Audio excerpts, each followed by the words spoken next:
elections, big names trailing at this moment in the BJP. Navika, thank you for inviting me on this debate. See, in a democracy, the results have to be accepted respectfully. If this is to be seen as an initial trend, yes, I totally agree with you. But, having our booth workers' feedback after the election day, we are still confident that at the end of the day, BJP is going to form the government on its own, on its strength, on its majority.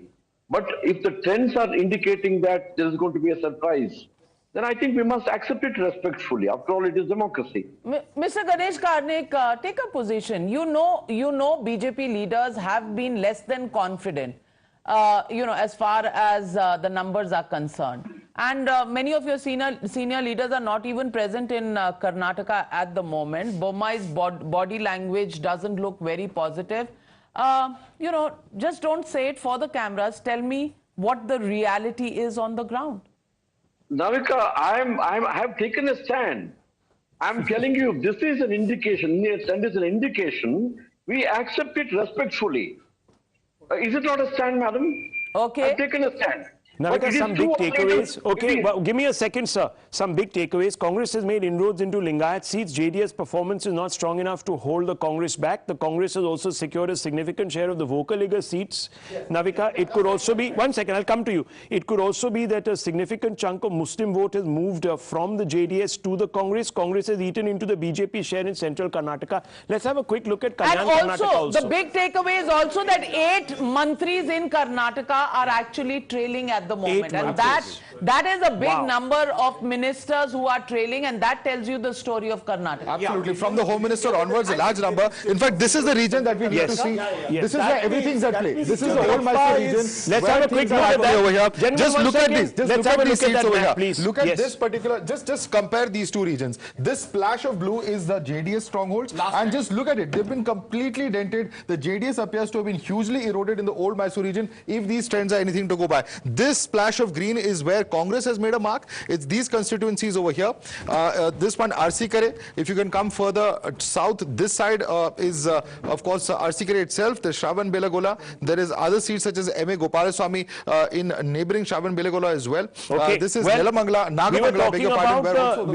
We were talking about leads and trails, the important ones. CM Bommai trailing in Shigaon.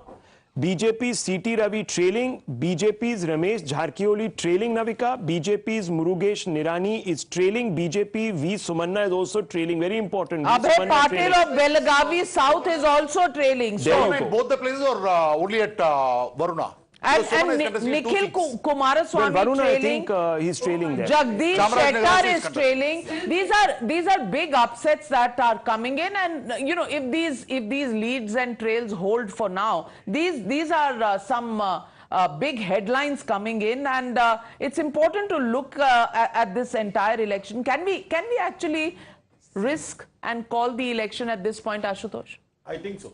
You can? Yes. You are sticking your neck out? Yes. Where will the Congress... See, the fact of the matter is that the JDS is doing badly in old Mysore. Yeah. That means the Congress is getting across the table. And the BJP is doing badly in central. Yeah, that means the Congress is gaining across the table. Yeah. And if the Congress is gaining in coastal Karnataka, which last time they got more than 51% vote share, out of 20, BJP got 17 seats. If in coastal Karnataka, BJP is losing even 2 seats. Okay, some respite for the BJP. Okay, Bommai is leading now. That's the big correction. Old Mysuru, if the Congress is doing so well, remember this is a Vocaliga area. So if Congress is doing well, Vocaliga is taking, that means DK Shivkumar.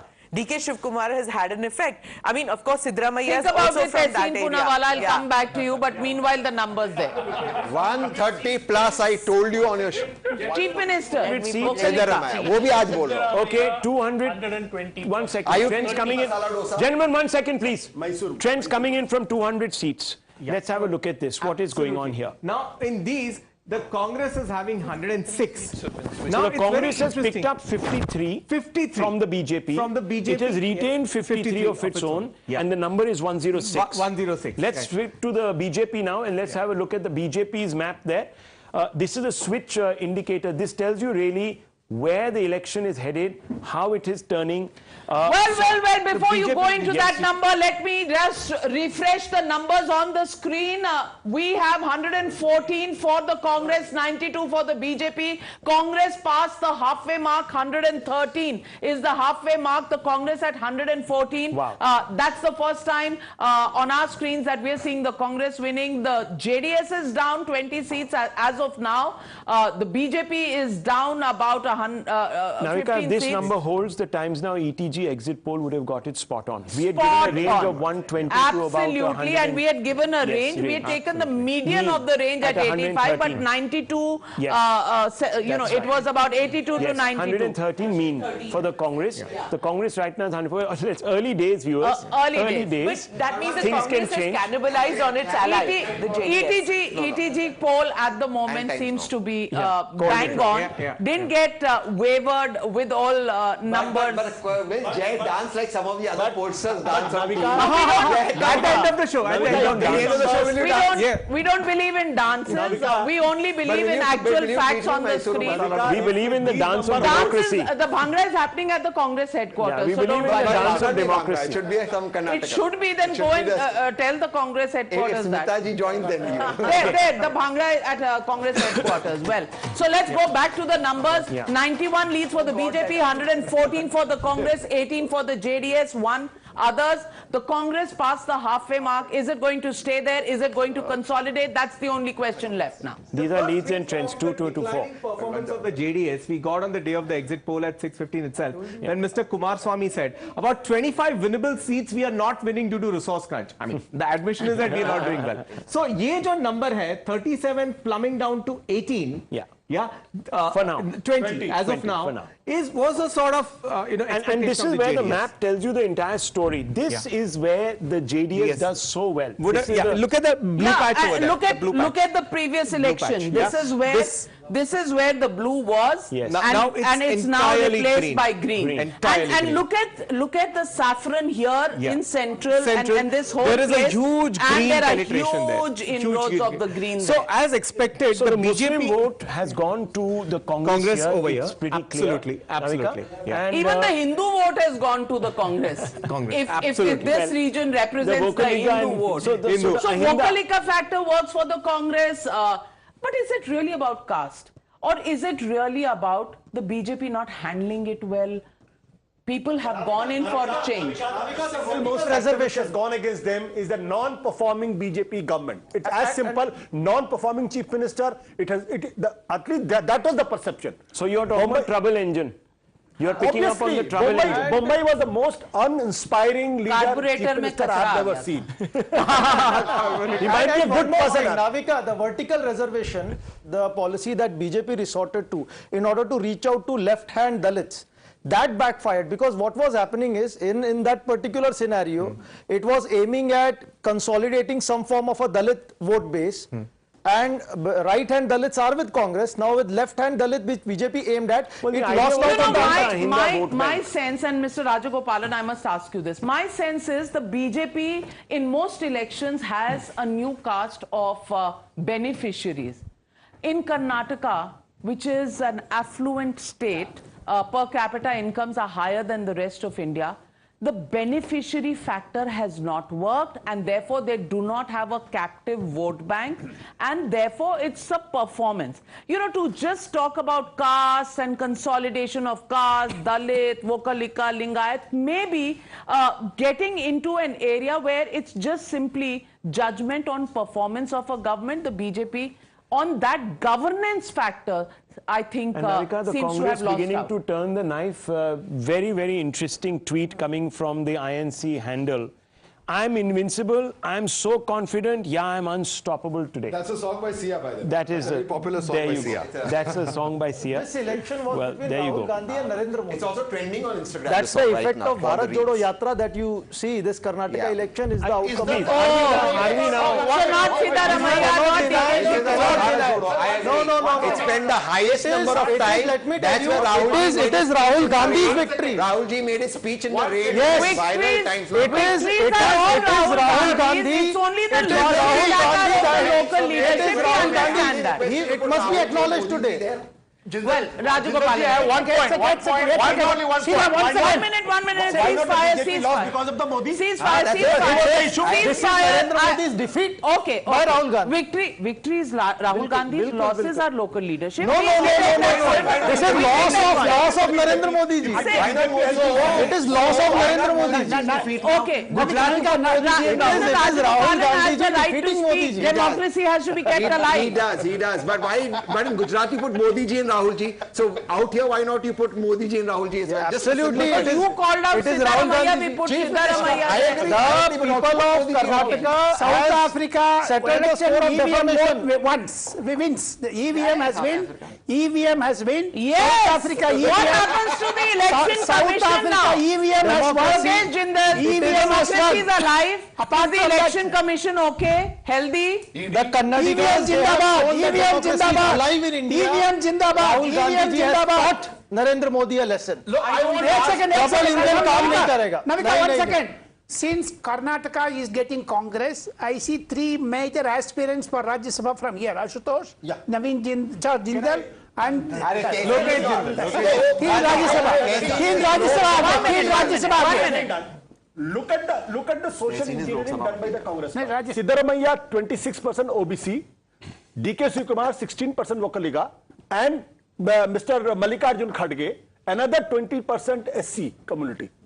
And Muslims 30%. And Muslim automatically is Bajrang Dal and Muslims. What about the BJP? They had the Lingayats with them. They disappointed them by sidelining or marginalizing Yediyurappa. And where is the other caste? Yes. Can I just raise an objection to this thing that Kannadigas have proven that democracy is alive in this country? That is such a wrong thing to say, that democracy is alive only if there is an anti-BJP verdict that has come out. Democracy is alive because we've had a successful election and we've had a peaceful election and there's a result which is peaceful.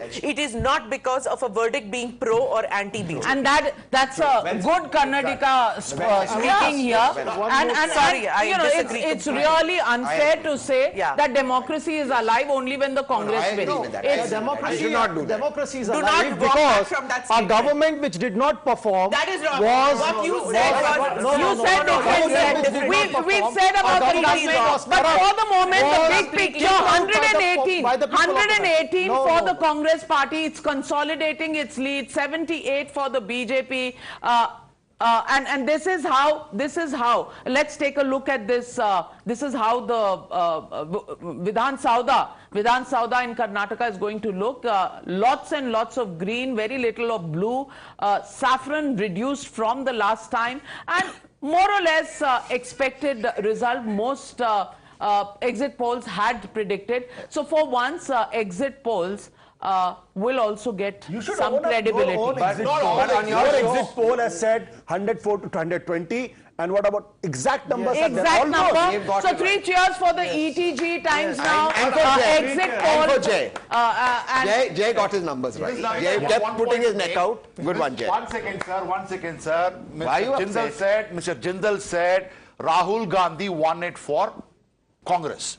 Rahul Gandhi was told not to come 3 times to Kolar. Yes, 3 times. Because the moment Rahul Gandhi 2018, it was Rahul Gandhi's campaign. Let me take it across. Let me take it across.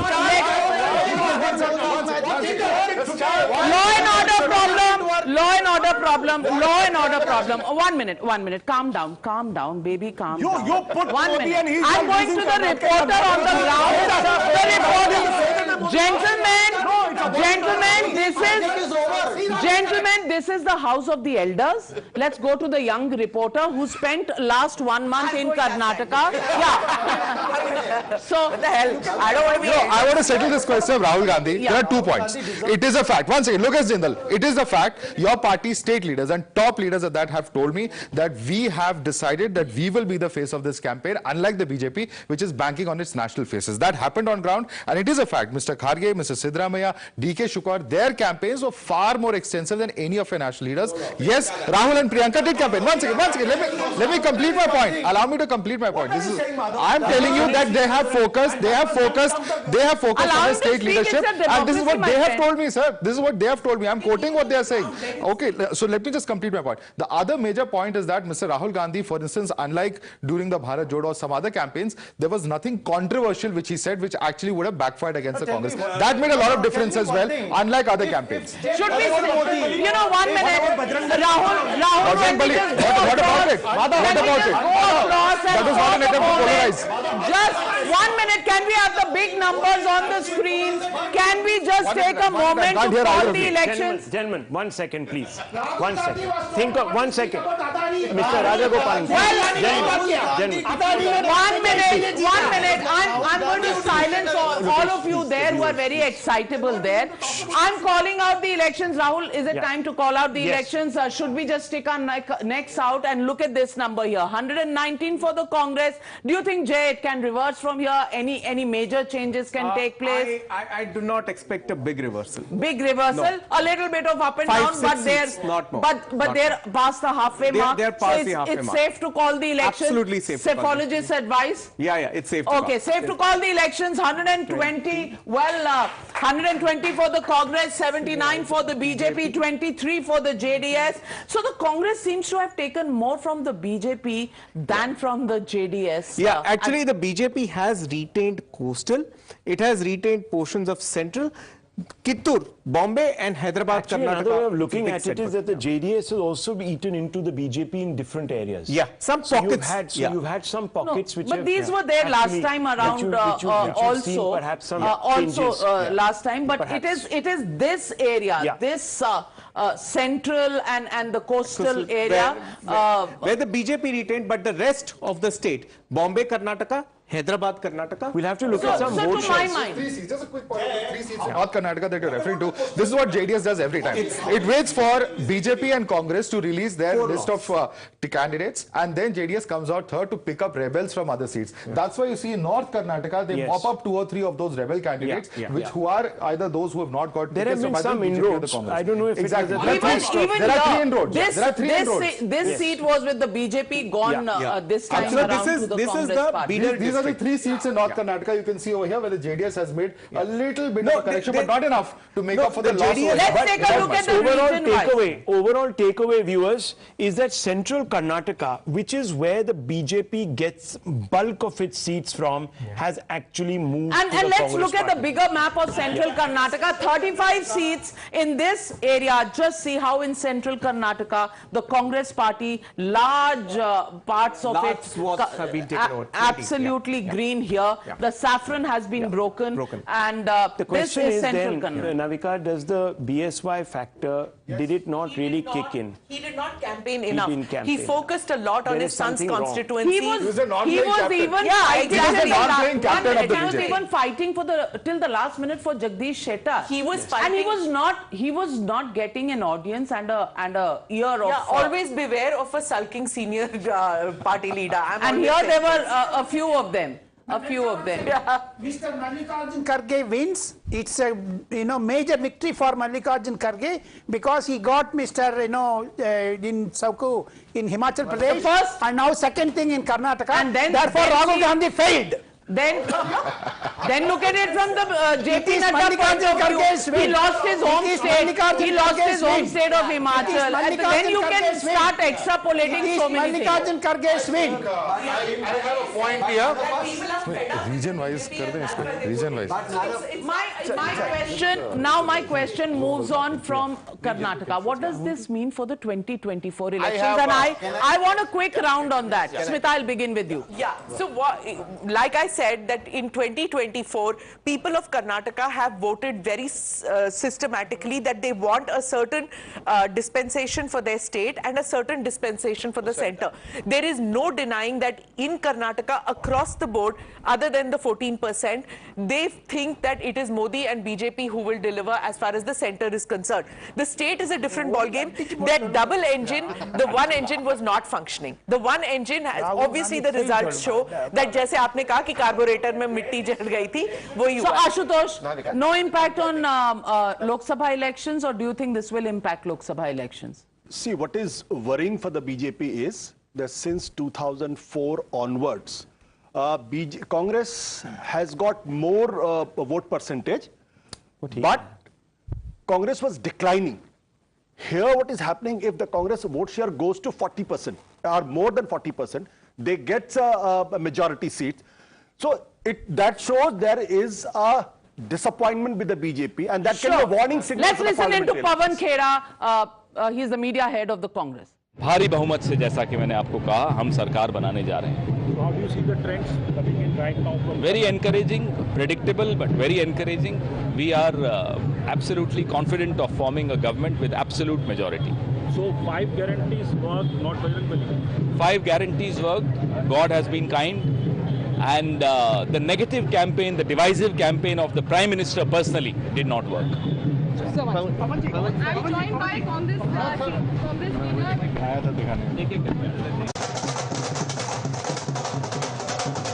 Look, viewers, let's have a quick look at this plasma wall where we are on the touch screen. We're going to tell you, viewers, how seats have changed hands. And this will tell you really where the BJP is losing this election, where the Congress is picking up. So let's go region by region. This is the Kalyan Karnataka region. This is right up north. Viewers, on a map, it's right up north. It used to be known as the Hyderabad Karnataka region. Let's have a look there. Here, the BJP has only retained 5 of its seats. Only 5. Yeah. It has gained 5. It's picked up 10 out of a total of about 30. Yes, 31 seats. 31 seats. The Congress has retained 10 and gained 8 at the expense of the BJP. Absolutely. Total is 18. The JDS retains and gains 1. So as I said, the JDS perhaps picking up. Let's see where the JDS gain has come from and at whose expense has it come. JDS has picked Gurmit Kal, it's a retention, and it's Devadurga, which the BJP has lost to the JDS. That's right. So one second. So the JDS picks up at the behest of the BJP there. So this is Kalyan Karnataka. Now let's have a look at Kittur Karnataka, which is your Mumbai Karnataka region, Bombay Karnataka region. And again here, the BJP has retained 30. Now this is a very important area, because this is also a Lingayat stronghold, viewers. BJP retains 13, gains 4. So it's done better over last time, 17. But look at the Congress gains. 18 Congress gains. This is important, Rahul. Yes. This is important because this means Shettar. One second. This means Shettar and Savdi have worked for the Congress party. Whether the BJP likes to admit it or not, it has hurt them where it hurts the most. And this is the region of Bombay, Karnataka, so where both of them you're have saying some amount BJP messed up its Lingayat game. Absolutely. Completely messed up its Lingayat game. Okay, viewers. Allowed Savdi to walk away. The JDS has also gained 1. Again, I think it's a switch from... this one. It's a yes, BJP to JDS. So again, the JDS picking up at the behest of the BJP. So that proves what we were saying earlier, that it's the JDS gaining at the behest of the... Now, this is old Mysuru, viewers. This is really critical. Had the BJP been winning this election, you would have seen the BJP making big inroads in a new area, which would have been this area, but it hasn't quite happened. Gaining 6 only, retaining 2, but look at the Congress. The JDS has lost a lot to the Congress here. Yeah, like Kolar, for example. Yes. This is a seat which Mr. Even Siddaramaiah wanted to contest from. The Congress High Command restrained him. However, the Congress has won that seat. The Congress has won that seat. So let me tell you some big takeaways which are very interesting at this moment. Out of the 70 Lingayat decisive seats, the Congress is leading in 44. BJP at its best led only in 38 out of this. So if you're saying Lingayat is the BJP stronghold, then that's been proven wrong by the Congress party. So it's an across the state, across caste lines, which means it's a governance vote.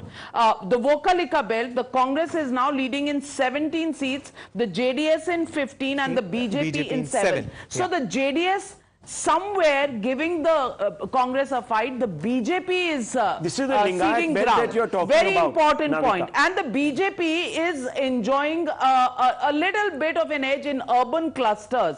28 seats is where it is leading. The Congress is leading at 25. So the BJP urban clusters, Lingayats, the Congress has made a huge dent to the BJP's vote bank. And Navika, the other point, the other big takeaway, the new faces of the BJP really not kicking in. Only 21 have led, 65 have lost to the Congress.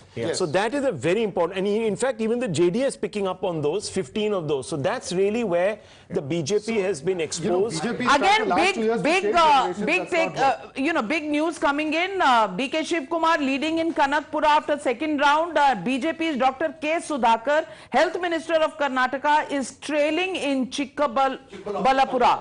And the BJP candidate leads by 1 vote in Priya Krishna, is leading by 1 vote to the Congress's Priya Krishna. That is also another trivia coming in. Here is central Karnataka, what Navika was just referring to, the Lingayat heartland. And that's where the problem has begun. The BJP retaining only 8 of these seats. 8. The gain of 4, but retain only 8. Congress has picked up 13 here. But I want to cut across to celebrations after a long time at the Congress headquarters in Delhi. And those celebrations, our reporter Sabyasachi is live from there. Bhangra, for the victory in Karnataka, Sabyasachi, the Congress really in celebration mode already, even though the leads are swinging from 120 coming down to 115. It seems to be celebration time in 24 Akbar Road.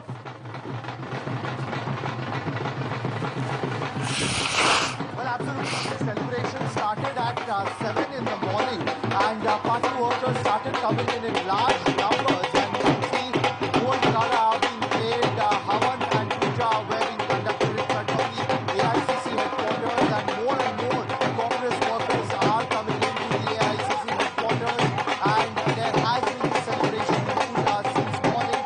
The party workers are confident that the Congress party is going to win, and that is the reason why the party high command had called in large number of party workers to be present at the AICC headquarters throughout the day and celebrate. T-shirts of victory are also being distributed here at the party headquarters. Celebration time. Karnataka needs the Punjabis and the Bhangra. Let me make that very clear. Being the only Punjabi that they want to go beyond the Mysore Pak and Shrikhand debate. So they go up. Yeah, absolutely. It's Chole Bhature time. And let's take a look at the big takeaways. Congress leading in 44. I think this is the Lingayat seats, not the Vokalika. This is the Congress leading in 44 Lingayat seats. Let's take the second takeaway. And can we please correct this graphic? BJP has had won 38 of these Lingayat seats. Please correct the graphic. Not quite correct here. Congress leading 17 seats in the Vokalika area. So 17 seats, that's the correct one. That was the Lingayat seats. Congress has eaten into the JDS stronghold, very clear. But the BJP leads 28 seats in the urban clusters. That is also a big takeaway. The Lingayat vote, which the BJP was depending on. Smita? In the Lingayat vote, obviously Yediyurappa not campaigning, just sitting and sulking in one area because Shettar didn't get it. Shettar didn't get it, but Savadi is not winning, I think, right now. But the Lingayat vote, yes, it makes, because you see the BJP has banked on this Libra phenomenon, which is that Lingayat and Brahmin. They thought they're going to get that. Whereas what has happened is that the Vokaligas have voted away from the JDS, gone into the Congress camp. The Lingayat disgruntled have gone, and even in coastal Karnataka, even the Hindutva votes seem to have to some extent gone towards the Congress because they felt that the BJP has not delivered. All in all, if you see, it's not just the sectarian vote which has gone against the BJP, it is non-governance or not believing in the double engine model that they gave. See, even the Congress even went, the BJP even went and put the Kempe Gowda statue out there. They tried everything. They brought in that reservation issue. They tried everything that they could in the slog overs, but it was too late by then. Bommai has not delivered on what people expected him to do. But this is a sabotage. Also, you know, C.T. Ravi was went so aggressive against Yediyurappa ji in the entire Lingayat leadership until Amit Shah ji. So he said tickets will not be decided on a breakfast table. Amit Shah ji had to go to Yediyurappa ji's house and sit there and, you know, make that point. So this entire fight that happened there. Because I'm saying how I think Congress is 125 plus. Tahsin, why we are shying away from telling the reality? The fact of the matter is, who messed up in Karnataka? Amit Shah. Who marginalized Yadurappa? Who has appointed Bommai as a chief minister, a non-performing chief minister? Who did it? Amit Shah did it, Modi did it, or B.L. Santosh did it? Who did it? So I think the fact of the matter is, if Yadurappa was on board, if Bommai was not made chief minister, if in place of Bommai some dynamic leader had been given to the Karnataka, maybe the result would have been different. But I think so, being a bit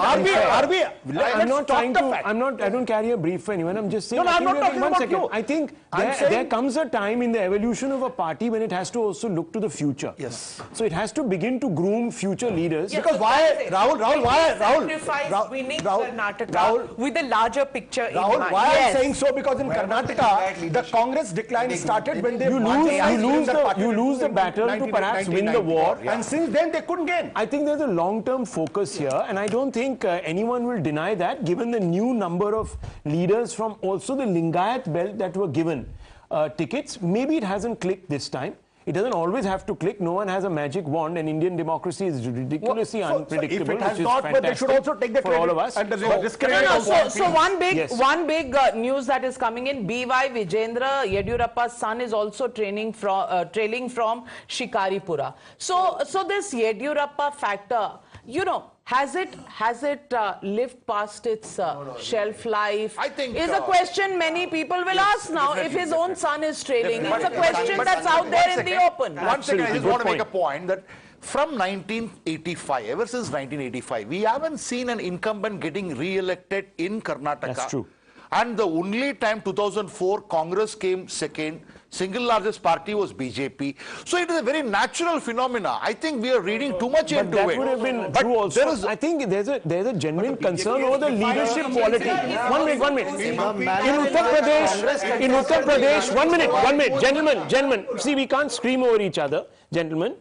In Uttar Pradesh, you also had historic mandate. After 35-40 years, you had a party coming back in, which was the BJP, because you had a very strong face in Mr. Yogi Adityanath, who has won the electorate's confidence by actually delivering on the promises that were made. The problem here in Karnataka is that you don't have a second round. To my mind, and let me get in Mr. Zafar Islam of the BJP at this point, joining us on this broadcast. Mr. Zafar Islam, good morning, and not so good morning for the BJP. I want to ask you, is this a complete referendum on the lack of governance or the quality of governance of the BJP? Because none of the factors, Lingayat, Vokalika, reservations, Bajrang Bali, nothing seems to have prevented the BJP slide. So is it really a governance failure that has got this result on the board for the BJP, number one? And number two, for a party that is against family and, dynasty politics, now B.S. Yediyurappa's son trailing, is that a message that practice what you speak for the BJP here? Well, Navika, I mean, if the result remains the way it is showing on your screen, and if it is the final outcome, then perhaps we will have to introspect where we have gone wrong. There are many issues which you have raised. There are many issues perhaps we would be also raising internally, and introspect why we had to do this, or why we have not been able to live up to expectation of the people of Karnataka. But as far as we are concerned at this point in time, I think even though Congress is leading ahead of us, but we are still very hopeful that maybe in an hour or two, we will have a much clearer picture, and perhaps maybe the contest will be much closer than what it is appearing on the screen. Hoping against hope, Madhav. And you also cover the Election Commission. Tell me it's 114-80. From 120 we are back to Congress at 114, 115. Do you think it can go up or down like the last election? What's your bet? Well, my guess would be that it's going to stay pretty much on the similar trend, simply because of the huge gap that we're looking at. It's at least 34 seats. No, if you and remember, the last new election, the seats gap that was the much Congress less. is winning. Absolutely. That's the problem here. The problem, see, Navika... No, but is the Congress safe? No, my question is different. My question is the Congress safe to form a government at 113, 114? Because that question comes up at this number. But I think the Congress forms a government. I agree. Anything below 110, the Congress is, it will be BJP, but 115 plus Congress forms, it has the momentum. I have a point. So one second, Congress forms? 1 second. Absolutely safe. Because Ashutosh, you nailed it. Is the government of 115 MLAs going to be safe for the Congress in the long 5-year term? It will be 125. 1 minute. See, if Shiv Sena with 59 seats can't be safe, 48 MLAs are switching to the other side, then any number is not safe. No, that depends upon how they keep their house in order. What they do with DK Shivkumar. This is the important thing. This is amazing. You don't keep. I will do robbery because you didn't close your house. मैं चोरी करूँगा, मैं चोर, मैं गलती आपकी अपने घर बनने क्या? Amazing logic in politics. You want to keep your house in order. But can I say something? Just one reality check. I'm not saying this is going to happen. I just wanted to put a proposal there to see how the fight heats up. Navika, is Karnataka as divided for the Congress as Rajasthan has been? No. So 1 minute. Now with the divide, 1 second. Where is Sachin Pilot? Sir, Who is please. Sachin Pilot? 1 second. Who is Sachin Pilot? Please, sir. Who is Sachin? Let's show me 1 second, now. sir, please. 1 Who is second. Sachin Pilot? Given the big fissure, They are all dancing now. the Congress has been able to, 1 second, gentlemen, please. The Congress has been able to pull through, however palsied a manner, however jaundiced a manner, in Rajasthan for now close to 5 years, despite this massive chasm in the middle of the Congress party.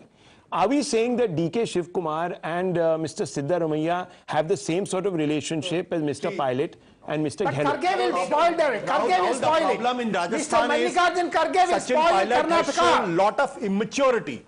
In Karnataka, DK Shivkumar is an ambitious politician, there's no doubt about it. But he also knows that if the Congress goes down in Karnataka, he will be in Tihar jail. But I So think, he understands that logic. Because he has been in Tihar jail. DK Shivkumar has been in Tihar jail. Well, I'm going to ask you all to take a deep breath, pause, because there is news coming in for the BJP from UP. And in UP, if you look at the mayoral seats, the Samajwadi Party is at 0, the BSP is at 1, the Congress is at 1, and the BJP is leading at 15 seats. 15 seats. Samajwadi Party is not, the BSP is sneaking in there, the Congress is sneaking in there. That's also a space to watch out for, and those elections also, for the BJP in Uttar Pradesh, everything counts. Let's actually bring those numbers up on the screen. Let's put those numbers up on the screen. On the screen, there they are. There they are. Now the BJP at 14, everybody else has 1-1 each. 14 leads for the BJP. That's a big vote of confidence. That's a big vote for again the BJP. 15 and Samajwadi Party. Remember, viewers, of course, these are municipalities which are mostly city and town centric. So you're not talking about rural areas, but no, the there fact are some is, these are mayoral, but there are panchayat elections also. That's true. And Which the we. Chief Minister was campaigning in Karnataka while these elections were there. But he was even campaigning here. It was quite clear that they were going to This win is also in UP. the, dare I say, this is also the post Atiq Ahmed vote. Okay. So the reason why But the point is that the BJP will take a lot of heart from here.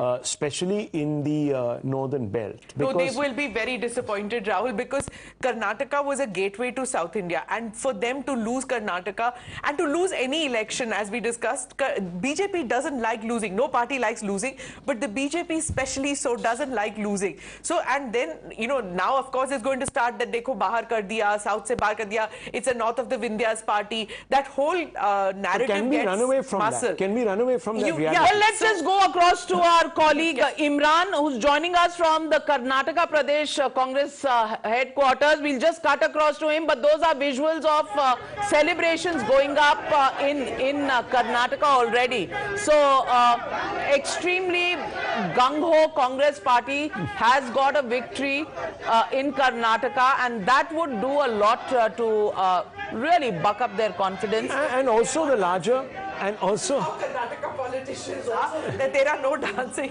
One second. Let's not jump to conclusions. The fact of the matter is, viewers, that it's going to galvanize the opposition ranks, Navika. Will it? Whether we like it or not, you're going to have, maybe it'll play in the hands of the Congress. The Congress might actually become more assertive in dictating to its partners. Absolutely. And doesn't that then suit the BJP as well? It does suit because the BJP would rather fight against the Congress than any of the regional parties, Dr. Precisely. Nitish Kumar. Nitish Kumar is doing that job in lobbying. Nitish Kumar has failed because he met Mr. Biju Janata Dal chief. Biju Janata Dal chief, next day he reported everything to Mr. Narendra Modi. Therefore, opposition is not going to be safe. So, opposition politics will fail. Karnataka, whether it gives impetus or not. Actually, the Congress's ascendancy now is bad news for opposition unity. No, it will not. Opposition unity in the sense that Congress is now in the driving seat. Of if there is a united opposition, it is the Congress which is in the driving seat. So, you know, ambitions of the other regional leaders now has to set back because they have to now think KCR,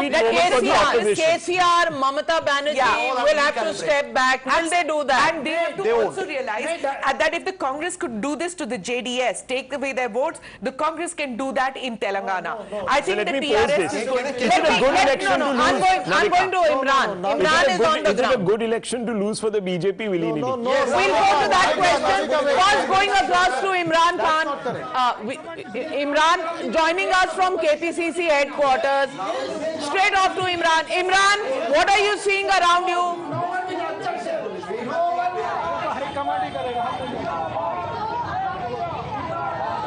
Well, you can see that so people have already started gathering here. Celebration moment has started here.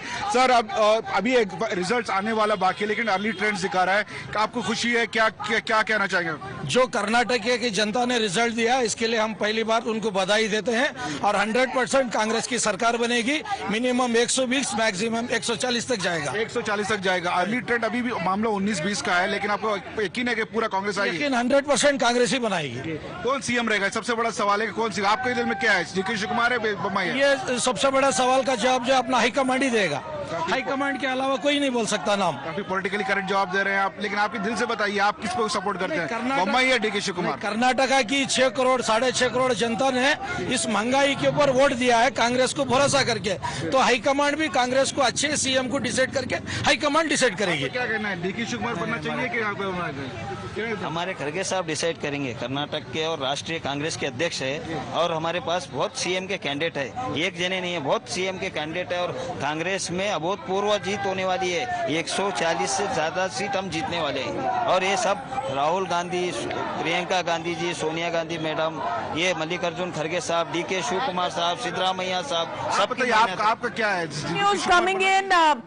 Imran, HD Kumaraswamy is holding a key meeting with few JDS leaders in he's in a Bangalore resort after seeing the trends. Final decision will be taken after the picture is clear. What decision is he going to take? I want to ask Tehseen, what is the decision that you've asked Mr. Kumaraswamy to take? No, Mr. Kumaraswamy, had this been close, would have gone with the BJP. I'm sticking by it, but this is a Congress victory, 125 plus it will end. But I want to give one news where the BJP will look at this positively. I'm just saying, playing the devil's advocate. In 1999, the Congress won, BJP formed the government in the center.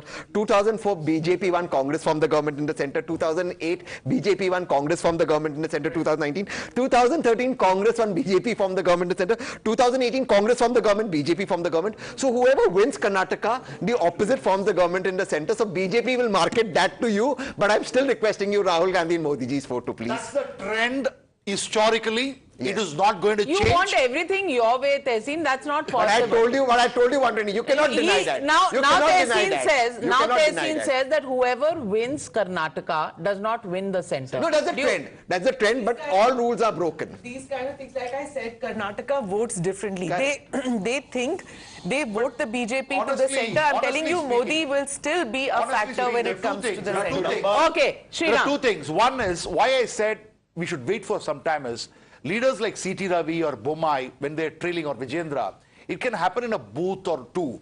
But overall, maybe they can catch up. So we need to wait for probably a 30 to 1. We are waiting. We are here. And second thing. Cobra was found in Bommai's house. Second thing. In Bommai's was coming. And second thing. That was standing there at the doorstep to greet him. The cops had to remove the snake. The visuals. And We it's can a play out those cobra. visuals. We can play out those visuals. That is a visual that we must try and get in. But Ashutosh, it's a cobra. you were saying. See, about the parliamentary election. See, So you're saying that Navika, He's a pet lover. Yeah, and his alag cheese. I'll go by. One minute. I'll go by history. If Congress numbers touches 140, then certainly it's a warning signal for 2024. If Congress numbers remains between 115 to 120, BJP should not worry about parliamentary elections. Okay.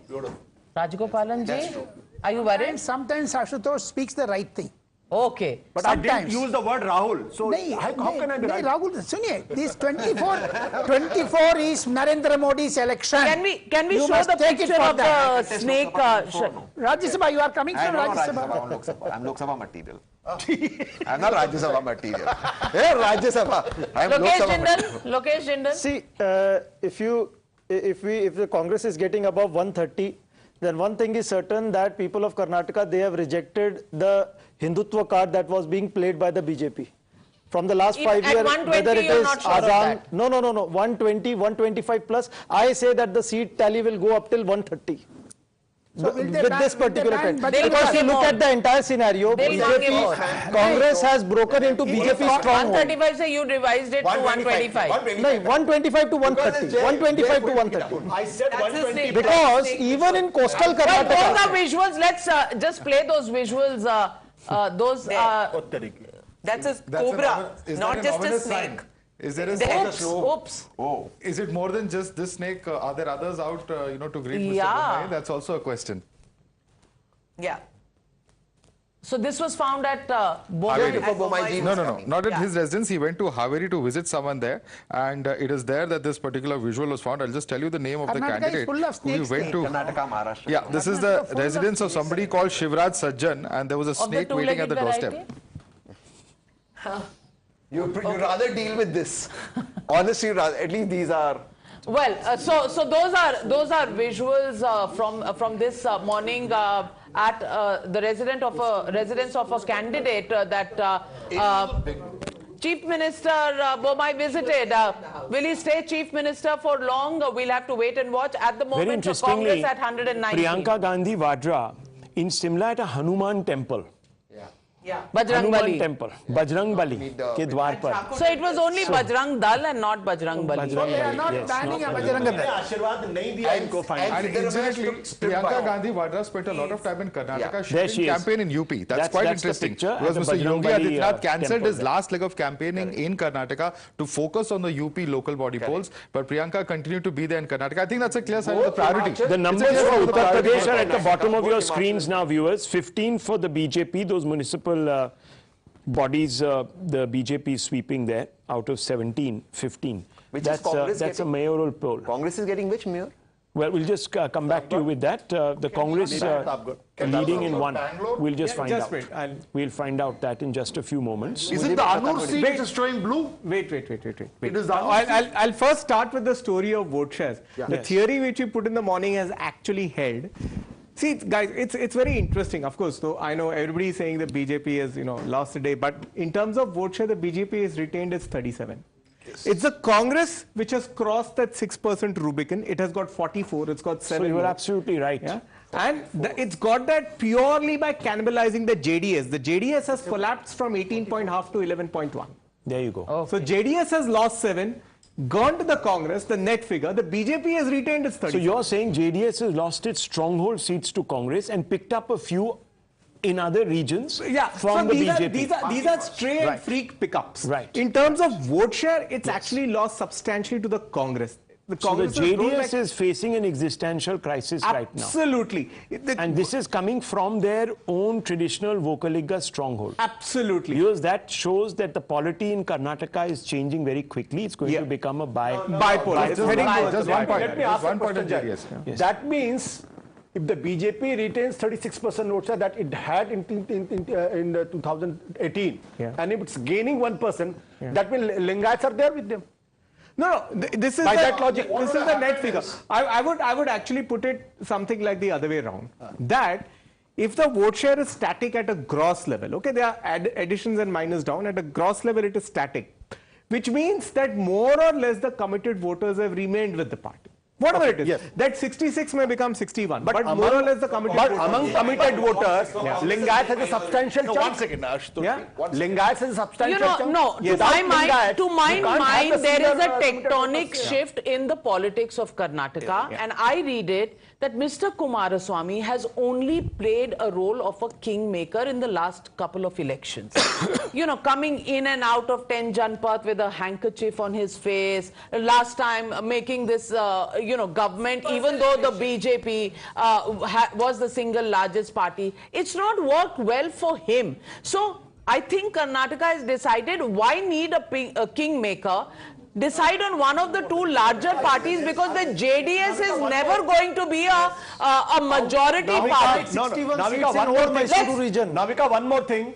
I think the Muslim consolidation in the old Mysuru area has been in favor of the Congress and JDS. Because they don't no longer, they want to be with the winning party. They don't want to be with a marginal party that only decides on its whims and fancies, where it wants to go. But Navika, this is important for two reasons. A, you have seen Devagowda campaign in a wheelchair, and he has gone on saying it's his last election campaign. The grandchildren are not doing very well when it comes to the polls. So the people are also seeing that. Is it just enough that they have a former prime minister who represents one particular dominant caste in the state? They perhaps want a lot more. And they want a bigger stake in power. Of 1996. Absolutely. Outside the 61 seats in old Mysuru region, JDS does not have a presence. When Devagowda was in, the new generation doesn't quite relate to that. I think, I have one point to make. The vote share of BJP remaining as it is.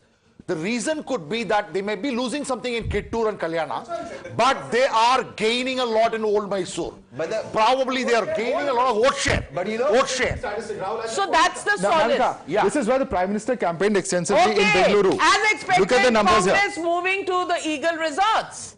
DK Shiv Kumar in business, and we had said resort activity is going to increase, and that's what is happening. That is the latest that we are getting, with the Congress hovering around 113, 114, 116. It's touching 120 and coming back. The strategy is, as soon as you get your certificate, which they've not got, you move straight to the resort, you go there. From there, the idea is, if it's close, move to Shimla. The reason is, there's a reason for this. The reason is that they don't want the BJP contacting. So the minute you get your certificate, also, I'll tell you one thing on record, both DK Shiv Kumar, Khargeji and Siddaramaiah are in touch with every collector, because what happened in Bihar, certificates were not given, will not happen here. They're in touch that a certificate should be given immediately, because in Bihar, a lot of winning candidates, after being told they won, were not given certificates, and for some reason there was the thing that had changed. So it also happened. You're again raising questions. I'm not raising questions on the election commission. No. I'm saying they're being very, very careful. They're being very, very careful. Each collector, each magistrate is being spoken to. Let's listen in to the Congress spokesperson, Dr. Ajay Kumar.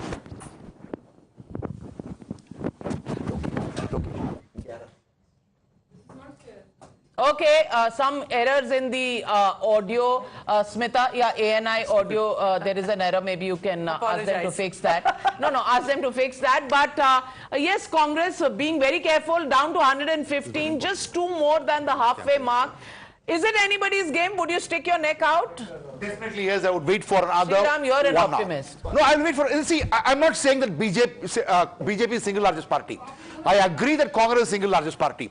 Are they touching the magic figure, or would they be less by 5 or 6? Is what I want to see. Okay. Because the PM campaigned extensively in Bengaluru. Just look at the numbers here. They've done very well in Bangalore. In the Greater Bangalore, they're at 19. Congress is at 11. JDS is at 1. The total of 32 seats, where the BJP was only at about 17 or so that's very interesting, because they've actually managed to better their performance, and therefore the PM can actually pull a lot of votes for the BJP if he campaigns in the way that he does. Is that not the case? 19 out of 32. This includes Bangalore rural, which is 4 seats. Yes. So we've added 4 into a Greater Bangalore.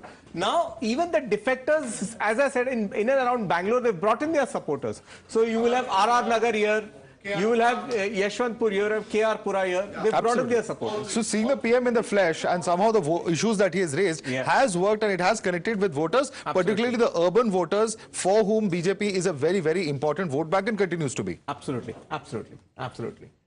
I think it is also giving an opportunity for BJP the next 5 years to actually put the house in order in Karnataka.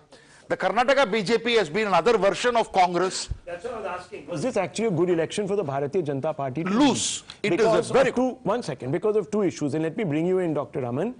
The fact is that with the Congress ascendant here in Karnataka, the opposition has a problem now, because the Congress is going to dictate terms to the opposition ahead of 2024. It's not going to be happy being pushed to the margins. It's going to say, look, we are big boys. We have proven our credentials in a very big state. We have taken on the BJP and humbled it in a state where the double engine and Modi and everybody was there on the ascendant. So is this actually a good election in the long run for the BJP to lose? Before you go to that, just some updates. Siddaramaiah leads in Varuna. BJP's Somanna trailing by 2,700 votes in Varuna. BJP's ST Somashekar trails in Yeshwantpur. He's a minister. Congress's Jagdish Shettar trails in Hubli. BJP's Basavaraj Bommai leads now by 5,500 votes in Shiggaon. BJP's Ramesh Jarkiholi leads in Gokak. So Mr. Jarkiholi is back in the leads. Go ahead. Yeah, you were making a point. Point is that as far as any election is concerned, there is no party that goes into an election wanting to lose it, right? So this whole idea that, maybe it's a blessing in disguise, I don't agree with that. There is one benefit for the BJP though, that, there will be some level of anti-incumbency, even though it will only be 10 or 11 months when the Lok Sabha elections come in Karnataka, because there will be a Congress government there. The second very important point is that the Congress is not at this point of time, at least the way I see it, going to make up their minds on anything in terms of, being the big brother of the opposition and so on. There are 3 very crucial elections coming up in November, December, which is much closer to the Lok Sabha poll. So you've got Rajasthan, Madhya Pradesh and Chhattisgarh. The results there, and Telangana. So those what will worry decide. the Congress is that the BJP hasn't lost significantly as far as vote share is concerned. No, Jay, I beg to tell you some very interesting information that's coming in from our reporters. They're saying that Mallikarjun Kharge is on the phone line constantly for a minute-to-minute report from Karnataka. As Tehseen said, certificates have to be taken and reported to the Congress headquarters. There are choppers and chartered flights that have been kept available in different parts of Karnataka. In fact, we're being told that there are certain areas, Dharwad, Hubli, Belgaum, Gulbarga, Bellary, where choppers have already gone out, that as soon as the certificates are given to these candidates, they have to report to Bengaluru. So they have to do it. They have to do it. They have to do it. Yeah, because so sad. 116 is wafer thin margin. So it is because they have made major gains in Kittur, Karnataka. And Kittur, Karnataka, I'm sure Jay will agree with me that it's a, cradle of adjustment politics. Yeah. And these are guys who can switch over. I love the way you call it adjustment. Wait. It's very interesting, Navika. I need to elaborate on Sriram's point. I need to elaborate on Sriram's point, and I'll start with the big picture. I'll start with the big picture. Okay, and then I'll elaborate on Sriram's point as well. Okay. Now, look at the big picture. This is actually a gain for the BJP. Mr. Modi's roadshow in Bangalore has worked wonders. Here, the BJP was at 12 last time. It's at 20. It's a huge gain. It's the only region of the state, Greater Bangalore. In Greater Bangalore, we've taken 28 seats of the city and added 4 of the rural, which have a commercial connect with the city. It's 20 on 32. Even in coastal, all said and done, it's lost, but it's worked. I mean, their pitches work. They are 14 on 21. Okay. If they have lost somewhere, even in Kalyan, Karnataka, by the way, they are only 2 less than the Congress, and they were the same last time also. So then, if you look at the arithmetic of the losses, where do they come from? They're coming from Kittur, Karnataka. Old Mysore, they are down from 9 to 6, not big. So it's only Kittur and Central.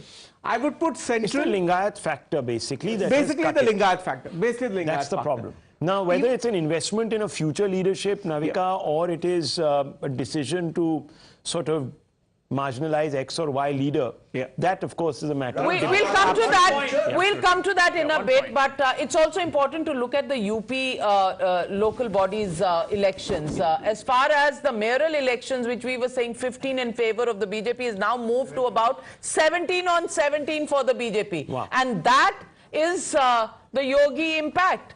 17 on 17 for the BJP, and municipal councils, out of 199, 40 are going to the BJP, 14 to the Samajwadi Party, 12 to the BSP. So the BSP really coming up at the local body level. That seems to be, you know, a little bit of resurgence that the Samajwadi Party would have to worry about unless Bua and Bhatija come together. Do a handshake. Do a handshake, so it'll be tricky. Well, they would have done it now. And the Congress getting 4, so they the handshake is important. Dr. Sanjay Jha. Well, Navika, in my opinion, the elephant in the room so far, I don't know how the results will finally play out, is Mr. Modi himself.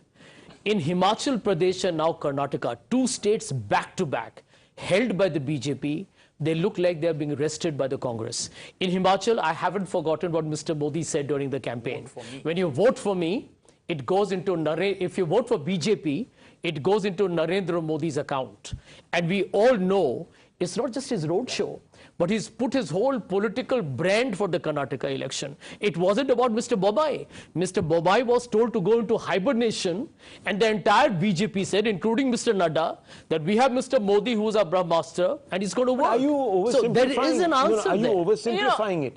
Because Mr. Modi campaigns extremely hard for every election. He makes it about himself, willy-nilly puts himself out there. So it's being rejected by the states. But they could have done worse. I mean, and he's put it up for them, number one. But and number states, two, the local he doesn't. leader. No, he's not a defensive player. He goes for the kill. Exactly. He goes for the kill, doesn't care about what Dr. Sanjay Jha is going to say post-election. Navika, I will agree with you, and I have been a critic of Mr. Modi, perhaps one of his most aggressive, but I have also applauded the fact, and I've said it publicly before, that Mr. Modi and Mr. Shah's hunger to win is a lesson for all political parties. But the larger message is, one minute. You are missing out one very important thing. In both Himachal and Karnataka, you've had leadership issues. You've had people being switched mid-course. But that's their problem. But that's what I'm saying. It is. It's not the Congress's problem. No, certainly. Congress can get wiped out from state by state by state. Yes, exactly. And when you have a natural anti-incumbency states like Himachal Pradesh and Karnataka, making Modi a reason for this defeat, It's too simple. It's too simple. It's too simple. It is a diminishing political brand at the state level. I'm not talking about a national level. That might be a big question. Navika, 1 second. I'm still hoping for the Neha Hebal is trailing Siddaramaiah at the moment. We'll go across to Neha. Neha, what are you hearing? 117, Congress not leaving anything to chance. What are the next points of action for the Congress party at this stage? 110 out of 209. Neha? Yes, as the preliminary trends, right now are suggesting that the Congress, may be taking a lead here. The Congress party, of course, does not really want to leave anything to chance. We're going to try and, again, get in a word here from Mr. Siddaramaiah. We've been chasing him from the morning while he refused to, react earlier. He was in a very good mood. We saw him smiling as well earlier. And, we're just going to quickly get there, try and get in one word from him here. And, of course, speak with him, try and understand. He stopped here at a coffee shop, interestingly, and we'll just try. Sir, can we have one word with you, sir? We are live. Sir, live alidivi, sir. Sir, live alidivi, sir. Just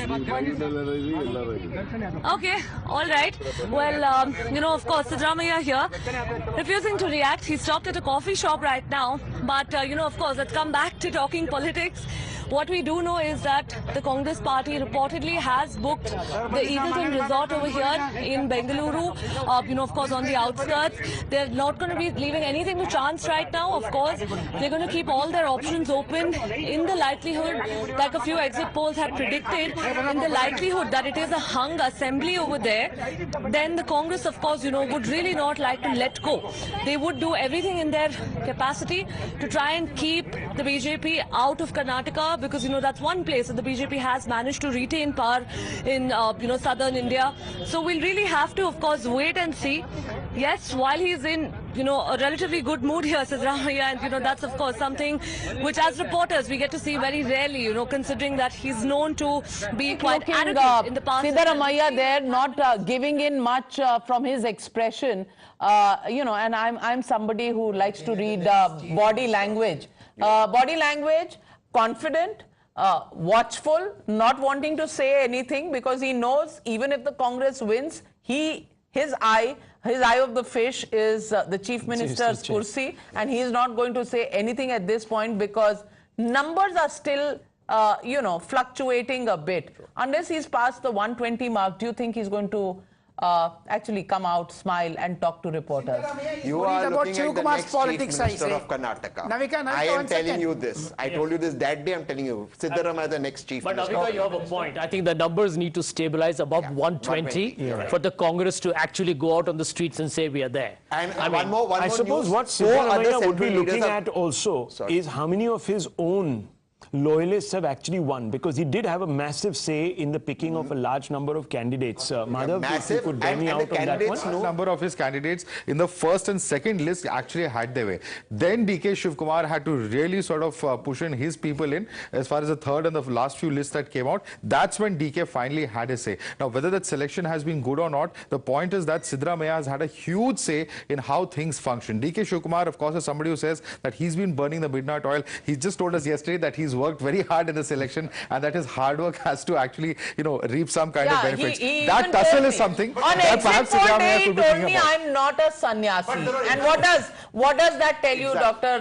Sanjay Jha? If he's not a sannyasi, he's not going to do kirtan. Well, let me tell you, I think in politics, the power is the real glue, right? And I think one has to accept it, that you are in politics because you want to hold the power to influence public, to put your policies through. And I'm glad that even at 75, the ambition is so strong within him.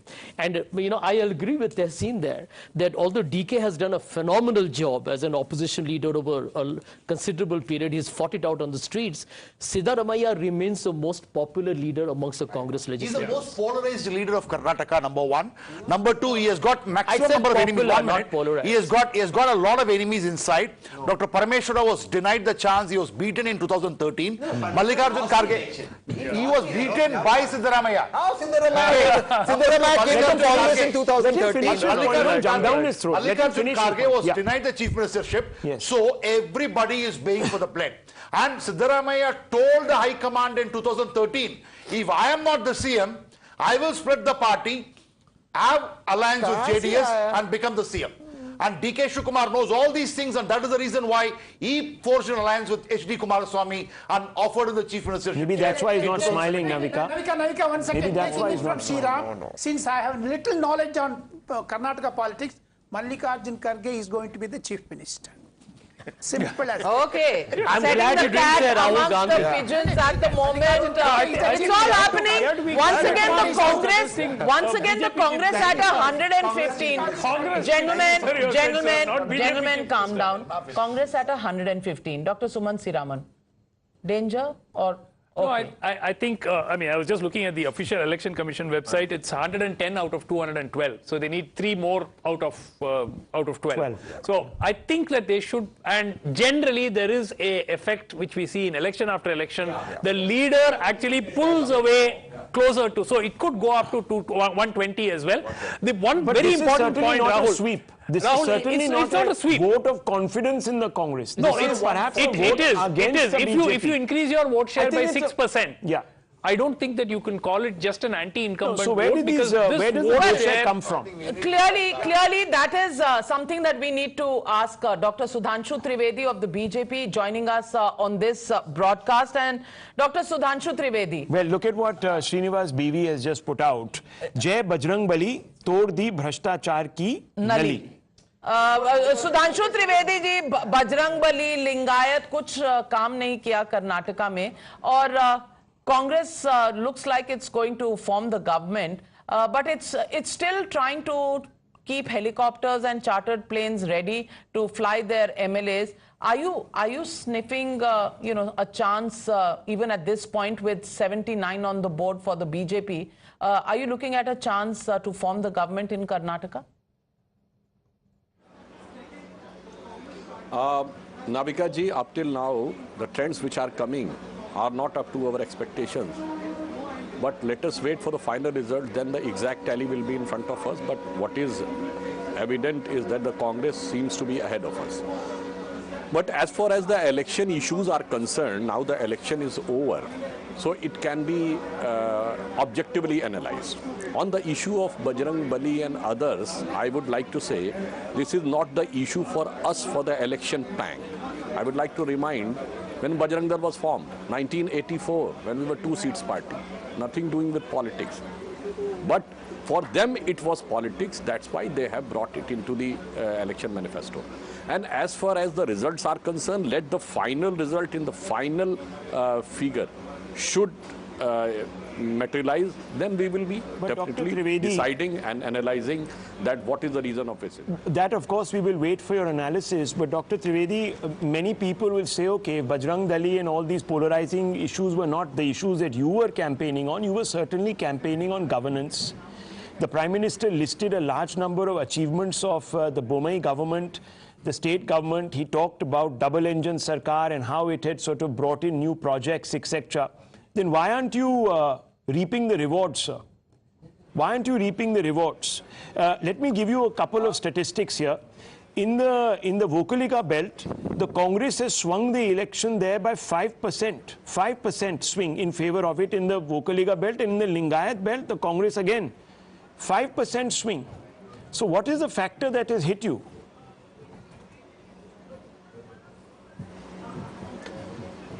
Actually, in case of any event, a single reason cannot be attributed to any eventuality. There has to be a proper analysis, then we can say what has happened. If you are saying that in the Vokalinga belt or in the old Mysore belt, Congress is moving ahead, it means they were able to take the vote of JDS, not only with the BJP. And as far as this polarizing issues are concerned, it is very clear that they have brought it in competition with JDS, not in competition with BJP, because they have brought in their manifesto. Their main objective was that the minority vote should not get shifted, even a small part should not get shifted towards JDS. So I think with the JDS dominated areas, they are doing well. It means they seems to be successful in their strategy. But as far as we are concerned, whether it is a development or whether it is the issue of the ideologies, it is our consistent stand since last 70 years, irrespective of political situation, irrespective of the election results. But for them, it is a change. Just I would like to say, this time Khadge ji has given a slogan, Jai Bajrang Bali, Tod Bhrashtachar Ki Nali. D.K. Shivkumar ji has said that I will prepare so many Hanuman temples. I would like to remind that how the paradigm shift in Indian politics has come. In Bengal election, Mamta ji was doing Chandi Path from the election rally. In UP election, Priyanka ji was doing Devi Stuti on election rally. और अखिलेश जी को भगवान दिख गए थे UP में. गुजरात का चुनाव आया, केजरीवाल को नोट पे भगवान दिख गए. कर्नाटक में. But Dr. Trivedi, 40% Sarkara, Commission Sarkara was the constant refrain. I understand. You are saying that, okay, polarization, tactical level, one understands all of that, and it's not as if the BJP is above polarizing also. But I want to ask the bread and butter question and the bread and butter issue. The Congress constantly said sir, that... Let me complete, Rahul. Okay. Yeah, go ahead. My submission was not polarization. My submission was a tectonic shift in the Indian politics. Now all parties have shifted towards what? Towards for which BJP entered into politics 7 decades back or 4 decades back. No. So we then, Dr. Trivedi, the challenge increases for you. Because if Hindutva was the pillar on which the BJP, politics rested, then now there are others who are going to take away and slice away things from there. And if Karnataka is the example, then you can actually lose on the Hindutva plank alone. You will have to deliver governance. Isn't it now more complicated for you? No, Navika ji, I have given example of 6 states in which most of the states we won. It's not the issue. This is not the issue of election winning or losing Hindutva. It is the issue that the core part of Indianness is there, which has to be accepted by all parties cutting across the line, and now they are accepting. As far as the development aspect is concerned, whatever we have delivered, if they get the opportunity to form the government, what they will be able to deliver, we will see.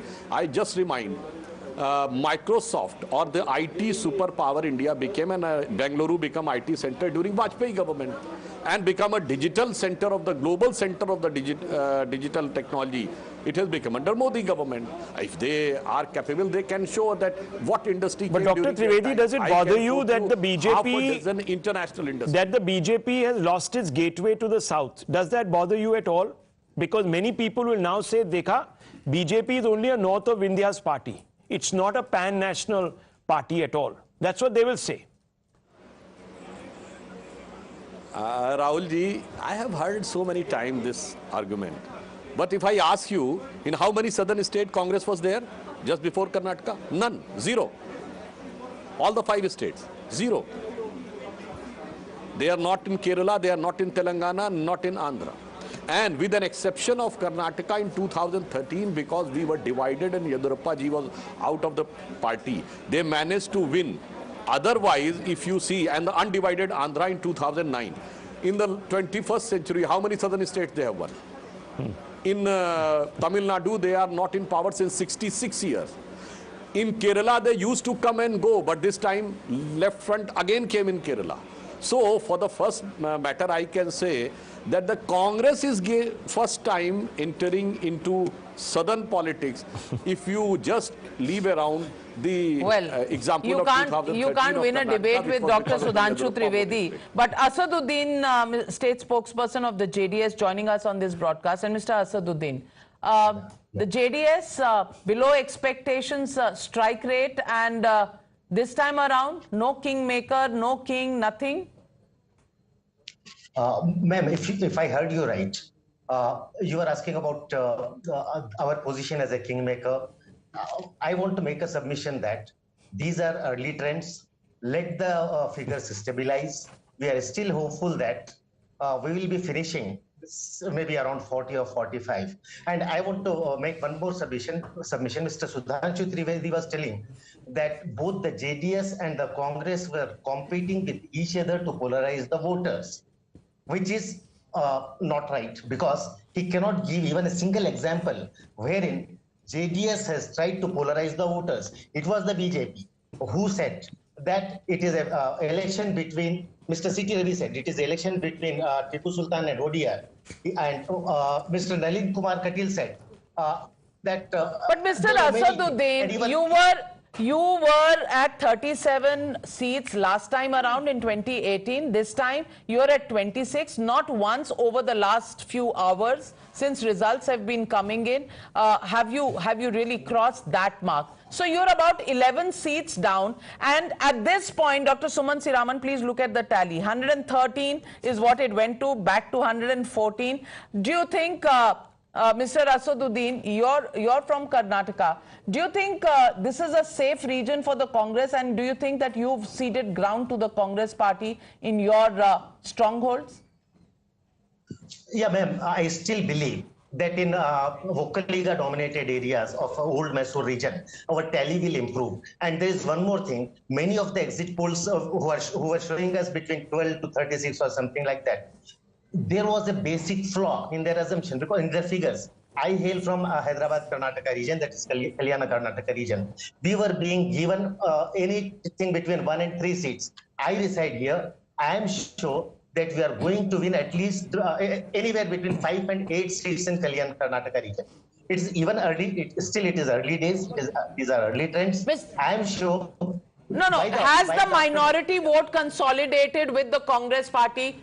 I want to ask you this question, and I want to ask Dr. Sudhanshu Trivedi after you. Asaduddin, has the minority vote gone to the Congress and consolidated there? Ma'am, actually, I can't say right now because the results have to be analyzed. Only then we can come to a conclusion. Sir. In the Vocaliga dominant seats, the Congress has eaten into you. In fact, that Bajrang Bali, Bajrang Dal, entire controversy was not actually used by the BJP to polarize. It was used by the Congress to take your vote away. Now, will you support a party that undercut you? A fellow secular party? Unable to hear you properly, sir. There is a problem with the audio. So that always happens. That always happens. But you know, Navika, I want to just point out a couple of things to you. There are some very interesting details. Now, you were talking about how that razor edge 114. Now, I'll just tell you about certain seats where the margin is less than 5,000. So you have Ganesh Prakash Hukeri, Congress leading in Chikodi, Sadalga with 3,847 votes only. No wonder Siddaramaiah is sitting there in the car very, very quiet. Watchful. Balachandra Jharkilori again. Leading by 4,000 votes. Uday Garudachar of the BJP leading in Chikpet by 2,996. H.K. Patel leading of the Congress leading by only 3,627. Rizwan Arshad of the Congress leading by just 2,666. Darshan D leading by 3,202 votes of the Congress in Nanjangud. So this is not over. Sudhanshu Trivedi ji, koi startup options available hai Karnataka mein BJP ke liye? देखिए, first I would like to clarify what JDS representative was saying. I have never said that the JDS tried to polarize. I categorically said it was Congress tried to polarize. They have put in their manifesto in fear to JDS. So, दूसरी बात जो आपने कही नाविका जी, बहुत अच्छी बात। अभी देखिए, आप दोनों लोग कह रहे हैं कि 5,000 से कम में इतनी सीटें हैं और एक स्टेट जो 37,000 के वोट के अंतर से स्टेट जीत ली गई और उसे कहा गया कि historical victory and the historical defeat for Modi ji. I am talking about Himachal Pradesh. So this can be said that what uses to be the real statistics and what uses to be the interpretation afterwards, depending upon the convenience of the political parties. Even Mr. Siddaramaiah is only leading by about 2,000 votes right now. No. So this is Mr. Ashwath Narayan lead by 12,000. Again, I am coming to that aspect. Yes, sir. Go ahead. Sorry, I was just trying to bring in a fact. Actually, if you are saying that the Vokalinga vote is shifting to Congress and some more Lingayat vote is shifting to Congress, if the Vokalinga vote is more shifted to Congress, so whether it will be D.K. Shiv Kumar who will be given the credit or the Siddaramaiah's leadership will be given the credit. I think this will has to be decided by the Congress party. आपका startup किस पे dependent है? आपका startup किस पे dependent है? क्योंकि बहुत से लोग कह रहे हैं स्टूडियो में कि अगर 113, 114 रहा तो आपके पास ना सिर्फ जेडीएस है, आपके पास तो ईडी और सीबीआई भी है. देखिए नाविका जी, हमारी सरकार आने के बाद 70,000 स्टार्टअप्स हैं और 100 से ऊपर यूनिकॉर्न हैं, तो किसी एक स्टार्टअप के ऊपर हम लोग बहुत डिपेंडेंट नहीं हैं. आप आश्वस्त रहिए, फाइनल रिजल्ट आने दीजिए, उसके बाद देखते हैं क्या होता है. My God. No, Dr. Sudhanshu Trivedi, are you in the game to form the government? That's the big question I'm asking you at this moment. I need a yes or no answer. Let the final picture crystallize in a discrete numeric quantification, then we will be able to say something. At 76 and Congress at 114 and the JDS inching up to 29 So at this stage, Congress is looking well ahead of us. Well, let me tell you. At this stage, Congress is looking well ahead of us. No, but the Congress at 113, and let me also tell you that that majority could be tested there because there are 1,000 seats, Navika, where the Congress, sorry, 1,000, there are 1,000, there's a margin of seats where the lead is less than 1,000. So we are looking at Arsikere, where the Congress is only leading by 999. Ashwin Kumar M. Leading with 977 votes. Sunil Hegade of the BJP leading with 964. Prabhu Chavan of the BJP leading by 951. Beli Prakash of the BJP leading by 946 votes. And H.D. Kumaraswamy leading with just 93 votes. In Channapatna. I can give you one more news to confirm. The Congress at the moment is preparing a letter for the governor so that there is zero delay, and governor's fax does not work, email doesn't work. The letter is being prepared. Also, there are two senior leaders. You're at 113. What if you're at 111? Because then the governor will fall sick, he'll go to the hospital. Also, two senior leaders are heading to Bangalore who will wait outside the governor's house. Siddaramaiah is leading by just 1,000 votes, sir. Sir, I am telling you, the Congress is keeping it ready. Sudhanshu Trivedi ji, Tehseen Poonawalla says they're keeping the letter for the governor ready. Otherwise, the governor may just feel a little feverish and move to some other state. Navika जी, तहसीन भाई ने लगता है कि गाड़ी को घोड़े के आगे लगा दिया. अभी तो लेजिस्लेटिव पार्टी की मीटिंग होगी, then the legislative party leader will be elected officially. He can sign the letter for governor. And you are saying letter ready. Ready by whose sign? The letter will be ready, appointment to seek an appointment before the constitutional requirement of the leader of the legislature. The cart is before the horse. Dr. Anand Ranganathan. I want to make 3 points here. Number one. नहीं, पहले तो घोड़े की बात करो. काट आगे है कि घोड़ा आगे है? देखिए राहुल गांधी और प्रियंका गांधी आगे हैं, बाकी सारे घोड़े गधे पीछे हों उसका कुछ फर्क नहीं पड़ता. But 3 points here. Number one, let's not beat about the bush. Clearly, this is a mandate which is for the Congress. No doubt about it.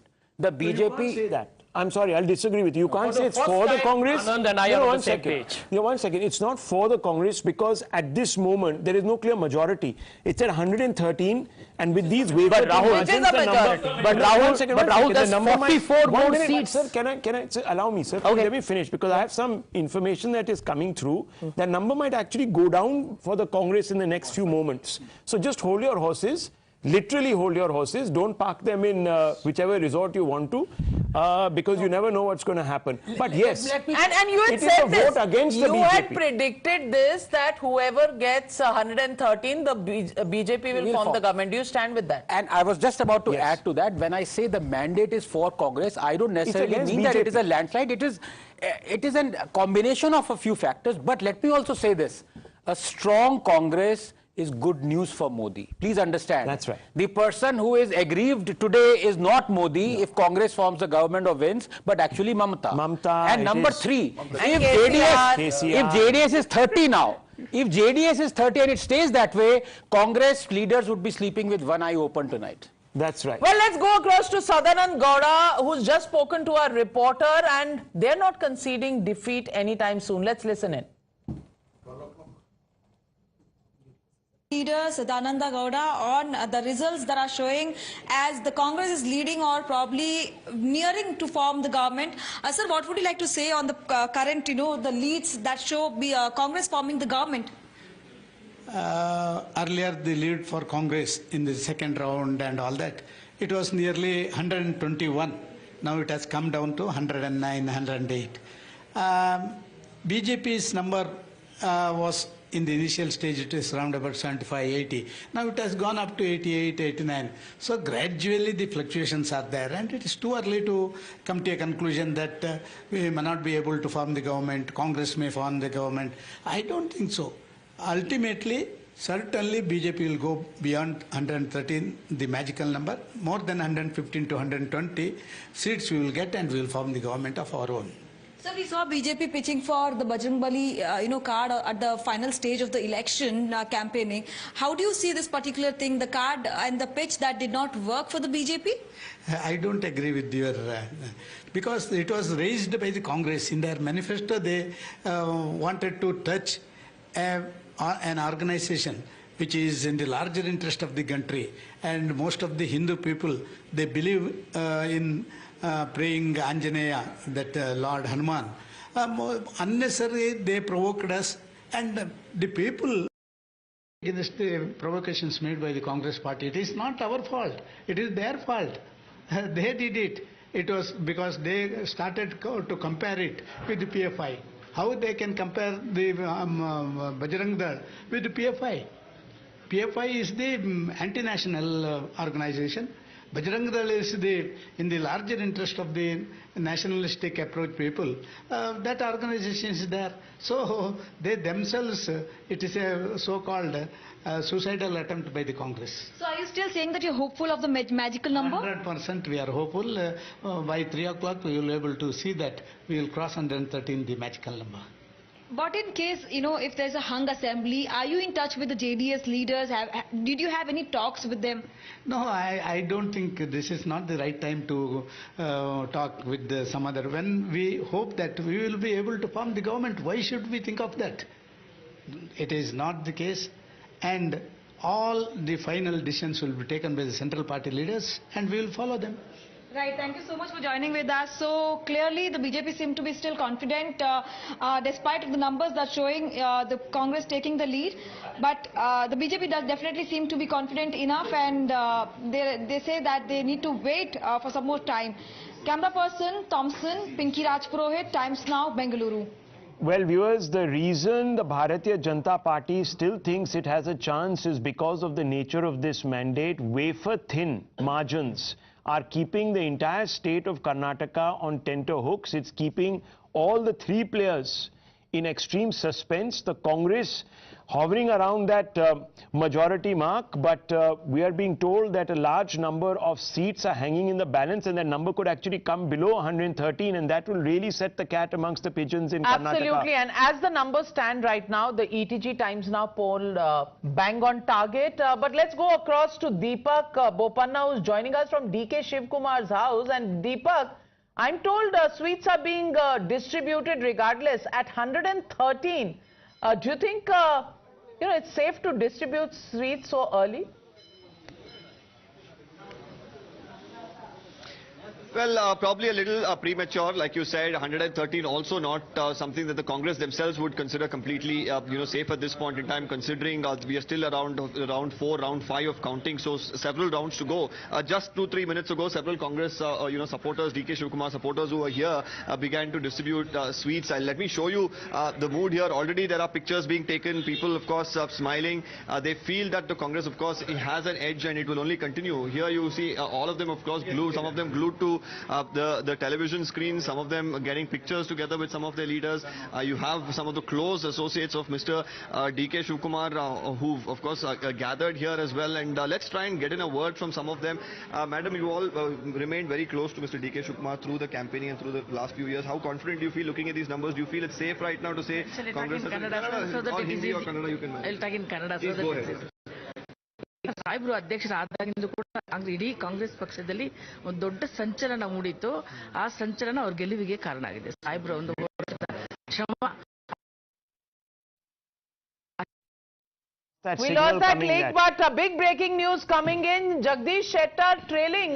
So Dr. Sanjay Jha, what does that tell you? 11,000 votes is what he's trailing by. Difficult to make up that kind of a margin? Yeah, Navika, I'm also looking at the Election Commission website, and it's very clear that although the Congress seems to be holding on to its lead, I still feel it will take an hour for us to get a clear mandate. Not sticking your neck out? No, I do believe the Congress will form the government. So you're saying the Congress looks to be the front election, runner. but the Chief Minister's post, who wins Raj Bhavan, no one knows. Well, I have a feeling Siddaramaiah is definitely the front runner by far. And sweets are being distributed at DK Shivkumar. I personally am a little conservative by nature. I don't believe in premature celebration. Come on, what a Pyrrhic victory. Let me slightly take the wind out of your sails. Let me ask you a couple of provocative questions. Sure. With all that DK Shivkumar, with all Mr. Siddaramaiah, with all of Rahul Gandhi walking miles, in fact, the Bharat Jodo Yatra spent the most time in Karnataka. You have a Pyrrhic situation where Mr. Siddaramaiah is sitting in a car at a juice center, sweating buckets, coffee shop, sweating buckets, filter coffee, needing a quick shot of caffeine to make sure that mera hausla bada hua hai. Well, I can tell you, filter coffee is a great adrenaline pump. That's right. Why do they need it? Rahul, I'll tell you something else. I mean, do you want to put it into the EVM machine as well? No, but I'll tell you, Navika, the big message for the Congress is when you have strong regional leaders, you're always going to have an advantage. You'll always be sweating it out. You won't know if you're going to get the chief minister's post. Is that what you're saying? I can tell you the tailwinds are clearly in his favor. If you look at the numbers right now, and it's the 116. It's looking good. I have a feeling a lot of those narrow seats you're talking about will probably end up going more to the Congress. I think that is a point, Rahul. I don't know how you can look at it and say that this will reverse. Provocative. Because I know, but by and large, and Jay will agree, usually the front runner drags some more seats as the counting goes on. The momentum sort of builds. Jay, can we go into the numbers and see those seats? Gaurav Gogoi has tweeted and said congratulations to all the senior leaders, district leaders and ordinary party workers who persevered and never gave up. Karnataka is going Congress way. So one thing which you want to observe let me put one caveat. I began by saying that the Congress has won the election, no doubt about this. But have they won? That's the question. The chief minister's chair. That's the question. I mean, it's scary that such a question is even being asked. A party that wins the majority gets the chief minister's chair. I mean, on what basis are we even raising such a question? No. Hang on. Have you forgotten 2018? No, have you forgotten 2018? 2018, the Congress was at 80 and they formed the government. The BJP was at 105. So morality doesn't apply to the BJP. How scary? No. The morality questions only applies to the BJP, not to the Congress. 113. You can't compare. Acha, so 80 can go, 104 cannot go. Because it's a majority. Because it's a majority. No, we don't know. We don't know. Hang on. Just a minute. The Election Commission itself says that they have not counted 3 seats right now. You yourself saying this. I'll have to look at the election. Now it's at 115. 115. Okay, 115, 2 seats are still to be counted. That number could slip back down. There are 20 seats. One minute.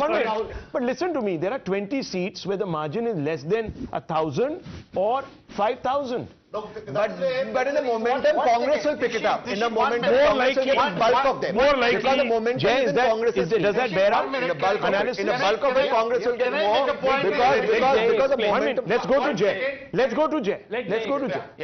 Let's go to Jay. Jay, let's have a look at some of these close wafer-thin margin seats.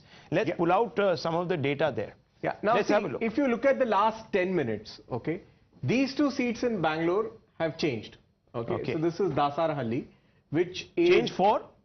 It is switching between the blue JDS and the BJP. There you go. Similarly, Mahalakshmi layout is switching between the JDS and the BJP. Neela Bangla is switching between the Congress and the JDS. So actually there's been a fair deal of narrow fights. For example, in Bangalore itself, Madhav was large number of big places. Mr. Harris is one who was trailing. Dinesh Gundurao is trailing. Those seats going from the Congress to the BJP. I mean, Dinesh Gundurao is unexpected. These are all heavyweights. There you go. Heavyweights. Of course, leads. So it's not over by the shouting. One second, I just have a point to make. Madhav, 1 minute. The point I want to make to both Tishir and Sumant is, conventional wisdom would say that leading party will carry those low margin seats. Yes. But in Karnataka, it was completely different. We did a program also on that. 31 magic seats where the margin was less than 5,000. Congress won the most of them. In the last election. Because in the one second, Baba. There's a higher vote percentage. You don't get conventional maths. So aapka WhatsApp maths. No. One second.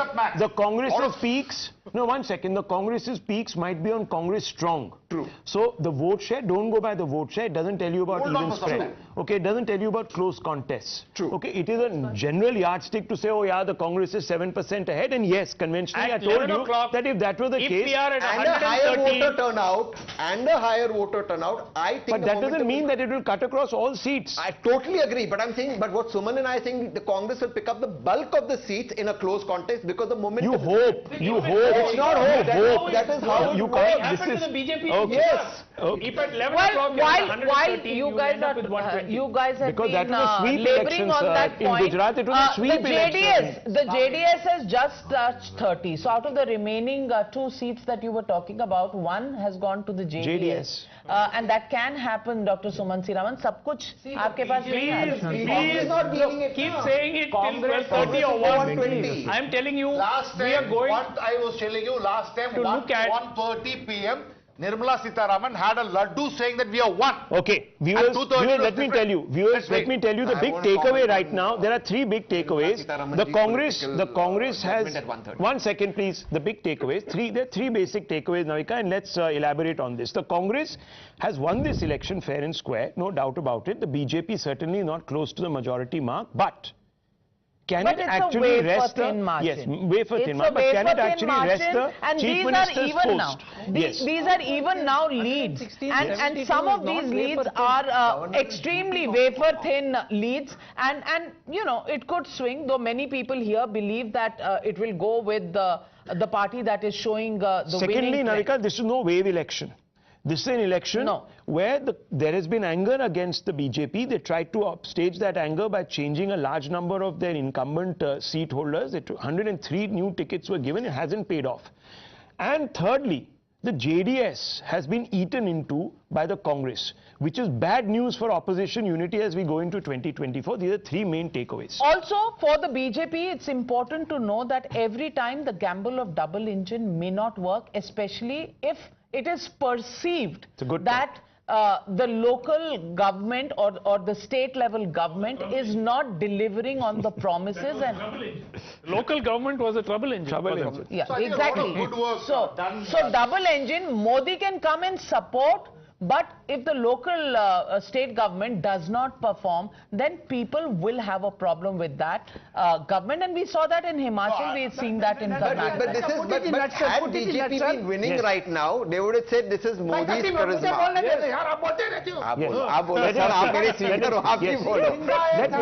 BJP.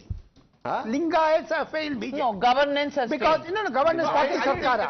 My understanding is Lingayats have backstabbed BJP. 40% Sarkara, the campaign. Of course, Lingayats have done. I object to that word. You may object because you got the votes. Because you got the votes. This is arrogance. The minorities have gone out of JDS and gone to Congress. This side. And also consolidation of the minority. When you, sir, 1 minute. Sir, 1 minute. Making a public let's don't take the moral high ground on that one. Tomorrow he will come into that. Congress plays politics just as well. Okay, so just don't try to be morally on the high ground. If the Congress party is ending, secular party gives reservation to Muslims. If the Congress party is getting 43.2% of the votes, 5% more than the last time, 7% more than the BJP, which is the second largest party, it tells you that its popularity is cutting across Lingayat. Which is why I'm saying it's beyond caste. It's actually a governance referendum, Anand Ranganathan. Maybe, as I said, let's be very honest about it. I think Sanjay is right. Any party that gets 42 to 43% vote share deserves to form the government. Let's be, there is no doubt about it. I agree. But deserves to form the government versus actually forms the government is a different catalog. That's the point. That's the point. That is the Oh, come on. No, come on. No, what do you mean? What do you mean in Maharashtra? No. In Maharashtra, in Mr. Tehseen Poonawala, in Maharashtra, there was a pre-poll alliance. Let me finish. Between the BJP and the Shiv Sena. What happens? The governor called the No, 1 second. What happens? What happens? The Shiv Sena goes and ties up, does a complete ideological... No. Let me finish, sir. Let me finish. Sells their own icon down the tube. Correct. Mr. Savarkar. And goes into an alliance with the Congress and the NCP, and you're talking about morality. No, that is defending democracy. And when the BJP does it, then it's... Apples to oranges. The governor is duty bound to call There's a pre-poll alliance, my dear friend. Pre-poll alliance, my friend. Where is pre-poll alliance in Karnataka, man? My God. We talk about Maharashtra. Maharashtra governor called BJP Shiv A pre-poll alliance is what you take to the people. Because the Shiv Sena called it off with the BJP because you were waiting in the wings with the MCP. At that time it wasn't unholy. Now it is unholy. We're talking about a constitutional post. You know, don't give us lessons. I'm talking about Don't give us lessons in morality. Tehseen Poonawala, take a deep breath. Have some cold water. And I'm going to dance and lessons in morality is something that no political party be moralistic? No political party has lived by that. Governor, you know, now if you do not have majority. RP Singh of the BJP joining. Here, Tehseen Poonawala says, if the BJP even tries to form a government at this point, it will be unholy. They forget their own strategy in Maharashtra. They forget their own strategy in the last Karnataka elections. RP Singh, how do you see these results? I'll appreciate, just show them what they did last time in Karnataka. I mean, did they get the majority? No. I remember Mr. Ghulam Nabi Azad, although no more with the Congress party, he ran toward Mr. Kumaraswamy's residence, and I don't want to elaborate it further, what all was done, what all was conveyed and what all exchanged, but it happened. We have all seen that. Now, also in Maharashtra, they talk of morality. It was the alliance of BJP and Shiv Sena which won the election, and who formed the government and who lured Mr. Uddhav Thackeray for the CM-ship, and what exactly happened thereafter. The two ministers jailed and Hafta Wasuli government, we got a Hafta Wasuli government. But that's point aside, but let's accept, I'm accepting the trends which are showing are little difficult for BJP, but as per my assessment, these are little midway trend. I mean, I'll appreciate, wait for another 4 rounds to go, and then things probably will change. I'm not saying they will change, but because I've contested elections, I've seen how trends change.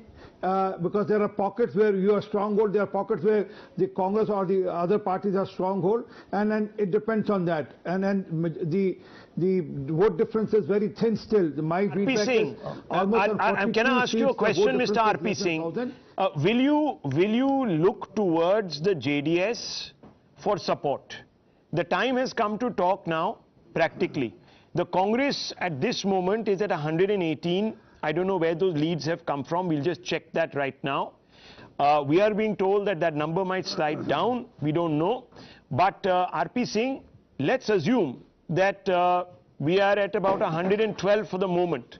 Let's assume that this is an open race. Will you tie up with the JDS? Simple question.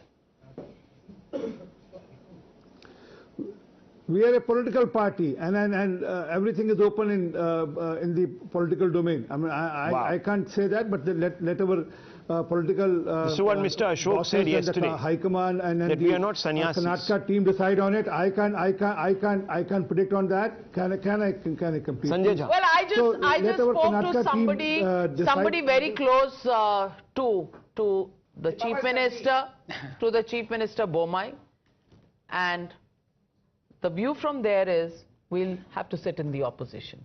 So shenanigans, should we rule it out for now? Even if, and he says the Congress is going to stay around 113, 115. That's exactly what ETG poll has predicted. Rahul, that's what Times Now's ETG poll predicted, yes, Navika. Rahul, let me tell you. Bang on. Yeah. Rahul, let me tell you. ETG, no, ETG. Yeah. ETG polls were, bang on Jay that took target. a private bet with you. That's a different matter. But It's on screen. Rahul, and we only bet on dosas in case anyone comes raiding us on what are we betting. Only dosas. Rahul, in my opinion, I think the BJP will be taking a huge risk if it were to play the Operation Kamal game in Karnataka. Yeah. People have heard yesterday what the Supreme Court has talked about in terms of the Eknath Shinde government. The whole country has been aware that you have in Maharashtra, where I live, by the way, a government where the governor, about what the BJP, I'm asking you, you are not going to Well, answer the question that I'm going to ask you. Vocaliga votes have gone from the JDS to the Congress. Now you tell me, no, one second. Of course they have. Of course they have. I'm asking you, no, you're just trying to play down Mr. DK Shivkumar's prospects. I'm asking you, sir, very simple question. They picked them up in other areas. Please, I'll show you the numbers. The Vocaliga belt has moved, the vote has moved, the minority vote there has also moved to the Congress quite squarely. This is DK Shivkumar's area of influence. Does he not deserve to be Chief Minister? This is the winning combination that he's brought. Well, let me tell you. This is a cushion that is pushed from 80 to 117. 1 minute. The Congress party, unlike the BJP, which only works on Mr. Modi, Mr. Modi and Mr. Modi, has 3 strong leaders in Karnataka. Yeah, and look why at are you ignoring Mr. Two strong Kharge? leaders in Rajasthan. Why are you ignoring the role of Mr. Kharge? So, end of day. 2 strong leaders in Rajasthan and in made you Punjab, cry. you forget there were 3 strong leaders. Agrinder, Channi and Navjot Singh Sidhu. But Anand Ranganath, 1 minute. I want to tell you, Anand Ranganathan, Congress is trying to get in touch with Malur, the independent candidate, Hudi Vijay Kumar. You know, they're already trying to bolster because they know their margins are thin at the moment. 116, not really safe zone because, you know, in Karnataka things happen. But I want to ask you, from now till 24 elections, roughly a year, 12 months to go, do you think it will actually work in BJP's favor if it does sit in the opposition in terms of the picture that it can paint of Karnataka in the 2024 elections? So 2 points here. Number one, let's be absolutely honest about it. There is zero nada morality in politics. For some people to say that one has to be moral and ethical and this will go against the BJP if they try to break it all is complete hogwash. So, Sanjay might... No, well, these are the times we live in, right? Yes, these are the times we live in. And we've lived in these times for a long time. From the JNN support to the Narasimha Rao government, don't shake your head. You know, the Congress has lived in that kind of zone for a long time. Worse than, no, Dr. Raman, something worse than something... I think we should worry about our political and public life. You worry, but worry about the Congress as much as you worry about... I think Madhav has a point. Madhav, let's go across to Madhav. Sanjay I was making. This is about old Mysore region. Just one quick 2 minutes. I'm going to quickly take. Just look at the old Mysore region there and here. The JDS has obviously been decimated. It is the Congress that is replacing them. But where does the JDS get its numbers from? Just look at outside of the old Mysore region. They just had 5 seats or 6 seats over here. Yeah, there are a total of 5 seats. They have actually been successful in about 8 seats now, where they have compensated for some amount of their losses over here. This is very significant because certainly the Congress has made inroads. I want to add 1 point. You see the last fag end of that seat? Yeah. Anur, I think it is. Yeah. And that seat, the business, JDS does not have any business to win there. It's the Lingayat dominated seat in Anur. But what happened? 1 second. It is basically the adjustment politics between Congress candidate and BJP candidate that enables the candidate to win there. Definitely. Why is BJP supporters Lingayat backstabbed us? You don't have business to win there. What kind of language on national TV? This is like, how do you talk like this on national TV? Tehsin Punawala is a star. Don't tell him what to say. Tehsin is a star. Tehsin is a star. Okay. Don't tell him this. Lingayat area, you don't have... Okay, hold on a second. Gentlemen, hold on a second. My friend's campaigning is over. Leave this for the assembly. When it is formed, all this will happen in the assembly. For now, let's just make sense out of the numbers. All right, please sit down. All right. Please be seated. Anand Ranganathan wants to make a point. Let the gentleman make a point, and then we'll come to the others. Gentlemen, in the immortal words of Meera Kumarji, Anand Ranganathan.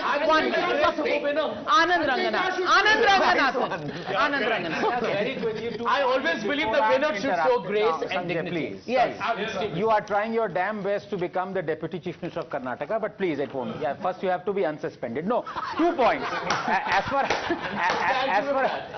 far as Doc saying that there are red lines, Doc, worse than somebody being denied despite getting majority is post-poll alliance. It is a crime because the mandate is against you. And we have seen state after state, BJP, everyone going for post-poll. That is criminal. Now, number 2, if you look at BJP plus out here, BJP plus, I mean JDS plus others, 500 crores each, others into 7, that's 3,500 plus 72. They're not doing that bad. 109. Yes. Okay, gentlemen, we are just about to hit 11 a.m. Can I? Good morning, everyone. Dr. Sumansi Raman, Dr. Ranganathan, all the doctors here in the studio and all the non-doctors, including myself. Good morning, everyone. We've had quite an exciting morning, but for anyone who thinks that it is over just as yet, it is not. Let's start right away by getting you the leaderboard first, and at the top, let's get you a recap of the numbers as they stand right now. Out of 224, we've got all the 224 leads. Jay, you've been on your feet literally since morning, and I suspect, going by how the close margins which we have in several seats, which we're going to talk about next, you're going to be on your feet for several more hours. But what are the overall numbers right now? The BJP is at 71. The Congress has gone comfortably past the halfway mark. It's at 117. It's actually varying between 114 and 120 for the last 1 hour. For the last 1 hour, it has not gone below the halfway mark, which is a good thing for the Congress, but it would have wanted this to be 120 plus. For a wave election, for a Congress wave election, for a massive anti-incumbency wave election, this should have been 120. But let's be gracious, they are at 117, well past the halfway mark. JDS is at 29, which is important because this isn't a wipeout as was being predicted. So things are quite curious, and others are also at 7. But JDS is a sort of a little bit of a freak phenomenon. When we check the vote share on the Election Commission's website, the vote share is around 12%, which is a steep decline from the 18.5% they had last time. So in a way, the JDS's whittling down has contributed to a majority for the Congress. That seems to be the broad arithmetic. So we will look now more specifically at the different areas, because the old Mysuru region, which we have extensively focused on, the BJP took a gamble there. They said we will go all out. They fielded Mr. Modi, Yogi Adityanath, JP Nadda, Amit Shah went all guns blazing. But that ended up bringing the JDS down, and instead of the reciprocal benefit coming to the BJP, it has instead come to the Congress.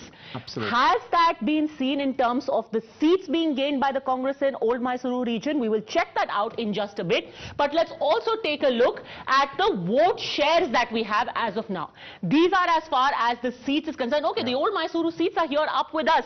So we've got the Congress at 30. The BJP will be very, very disappointed with this 4 which is up on the board. It was at 9 last time. So instead they were hoping to make this 9 into a 2025. Instead they have actually been whittled down. The JDS is at 19. From last time, how much did they have last time? 27. They had 27. So they have lost less than 10 seats. They have lost about 8 seats. 8 seats is what they have lost. Is the big gainer. Congress is the massive gainer over here. The vote shares are here now behind us. Look at this. The Congress has gone to a 42%. This is the gross vote share on 224. It's not just Old Mysore. So 42% is the Congress's vote share. Across the states, the BJP, interestingly, has pretty much held on to its vote share. The JDS at 13%. As I said, 12 the Election Commission said, it's a 13. I mean, the number is just stabilizing. But it is certainly down from the 18.7 it had last time. A big number. Now, here you observe the point that Rahul was making in the morning, that it needs to cross the 6% Rubicon to get the majority. And 6 is exactly the difference. It's 6.7%. So the Congress somehow seems to have hit that 6% factor. The Congress has managed to get it. Now, since we are focusing on the Old Mysore region, these are the vote shares in Old Mysore. The JDS is at 30%, but here again, the Congress has a massive lead in terms of vote share over both the BJP and the JDS, 11% over the JDS, and about 20% over the BJP. Now again, I'll go to the BJP's case. It was 19.6 last time. So it has taken a 2% gain, but the fact that the JDS has been cannibalized by the Congress in a sizable manner has created this mandate. Padmaja, if I may just interrupt. You know, you were saying that why is it that all these bigwigs of the BJP went and campaigned out there but didn't result in seats? I would guess what happened was that in December, somewhere in December or January, they realized that it's low-hanging fruit.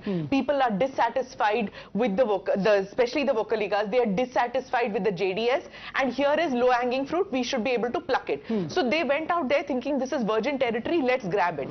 But what has happened then? If they have not managed to get it, that means that the seat distribution, the ticket distribution has not been correct. Because who managed to get that? That votes, the low-hanging fruit has gone to the Congress. They managed to get that because they have two bigwigs out there. They have both Siddaramaiah as well as DK Shivkumar, Old Mysuru region. So they have anyway local boys. They managed to get that. So in spite of all these big guys going from the BJP, they could not get that ticket distribution, lack of bench strength. I was actually speaking earlier to somebody in the BJP, and they said that within the party there was a very huge debate, Mr. Rajgopalan, about how to go about the Old Mysuru region. Should we take the gamble and go all guns blazing with the risk that the JDS's loss will be the Congress's gain? And they decided to go with that strategy. Clearly hasn't worked. BJP has taken a gamble. As we discuss now, they foresaw that in December, as Smita is saying, even during December and January, I had a long meeting with the top BJP leader. He apprehended the same situation what we are facing today. Then why did they do it? Because of the natural Congress is getting Muslim votes from JDS. They never envisaged that. Here's what I'm confused about. If the logic was, okay, let me bring in Sanjay Jha. If the logic was, and you can, add to this, Mr. Rajgopalan and Anand. If the logic was that, okay, let's take a gamble, then it will become bipolar. Chalo, JDS ka nuksan hoga, thoda hum, thoda Congress. But neither has it become bipolar. JDS has managed to get a fair share of seats in Old Mysore. Congress has benefited, BJP has actually gone down. So what really was the logic here?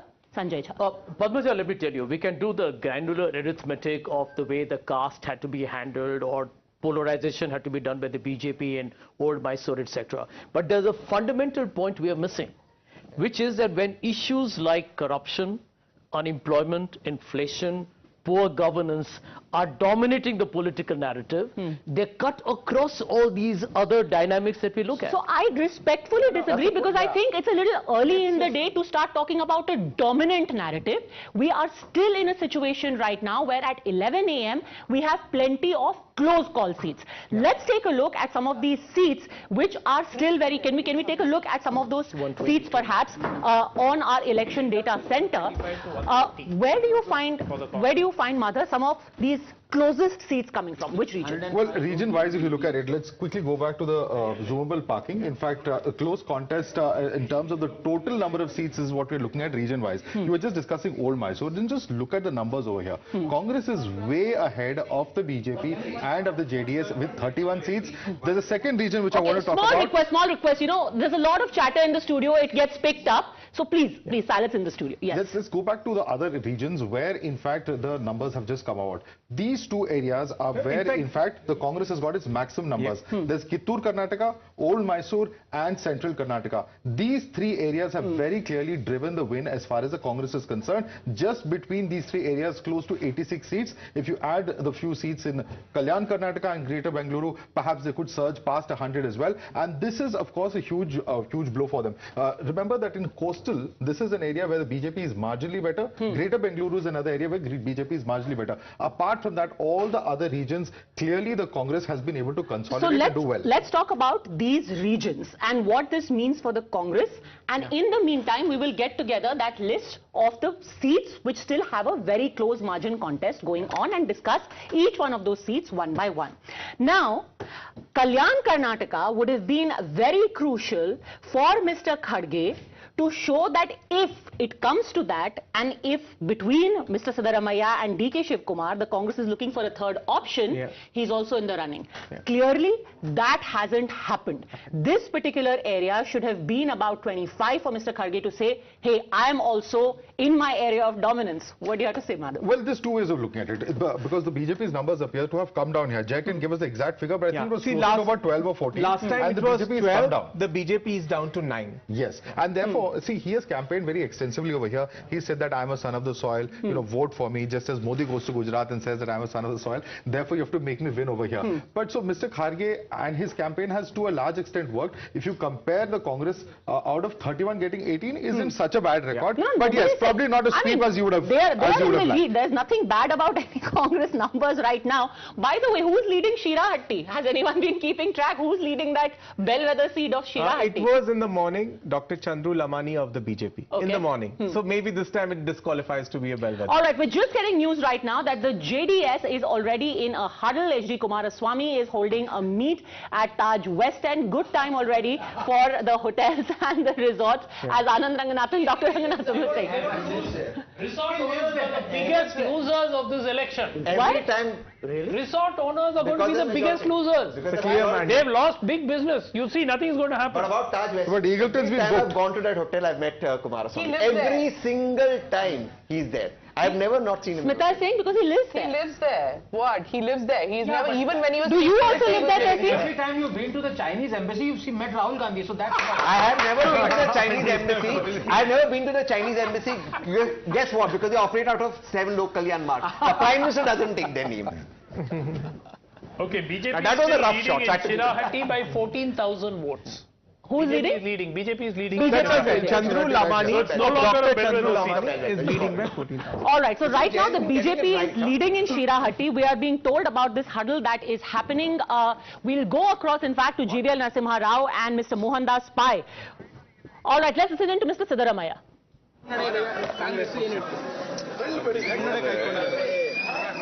Congress ಪಕ್ಷ ನಮ್ಮ ಅನಿಸಿಕೆಯಂತೆ ನಮ್ಮ ಲೆಕ್ಕಾಚಾರದಂತೆ ಮುನ್ನಡೆಯನ್ನು ಸಾಧಿಸಿದೆ.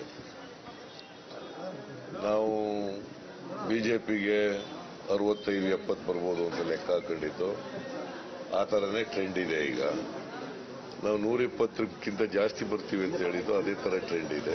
The trend that we had predicted for BJP of getting about 65-70 seats is coming true. We had said we would get over 110. That's also happening. So 120 party 120 ಮೇಲೆ ಸ್ಥಾನಗಳನ್ನು ತಗೊಂಡು ಗೆಲ್ತದೆ. ಈಗ initial stage ಇಂದ 5 round 6 round 7 round ಹಿಂಗೆಲ್ಲ ಆಗಿದ್ದಾವೆ. ಇನ್ನೂ ಜಾಸ್ತಿ ರೌಂಡ್ಗಳಾಗಬೇಕು. So ಅದರಿಂದ margin may increase with subsequent rounds of counting. 120ಕ್ಕಿಂತ ಜಾಸ್ತಿ ಸ್ಥಾನಗಳನ್ನು ತಗೊಂಡು ಅಧಿಕಾರಕ್ಕೆ ಬರ್ತದೆ.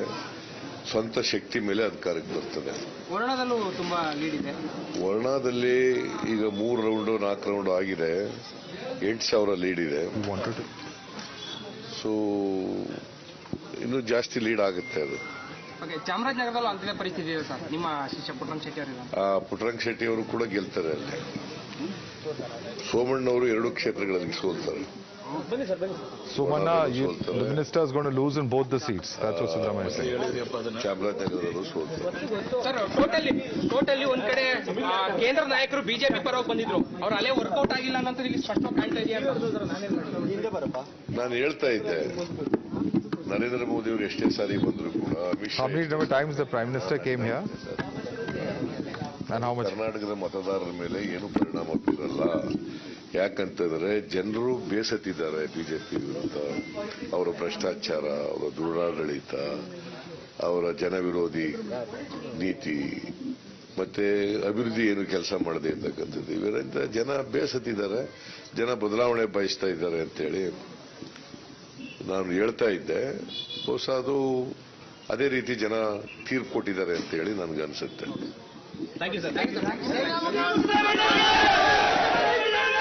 All right, so Mr. Siddaramaiah, finally since morning, at least he has started smiling. In the morning he was looking fairly grim. Interesting, Dr. GVL Narasimha Rao and Mr. Mohandas Pai both joining us now. Again, Mr. Siddaramaiah saying the Prime Minister came to Karnataka, he spread so much poison. Look the result, people have rewarded the Congress. Mr. GVL Narasimha Rao. No, Padmaja, the Congress party can interpret the verdict the way they expect, the way it suits them. But the reality is that people have not given them a huge mandate as the Congress was claiming, number one. Number two, where is the anti-incumbency? If the BJP vote share remained intact, what is anti-incumbency? If a party in power loses significant popular strength, that is called anti-incumbency. And if our vote share were to go down below 30% or below 36, way below 36, you could say, okay, people have turned against the BJP, our vote share is intact. It's purely a local arithmetic which has certainly worked against us so far from whatever trends we have. You see, the JDS, I think this is something that you should look at carefully. What is the local arithmetic? Then are you saying, Mr. Rao, your local leadership did not measure up to your expectations? GVL. What is this local arithmetic that you're talking about? No, I'm saying something else. I'm talking about arithmetic. Where JDS is strong, where they have been winning seats, in those areas JDS has retained its votes, but in non-core areas of JDS, their vote has transferred to the Congress. 5% down JDS and 5% up for the Congress. Not okay. There are questions for you in the studio. One by one. Hold on a second. One by one, please. Yeah. Sanjay Jha, yes. Yeah, GVL, this is Sanjay here. I have a question for you. You talked about arithmetic. So let me tell you one, looking at the numbers on the screen that you can see. Right now, it says BJP at 72. You know, you were 117 in the outgoing assembly. That's a loss of 45 seats. 45 on 117 will be over 35%. What kind of arithmetic is that, and what is it telling you in the BJP? Go on, GVL and Samara. Why are you not looking at the other arithmetic? The vote share of the BJP is intact. What does that tell you? You are talking about unemployment, public perception against the government. Does that not result in any BJP losing its vote share? Okay, let me tell you, GVL, what has happened. You have to be reasonable. The Congress's vote share is 43.2. You have to be rational in your analysis. But GVL, the Congress's vote share is 43.2. People have gone and voted not for you at all. Where has that come from? That has certainly not gone from the BJP. Sure, okay. Goes on this vote share drop. Okay, now I want to know. Hold on a second. Hold on a second. I think we have plenty of time for debate. Just give me 1 second, because finally we have that list of the places which still have very close margins. Jay, if you can explain a few of these seats. We have S. Darshanpur leading right now. The lead over there is a mere 481 votes. Yeah, and the most interesting part is Shahpur is in North Karnataka, Kalyan Karnataka. It's the JDS, okay, which is in second. Which is in the second position. So, you know, perhaps this is a scenario which will flip quickly to the Congress. Yeah. Now you come to Tumkur city. GP Jyoti Ganesh is the sitting MLA of the BJP from there.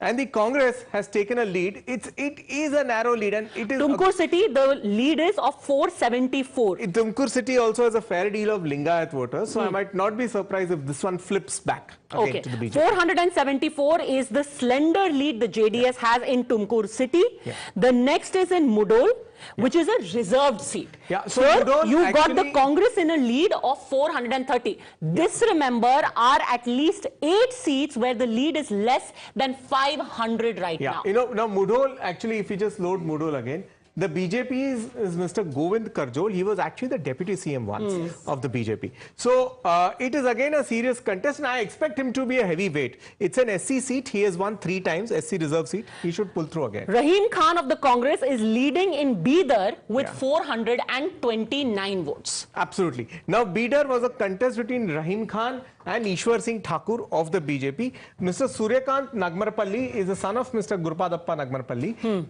On the JDS ticket, but a very strong leader there. All right, let's go slightly slower on the seats because we are trying to focus. Let's go back again to Bidar because we want to talk about that. In Bidar, yes, go on. So in Bidar, you have the JDS was expected. Can we go to Bidar, please? Yeah. The JDS was expected to play spoiler because they own a lot of local mercantile banking networks, like an NBFC, a rural NBFC. The Nagmarpalli family holds those. So the fact that their scion was on the JDS ticket, was expected to create a tough contest. However, let us see, between Rahim Khan and Ishwar Singh Thakur, if there's one thing I'm expecting to go in favor of the Congress, it is the polarization. Padmaja, to actually tell you, across Kalyan, Karnataka, be it Bidar, be it Raichur, Gulbarga North, Belgavi North, everywhere it had actually become a Hindu versus Muslim contest. The Congress candidate was from the minority community, the BJP candidate was from the Hindu community. Something interesting could be playing out here. All right, the next one we're looking at is Maski. In Maski, we have the Congress in a lead. This again is a tribal seat. 314. We're down to a lead of 314. The Congress is in first place. What we must also notice in all of this is that in these seats, which are close contests, the BJP, in a majority of them, is at third place right now. No, I think we'll just ask our desk to check this up. What we're actually looking at is Mr. Pratap Gowda Patil, who was actually the incumbent Congress MLA last time. He migrated during Operation Kamala. He lost the bypoll. However, the BJP accommodated him again. Isn't Maski one of the bellwether seats as well? Yeah, same Pratap Gowda. Same Pratap Gowda. All right. So that is as far as Maski is concerned, 314 votes. And Suresha BS of the Congress is leading in Hebbal with 272 votes right now. 272 votes. The final seat that we're looking at is Hebbal. Yes. Hebbal. So Hebbal is a part of the Bangalore region. It is a Congress stronghold. Now, throughout, I know, as Madhav and I were even looking at the data early in the morning, the BJP has actually improved its performance in the Bangalore city region, especially where Mr. Modi has campaigned. So the fact that the BJP is putting up such a tough contest in Hebbal, which is a Congress stronghold, just leaving it a 200-seat margin right now, is very interesting. Okay, now we'll go to the really interesting part. Hold on a second. Thoughts about the kind of margins we are seeing right now, the fact that H.D. Kumaraswamy, Mr. Mohandas Pai, is already in the Taj West End, sitting there, making phone calls. Do you foresee at all any turbulent times for your state? Or with the numbers right now, with the Congress past the 113 mark, all of this is all shadow boxing? Well, I think high turbulence could be a great reality in the future, because please remember the stakes are extremely high. The BJP cannot afford to lose Karnataka, whatever the cost, and the JDS has to align with the party to make sure they survive. Remember that, Kumaranna said very clearly, if he had more money, he probably would have campaigned much better. And I heard on the grapevine that he was supposed to get money from some party outside Karnataka, and that was stopped for other reason, and he had no money. And that's been a concern for him. And the only way to recoup their party coffers will be to make sure they come to power, and the Congress will not come to power with them. So you must have seen R. Ashok talking that they have a plan B, and we could be in for turbulent times unless the Congress gets a substantial majority. So I think despite whatever happens, we have to wait and see what happens to government. Because this is a very critical election for India. The Congress does not come to power. They lose a very rich state where they can make a lot of money for the 24 elections. Remember that. No, we're just getting shots. Very expensive. Where the money going to come? Yes, that is the shots we wanted to go to. Let's go across to DK Shivkumar. Congress comes to power, they can make money. BJP comes to power, it's critical for them. This must stop. Congress will make money, ATM. This is ridiculous. Why doesn't the same language be used for the BJP? Adani क्या हो गया? Adani. Hindenburg report क्या हो गया? क्या बात है यार? क्या बात है? Okay, he is entitled to his views. This is something that was said in the election that you have to watch out, because Karnataka will be turned into an ATM. It's a viewpoint. You don't agree with it. So ultimately, people's mandate. This kind of people's mandate. reason that there was no money for the Gowda family to say we don't have money is the biggest joke of all. All right.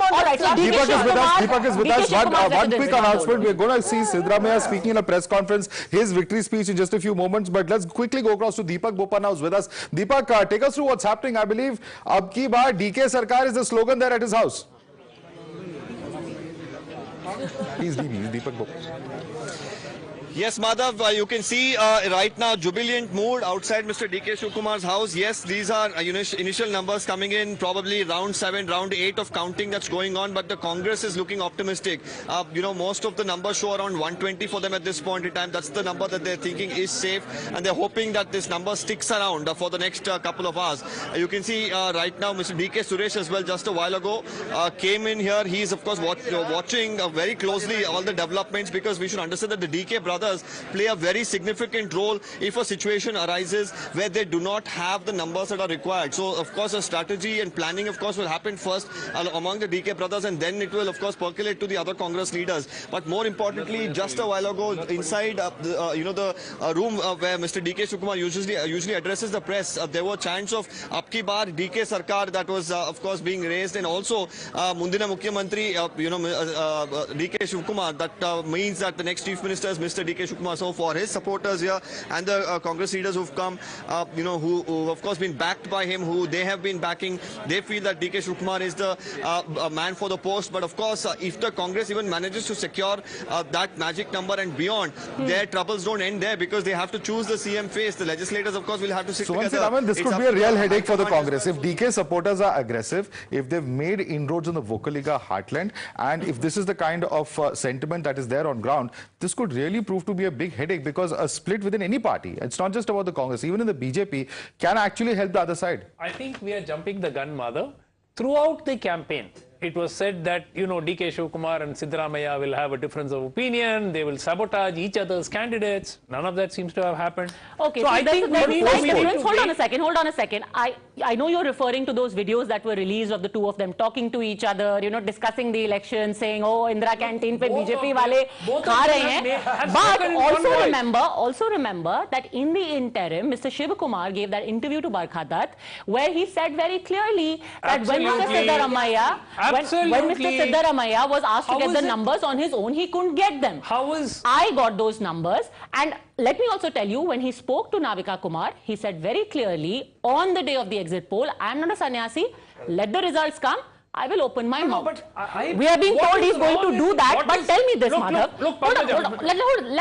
Let's just analyze this more closely.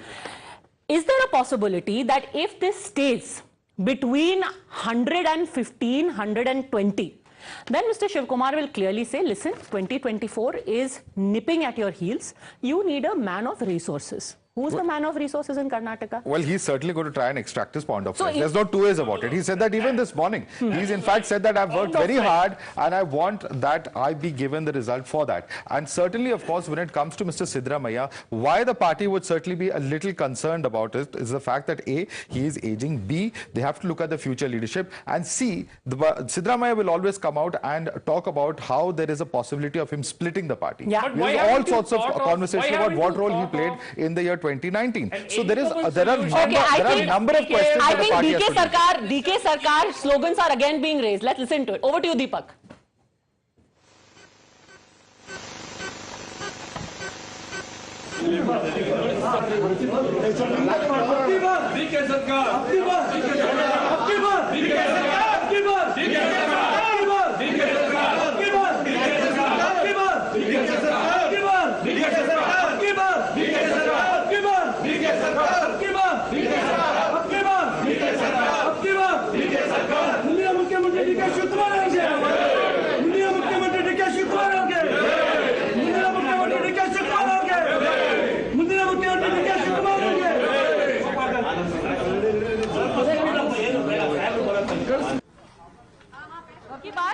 DK Sarkar.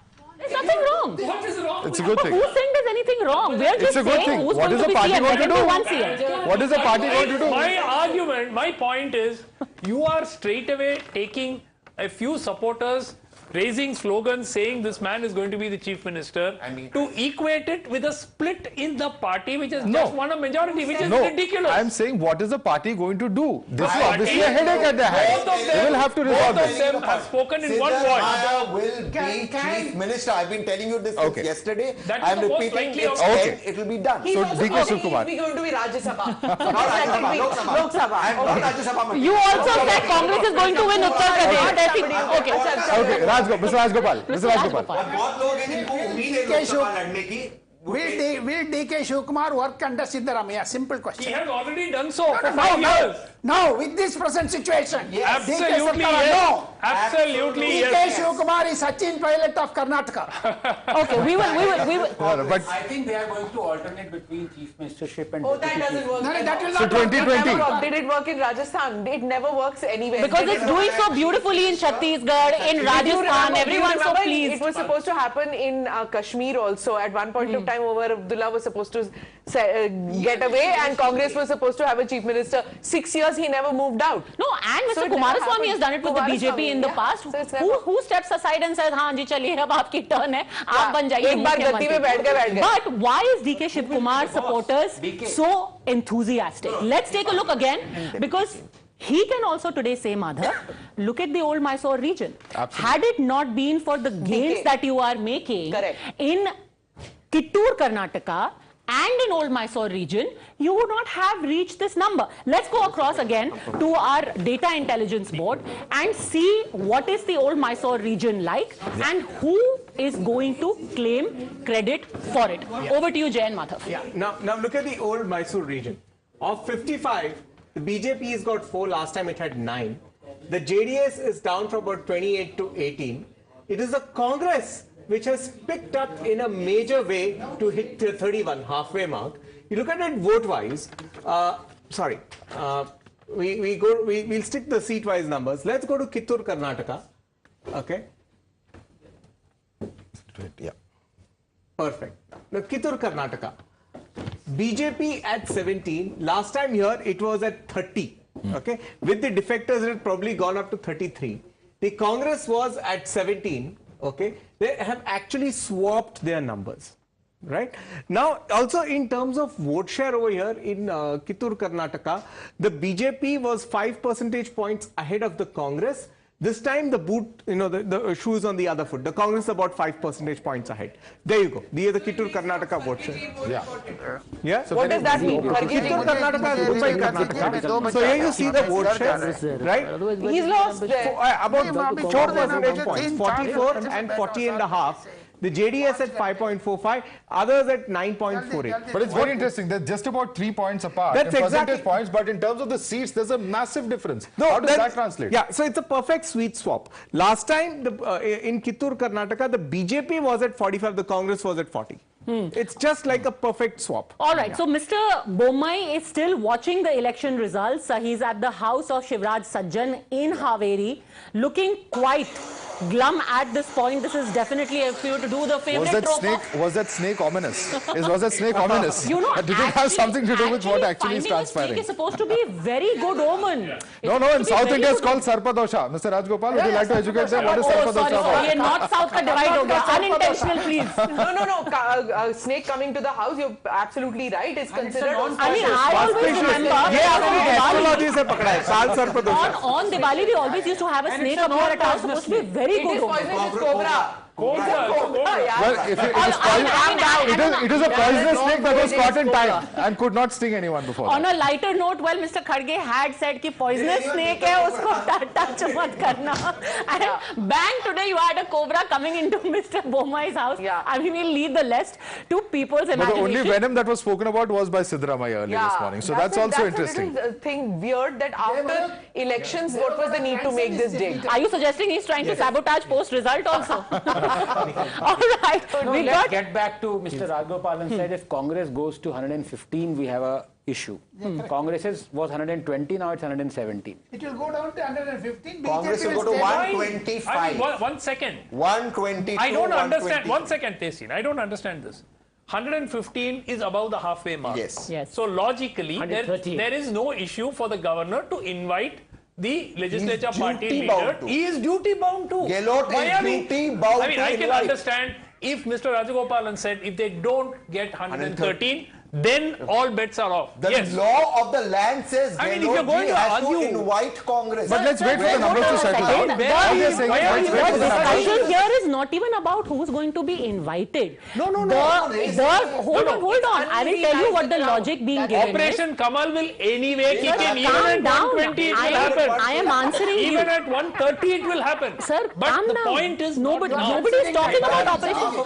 It's a tragedy for the country. If that is what nobody is talking about Operation. High moral ground. No, it's not high moral ground. It's not high moral ground. It has to end. There are red lines. Dr. Sumansi Raman, Mr. Poonawala, you are getting preemptively outraged. Nobody is talking about Operation Kamal. Nobody is saying the Congress won't be invited. What is instead being discussed is that if the Congress's margin is not very comfortable, people within the party will start jostling to say, and Congress legislature party meeting is going to be called tomorrow. That's the very latest that we are getting.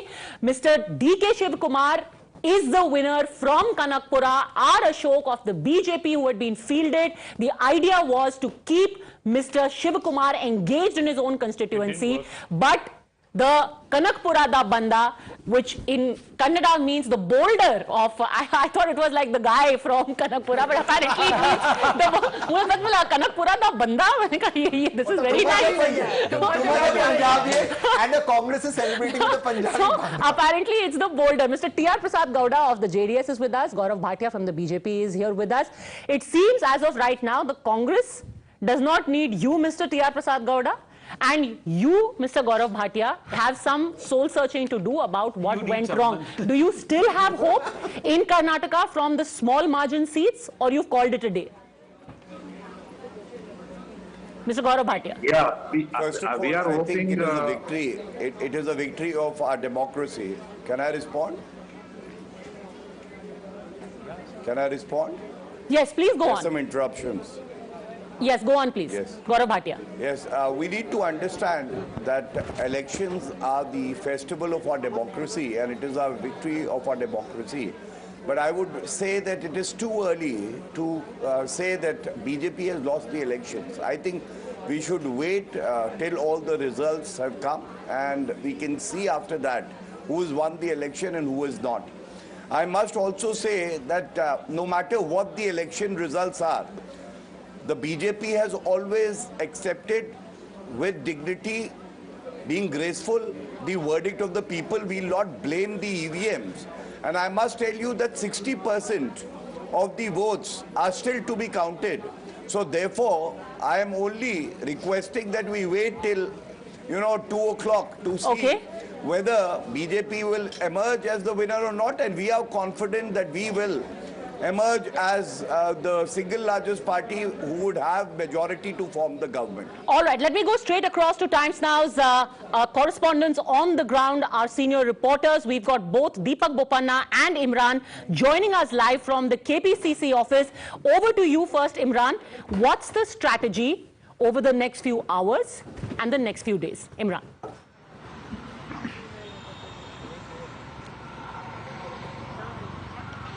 Well, with the first strategy is to keep the MLAs together in Bangalore as we speak. As soon as the certificate is given from the Election Commission, all the MLAs, not even bus, train, they'll be flown straight to the Bangalore. They'll be kept at the Hilton Hotel. Tomorrow is the Legislative Party meet at the Eagleton Resort, or that's what the Congress is getting, the Eagleton Resort or Shangri-La. And tomorrow the first thing is to the Legislative Party meet, and the question about who will be the Chief Minister is that will be decided. And what we get from sources is that unlike last time when there was a ballot which decided who will be the Chief Minister, this time when the Congress is High Command is likely to name the successor, name the Chief Minister candidate. Now there is already, D.K. Shivkumar has already claimed that he should be given, he deserves to be the Chief Minister as he has brought the party to power. But Siddaramaiah's supporters saying that he is the tallest leader and he is as far as 2024 is also concerned, Siddaramaiah should be made as a Chief Minister as he is a tall mass leader and also he belongs to one of the leader of the largest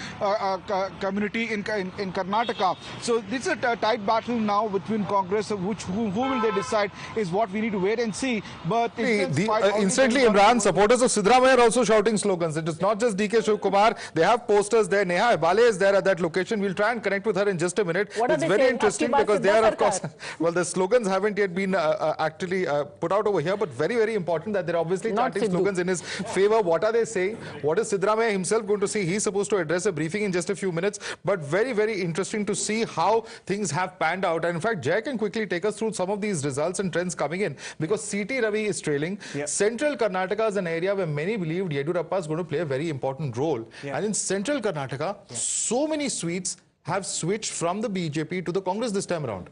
Yeah, lots of switches. In fact, even I was trying to observe for the rebels, just below Central Karnataka into the old Mysore region. A lot of the defectors to the BJP, like Dr. K. Sudhakar of Chikkaballapur, he has lost. So, I mean, what is interestingly emerging is that the ability to tide over the anti-incumbency has not been there with all the candidates. Even in the Kittur Karnataka region, if you look at the reversal of tallies, a lot of the strongholds or a lot of the strong seats that the defectors bought with themselves don't exactly seem to have gone back to the BJP. So there is some sort of an anti-incumbency. There is a disconnect where an assumption was there that the local leaders with their own mass base would be able to overcome the anti-incumbency. That doesn't seem to have happened. Okay, now we're going to take a look at some of the VIP seats. Many of these seats were keen contests. How have the respective candidates fared in those seats? Among them, of course, are Varuna, Shikaripura, we've got Chittapur. Let's quickly see who is ahead in those seats and whether the exit poll projections that we had done are coming true or not. All right, so V. Somanna is trailing in Varuna versus, of course, Mr. Siddaramaiah, the man of the moment. It is Mr. Siddaramaiah who went to Varuna. This was pitched as a very close contest. His son vacated this seat for Mr. Siddaramaiah and he's made good on it. Vacated the seat, and in fact, Mr. Siddaramaiah actually wanted to contest from Kolar. Yeah. Okay, let's go back, please, to Varuna for a second. We will tell when to move on. Yes, go on. Go on, Jay. Yeah. So he actually wanted to contest from Kolar. Varuna does have a sizable number of Lingayat votes also. The BJP was backing on it. In fact, a faction of the JDS worked with the BJP to defeat Mr. Siddaramaiah, but none of it has worked. All right. So Can I tell you one point? Mr. Siddaramaiah even now is not there. He knows he was going to win. All this make-up story that it's a close contest. He told that it's going to be a massive. Do you see how much? No, that is not true. Mr. Siddaramaiah did go and campaign. Of course he went and not only did he go, he took along Darshan also to campaign with him. So he took along film stars to campaign. Now he's not even there. And he's managed it. He knows he's winning a big margin. All of this is media story. In fact, this morning we were told he's going to lose from Varuna. One of your analysts told us, who's a pro-BJP, I believe. It'll be interesting. It'll be interesting to see. It'll be interesting with me. He said Siddaramaiah is losing. Okay, it'll be interesting to see what the margin of victory is over there. Leher Singh Saroya, BJP MP in the Rajya Sabha, is just speaking. Very, very interesting what he said. Listen in. Feel sad and shocked. So there's no hope, no line of hope for BJP at all, no plan B, nothing at all? No, plan B will be never there. Our party never said that there will be a plan B. Some individual person might have said it, but there's no plan B as such. All right. Okay. Sir, did you speak to central leadership as well, sir? Did you speak to central? Did anyone speak to central leadership? No. I will not. Our bosses will speak to them, not I. I'm very. But do you blame anti-incumbency on the present government? No, I don't blame, but it seems the result shows that. I don't blame anybody, but result shows that it must be anti-incumbency because people love Bharatiya Janata Party even today. Because I moved around and there is a love for the Bharatiya Janata Party and Modi's work and all that. But still, because we are not getting enough seats, it seems to be anti-incumbency. All right. So that was BJP leader Leher Singh also. Very, very big. The person who is perhaps the closest to Mr. B.S. Yediyurappa saying that he is a little shocked. This is anti-incumbency that the BJP has suffered from. Dr. Ranganathan, do you think again that there will be a little bit of, thinking? I will come to you on that as well, Mr. Gaurav Bhatia, that maybe Mr. Yediyurappa had another election in him. I think 2 points here. Number one, can I slightly correct my good friend Sanjay when he was talking about the election issues and the reason for anti-incumbency? He talked about inflation. Well, in Karnataka, the inflation has been 2 percentage points below. Corruption first. I'm coming to corruption, but you talked about inflation, you talked about unemployment. That's right. And I will tackle all three. So and social Sanjay, and economic this indicators. please. Okay. Just because you are next Deputy Chief Minister of Karnataka doesn't mean you should interrupt a common man. Okay. So as far as the inflation goes, Karnataka, it's 2 percentage points below the national average. Unemployment, it's 5 percentage points below national average. So for Congress to say that these were the issues, it's away from what the data is telling you. As far as corruption is concerned, I've said it from the day one. The moment BJP formed the government, it was on the foundation of corruption. They weaned away 15, 17 Congress MLAs, made them resign, made them fight again, and they formed the government. So corruption is an issue. As far as corruption is an issue that led to the anti-incumbency, is a question that I posed it earlier, a week ago, as you know, but now I'm inclined to believe yes. Let Mr. Gaurav Bhatia answer that. Now you have a close confidant of Mr. Yediyurappa saying he's shocked, it's anti-incumbency. Mr. Gaurav Bhatia. So I would say that as the national spokesperson of the party, we are hopeful that these trends would change in our favor. And I would be the last man standing till all the election results are declared. Or the number of results that are declared show that Congress has already attained majority. और मैं इतना ही कहूँगा, picture अभी बाकी है मेरे दोस्त कहूँगा, जहरीला सांप नहीं कहूँगा किसी को. And I must make it very clear on Times Now that, you know, we need to understand one thing. What were the issues? We said that Karnataka cannot have separate sovereignty like Sonia Gandhi and Congress party had tweeted. We maintain that. You cannot abuse the election is the over. Please, whoever is speaking like this should be told that that person needs to be quiet now. You know, basic civility. Somebody is leading and they think they can turn into dictators. Let's be cordial. You know, I waited for my turn. I have the right to make my points. Yes, but Mrs. Gandhi never said Karnataka should have separate sovereignty. That's plain untrue. Okay, I'm just going to have to interrupt for a second because we've got slogans again now at Sidda for CM slogans being raised in Mysuru. Yes. Let's go straight across there. So clearly this old Mysore region is going to become a battleground of sorts. Let's listen in actually to what is being said. Neha, over to you.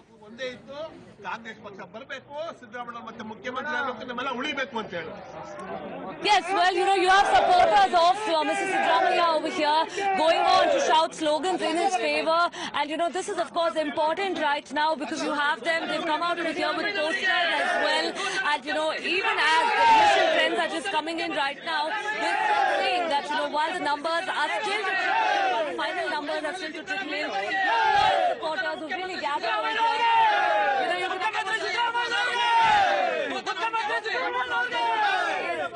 You know, they're quite literally terming Siddaramaiah over here as the Chief Minister. We'll try and speak to one of them as well. Upcoming Chief Minister Siddaramaiah. I have to ask you, the numbers are still to finalize. The numbers are still trickling in right now. Celebrations have begun at the Congress headquarters in Delhi, in Karnataka, and now outside Siddaramaiah's residence as well. Almost Congress government will reach magic number 313, 113. Almost, we done it. Siddaramaiah has become a Chief Minister of Karnataka. I demand, I command, we are supporters, Siddaramaiah supporters, is as a Chief Minister of Karnataka, become a Chief Minister. I demand, I command. Okay. Sir, I was speaking to you earlier. I want to ask you, you know, how important is it today for, you know, the Congress party that Siddaramaiah be made the Chief Minister? There are many people in the fray. You have Mr. Siddaramaiah, you have Mallikarjun Kharge, you have DK Shivakumar, you have G. Parmeshwar also, who said that, you know, even his work his hard work for the party should be repaid. So how is the Congress party going to, you know, solve this? You are a supporter of Mr. Siddaramaiah, so you are saying he should be made the Chief Minister, but there are many others as well. Definitely, if you see the total number of MLAs who are going to win in the state, And if you take their support, if they raise the hand, definitely it will come for Siddaramaiah more than 80 MLAs. And that shows that Siddaramaiah is the only mass leader who can become the Chief Minister of the state. Yes, definitely accept that there is DK Shivakumar ji, Parameshwar ji and rest other leaders who are capable of becoming a Chief Minister. But it's end of the day, it's MLAs who are going to decide who will be the Chief Minister of the state. And one more thing is that Siddaramaiah is the only mass leader in the state who can make Congress to come into the power. There are other claimants as well, but he stands tallest. That's the claim being made over here. In fact, on the right side of the screen, you can see supporters of DK Shivakumar as well. In fact, DK Shivakumar putting out that victory sign over there. Smita Prakash, what are we going to see? This is quite interesting. Happens. See, what happens is that when it comes to the crux, how many MLA support can you get? But DK's is the backroom thing which got them the victory. So that cannot be quantified in terms of the number of MLAs who can be counted in numbers. So what this guy says is that you should see who brought in more MLAs. Then you can't see the caste factor, you can't see the backroom politics, you can't see the money power that makes you. But I have a question over here, because if Siddaramaiah tomorrow comes out and says that all the Ahinda MLAs are mine,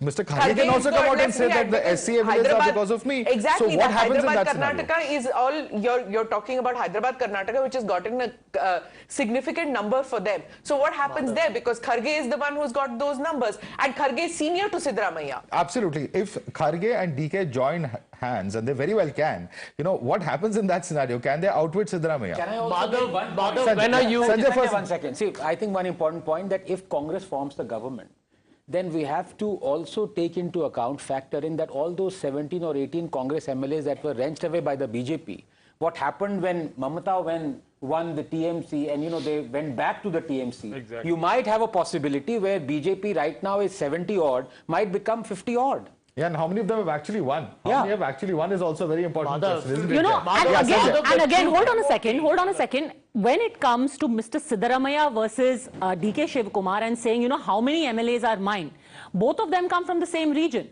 So who's going to take credit? And elections are not just about how many MLAs won, it's also who helped them win. You can't be in a situation where in a year from now... Why did Siddaramaiah not help them win? He is the most popular leader. You also need resources, Tehsil. Resources so if was the Bharat Jodo Yatra went through 7 districts, somebody had to organize it, right? No, I think somebody organized it, gave you the resources. Padmaja, I want to ask you, are these resources coming from homes? No, it's the party that does it officially via the Election Commission accounts for it. Nobody comes. Came in from the party paid for it. The party paid for it by check. Agar nahi hota to income tax or ED ki raid hoti. Okay, so there are no election funds that were spent in Bharat Jodo. No. But anyway, okay. I think let's take a deep breath.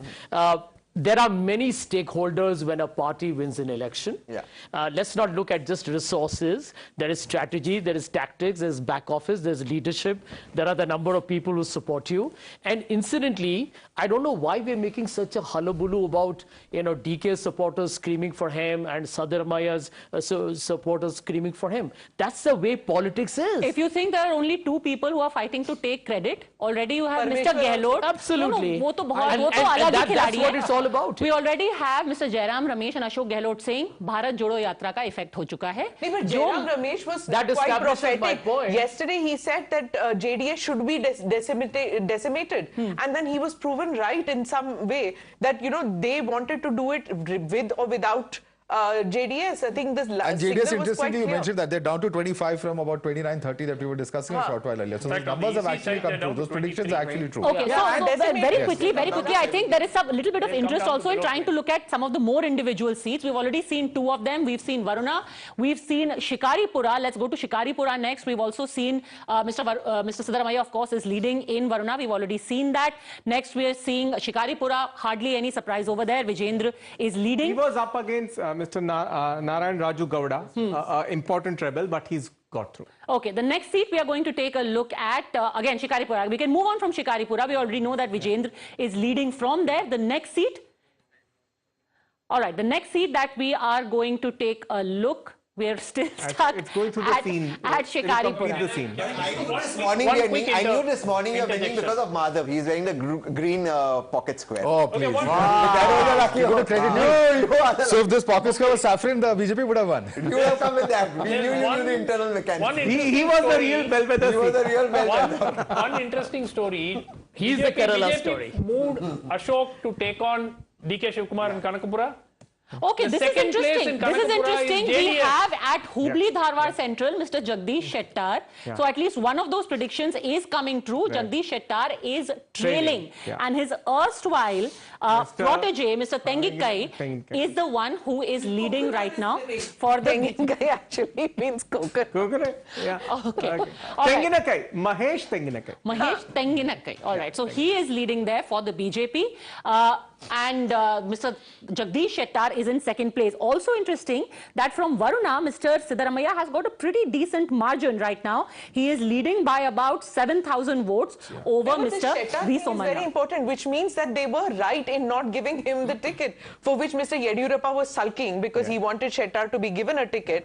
So which means that the High Command of the BJP did the right thing. But there's also the offset factor in the entire Kittur Karnataka region. It didn't work for him, right? No, but also the BJP put in a lot of effort to make him lose. So Shettar in the Congress is not the same as Shettar in the BJP. No, there's another perspective to it. Even in Bangalore, the BJP, with all this talk of anti-incumbency, has done better than 2018. So basically, across urban swaths, Hubli Dharwad is urban. Across urban swaths, it's actually a loyal party vote, very little to do with the leader. Congress is sweeping Belgavi, it's sweeping Bijapur, it's sweeping Bellary, it's sweeping Mysuru, it's sweeping all this. So I don't... And Jay, are you now seeing that the numbers seem to be stabilizing? Yeah. Because I'm not seeing the numbers fluctuate anymore. So this has, in the last 1.5 hours, this has not gone below 115. Yeah. And it's right now 119. 119. Okay, Shiggaon, you have Mr. Bommai leading. I think, yes, he is leading Shiggaon because both the Congress and JDS are trailing over there. So the snake was lucky. Snake was lucky. See, no Kala Sarpadosh over there. Also interesting, if you see at the bottom of your television screens, you can see the Uttar Pradesh local body elections where the BJP is very comfortably, and this has been the trend over the last several local body elections as well. They have repeated it. BJP, Yogi Adityanath managing to power through almost all of the different wards and seats. Your thoughts, Mr. Mohandas Pai? It's not just, there was a very interesting perspective that somebody gave that among all the metro cities that we have in the country, Bengaluru was the only one that was with the Bharatiya Janata Party. Mumbai also, yes, now they are in government in Maharashtra, but BMC is not with the BJP right now. Do you think that this loss is going to be felt more acutely and in more ways than one? Well, I think it could be possible because please remember, we pay 60% of the taxes of Karnataka, 65% of GDP. We produce the highest jobs. Neither the BJP nor the Congress have invested in Bangalore adequately. They're 15 years behind. Now we get a Congress government. They promised 60 crores of subsidy, giving 2,000 to 2 crores per every month. The economy is not have enough money. All kind of engineering takes away the money paid by citizens of Bangalore. So Bangalore is not in for good times unless we see the enlightened leadership. If DK Shivkumar possibly has some influence, I think he could invest in Bangalore because he's from Bangalore. He understands that his future is linked here, and definitely he's going to be a future chief minister for the Congress. But right now, we are in the same situation we were, irrespective of which government comes to power. Take a look at the numbers. We're talking about the numbers stabilizing. The BJP almost at the spot where the Congress was earlier. Congress was at 69. The BJP is now at 74. The Congress has reached 119. You wanted to give some insights, Jay? Yeah, actually, if you look at the breakup of the numbers, Padmaja, it's really fascinating. We earlier talked about the urban swaths remaining somewhat loyal to the BJP. Most of the defectors, barring three of them, were from the rural area. There, it's anti-incumbency all over. Now, BJP had 16 of them, on tickets. Only 5 of them have won. The Congress has won more than half, 9 of them. Okay, you even come to the actual places where the BJP suffered a setback to get to this tally. We tracked about 70 Lingayat dominant seats. Okay, the BJP has only 21 of them. The Congress has nearly the double, 40 of them. Okay, we also tracked a lot of the BJP's initiative pushes in the Vokkaliga belt, which was based on mobilizing local leaders. Some of those leaders, you know, and of course Madhav can add, they were local district presidents of the Vokkaligara Sangha, means Association of Vokkaligaras. Yet, out of 39 such seats, the BJP is mobilized just 4. So basically, its inability to completely hold over the Lingayat dominant seats. Also, in the mining belt, I think the Kalyan Rajapaksha, along with anti-incumbency, has harmed the BJP. Out of 26 seats, which are completely, you know, where mining is the main economy, the BJP has pulled in just 5, the Congress has pulled in 18. Before we go into a quick break, just quick look at the tweet. In fact, DK Shivkumar's put out a tweet with his entire team. They all put up their thumbs up. We can just pull that up on the screen to show that to our viewers before we slip into a very quick break. It's a victory sign. Come back. Absolutely. Victory sign, his entire team that he's being shown. We're going to come back to. We're going to come back to all of you in just a few moments. We have to slip into a very quick break. But with that, with those so it's slogans definitely and a Congress Sarkara, but the MLAs will be saying, "Kaun hai CM hamara?" At least for the next few hours. Taking a very quick break. On the other side, we're going to take a look at the local body election results in Uttar Pradesh. What that means, what do we take home as the story from the UP results? Back in a minute, don't go anywhere.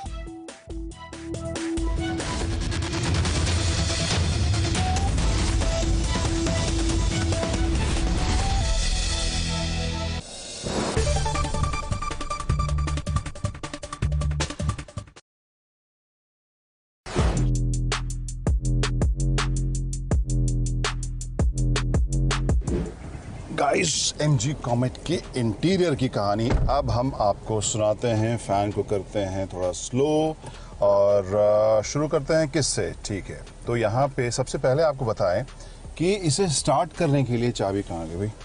चाबी मेरे pocket में है। तो इसे start करने के लिए आपको कोई इंजन स्टार्ट स्टॉप बटन नहीं मिलेगा। क्यों? क्योंकि आप इस खूबसूरत सी क्यूट सी जो चाबी है उसका अनलॉक बटन दबाइए, इस कार में बैठिए, 2 बार ब्रेक पेडल को दबाइए और car is ready to go. तो एक ये इंटरेस्टिंग आपको एस्पेक्ट इसमें देखने को मिलेगा। इसके अलावा 10.25 इंच के आपको 2 स्क्रीन यहाँ देखने को मिल रहे हैं। इंटरेस्टिंग इंप्रेसिव चीज़ ये है कि यहाँ पे आपको जो लुक और फील है और जो फीचर्स है, एमजी की गाड़ियों में आपने फीचर्स वैसे भी काफ़ी जो लिस्ट रही है उससे लंबा ही देखा है उस लिस्ट को।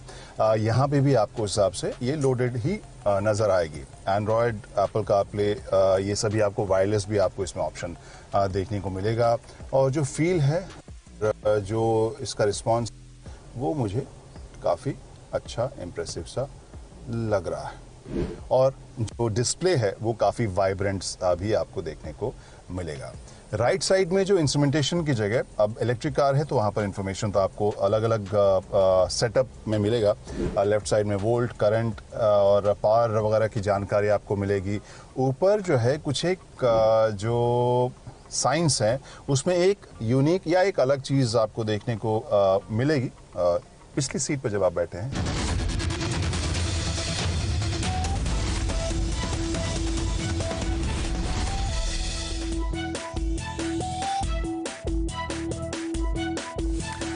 Hello and welcome. You're watching Result Day Live. I'm Padmaja Joshi. With me, my colleague Madhav Das Gopala Krishnan. And today, while the entire country is focused on Karnataka, another very important result is coming from Uttar Pradesh, a bypoll in Jalandhar as well. Let's get you started with the headlines. Congress breaches BJP's South Bastion trends, give them a comfortable victory margin. Celebrations begin. Even before final results, Congress infighting begins. Ab ki baar DK Sarkar, chance counter Sidda for CM post as Congress CLP to decide tomorrow. Ban on Bajrang Dal and vowing to bring back Muslim quota seems to have paid off for the Congress at the cost of the JDS. An incumbency wave hits BJP hard. Congress breaches even BJP's Lingayat bastions, but BJP still clings to hope. JDS's dreams of being the power broker fizzle out as Congress sails past the victory mark. Siddaramaiah laughs off HDK's kingmaker hopes. In a massive boost for the BJP ahead of the 2024 polls, Yogi maintains his dominance in the heartland. Uttar Pradesh sweeps all 3 municipal polls.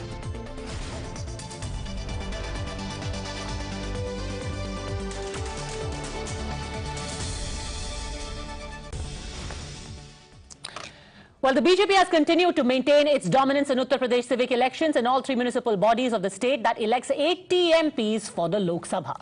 And in fact, in these mayoral polls, the BJP is leading in over 15 seats out of 17. In the municipal council and in the Nagar Panchayat polls, the Saffron Party maintains a clear edge from the opposition. The elections ahead of the 2024 Lok Sabha polls project that voters have reposed their trust in the double-engine government. Well, in most of the interesting seats, you have the BJP maintaining a lead in Ayodhya, in Varanasi, in Mathura, in Prayagraj.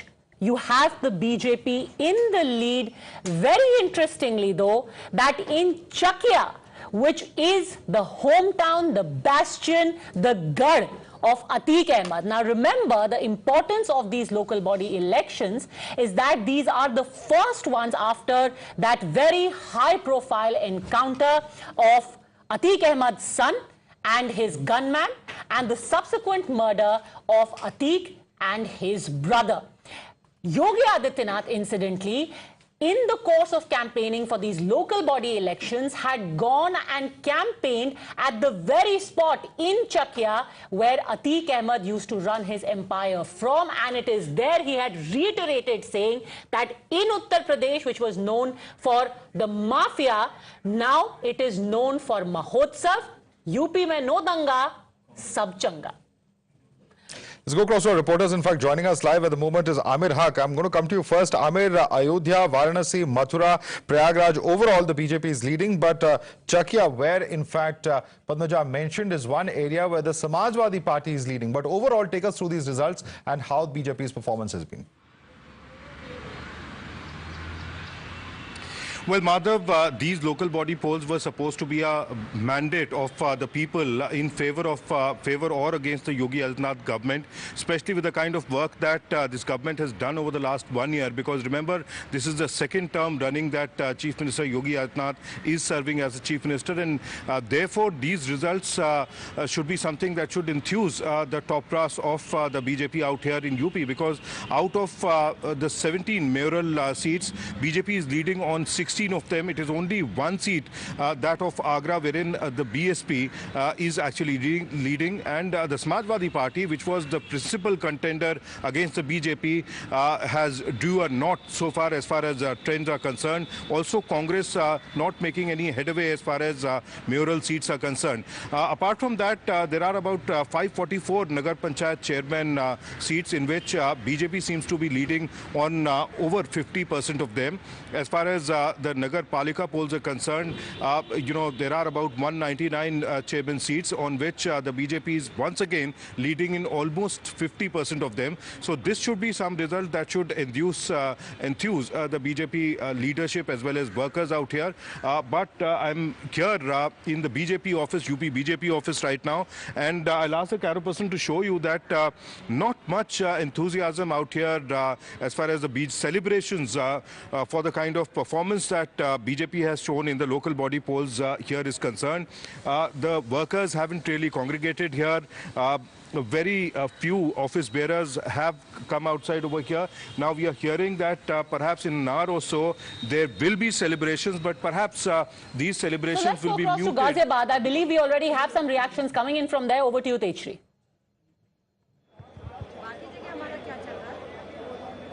Oh, well, yes, I'm standing at the counting booth in Ghaziabad. Remember that there are 17 municipal corporations in Uttar Pradesh, out of which the trend is showing, as Amir also quoted rightly, that 16 is led by BJP. And here I'm being joined by the mayor from Ghaziabad, who, if I would read out the counting as of now, so the BJP's Sunita Dayal is as of now at 83,971. BSP is at around 25,000 and SP is at 17,000. So it's pretty much clear by the afternoon trends that Mayor of BJP, Ms. Sunita Dayal ji, is at the winning trend. What's your first reaction? आपकी पहली प्रतिक्रिया क्या होगी? How would you react to this? हमें पहले ही पता था भारी बहुमत से जीतेंगे। अनुमान यही था 2.5 और 3 के बीच में जीतेंगे। भारतीय जनता पार्टी 40% पोल हुआ था। सुनीता दयाल तो हमारी वोट भी बहुत कटी हुई थी। 3 बड़े मुद्दे जिसको आपको लगता है कि गाजियाबाद की जनता ने आपको वोट दिया, जल्दी से बताइए। मुद्दे तो हर जगह के अलग थे।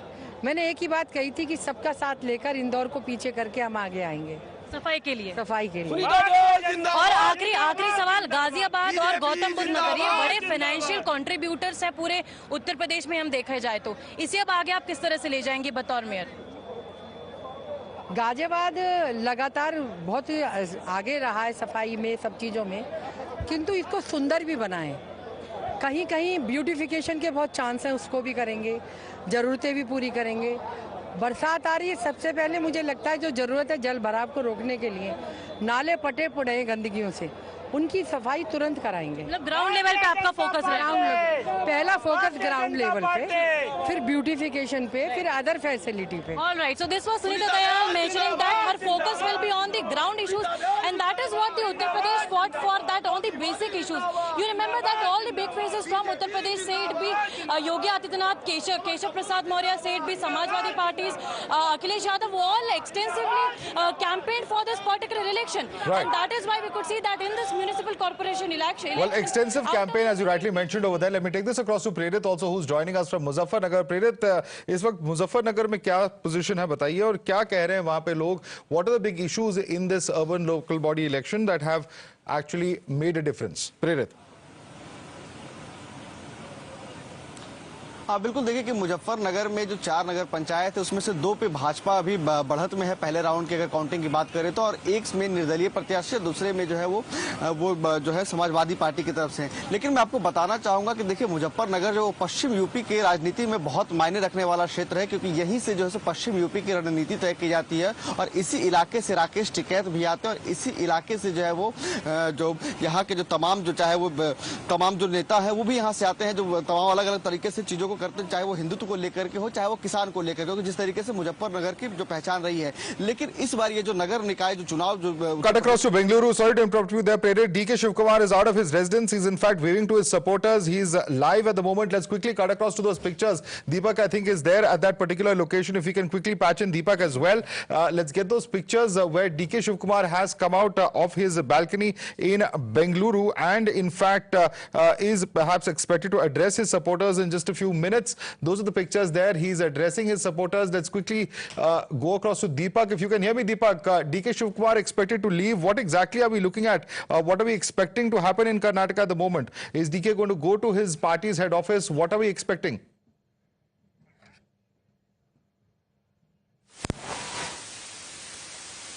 All right, so we will... House just at the balcony, and you know, he just waved at the crowd, thanked the crowd for being here, probably waiting for another half an hour. Thank the crowd for being here, probably waiting for another half an hour or so before he actually steps down and speaks to the media. You can see right now the crowds, of course, have come here in large numbers. Probably Mr. DK Shivkumar will decide very soon to move to the KPCC office, considering the sheer number of people who are gathering here. Now we are expecting him to step out. Let's try and see if he actually steps out now. His brothers also with him. We just saw some pictures of Mr. DK Shivkumar watching television together right now. Here you have some Congress leaders, of course, who've come out. We're expecting Mr. DK to come out now. Sweets as well being distributed here. Here you can see some laddus out already. You're already out with the sweets. Already sweets. Forget about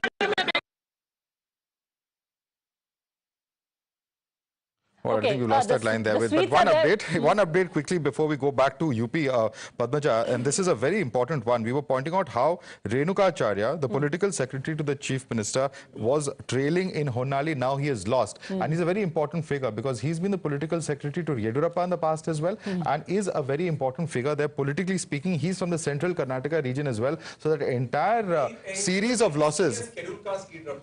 Now, yes, let's take a look at some of the other leads that we have, and maybe then you can also take a look at these seats more closely. In Hubli Dharwad Central, Jagdish Shettar is trailing. In Athni, Lakshman Savadi is not just leading, he's leading with a pretty healthy margin of 25,000 right now. 25,000 is his margin. Chikmagaluru, we have HD Thamaiya, who defected to the Congress. He is leading but with a very slender 452 votes. In Hirekarur, UB Bankar, who was a loyal member of the Yedurappa camp, he is now leading with 6,598. But in the face of Operation Kamala, Mr. Banakar had to contest on a Congress ticket. So, you know, let's just take a look at the comparison that we are seeing. These are 4 of the leads or trailing that we have of people who either switched over, some of the rebels. These are rebel results that we are giving you. Again, we have K.S. Kiran Kumar, who moved to the Congress. Here you have the JDS actually leading. In Shahapur, Guru Patil switched to the JDS. He is trailing by about 12,401 votes. Look at how close all of these are, Padmaja. The JDS person who you mentioned from Chikanakinhalli is just 21 votes. Just 21 votes. It could swing one round and it could completely swing the other way. Look at the other seat we were talking about, Puttur, where Arun Kumar Putila Fighting Independent is leading with just 649 votes. In Malur, Vijay Kumar is trailing with 20,000. That's, of course, a huge margin. And Bail Hongal, where Vishwanath Patil Fighting Independent. So, large number of independents who are emerging. There were rebel candidates on both sides, over a dozen rebel candidates, if I remember correctly, from both the BJP and the Congress. That seems to be hurting both parties. Let's take a look for a while now at the comparative map to see where the changes have come in from and what this is telling us. Jai Shri Ram, we had both of our analysts, Jai Mrug and JVC Shri Ram, analyzing the Karnataka elections with us. Here, the map is changing, JVC. This is not what you would have even expected because you've also traveled across.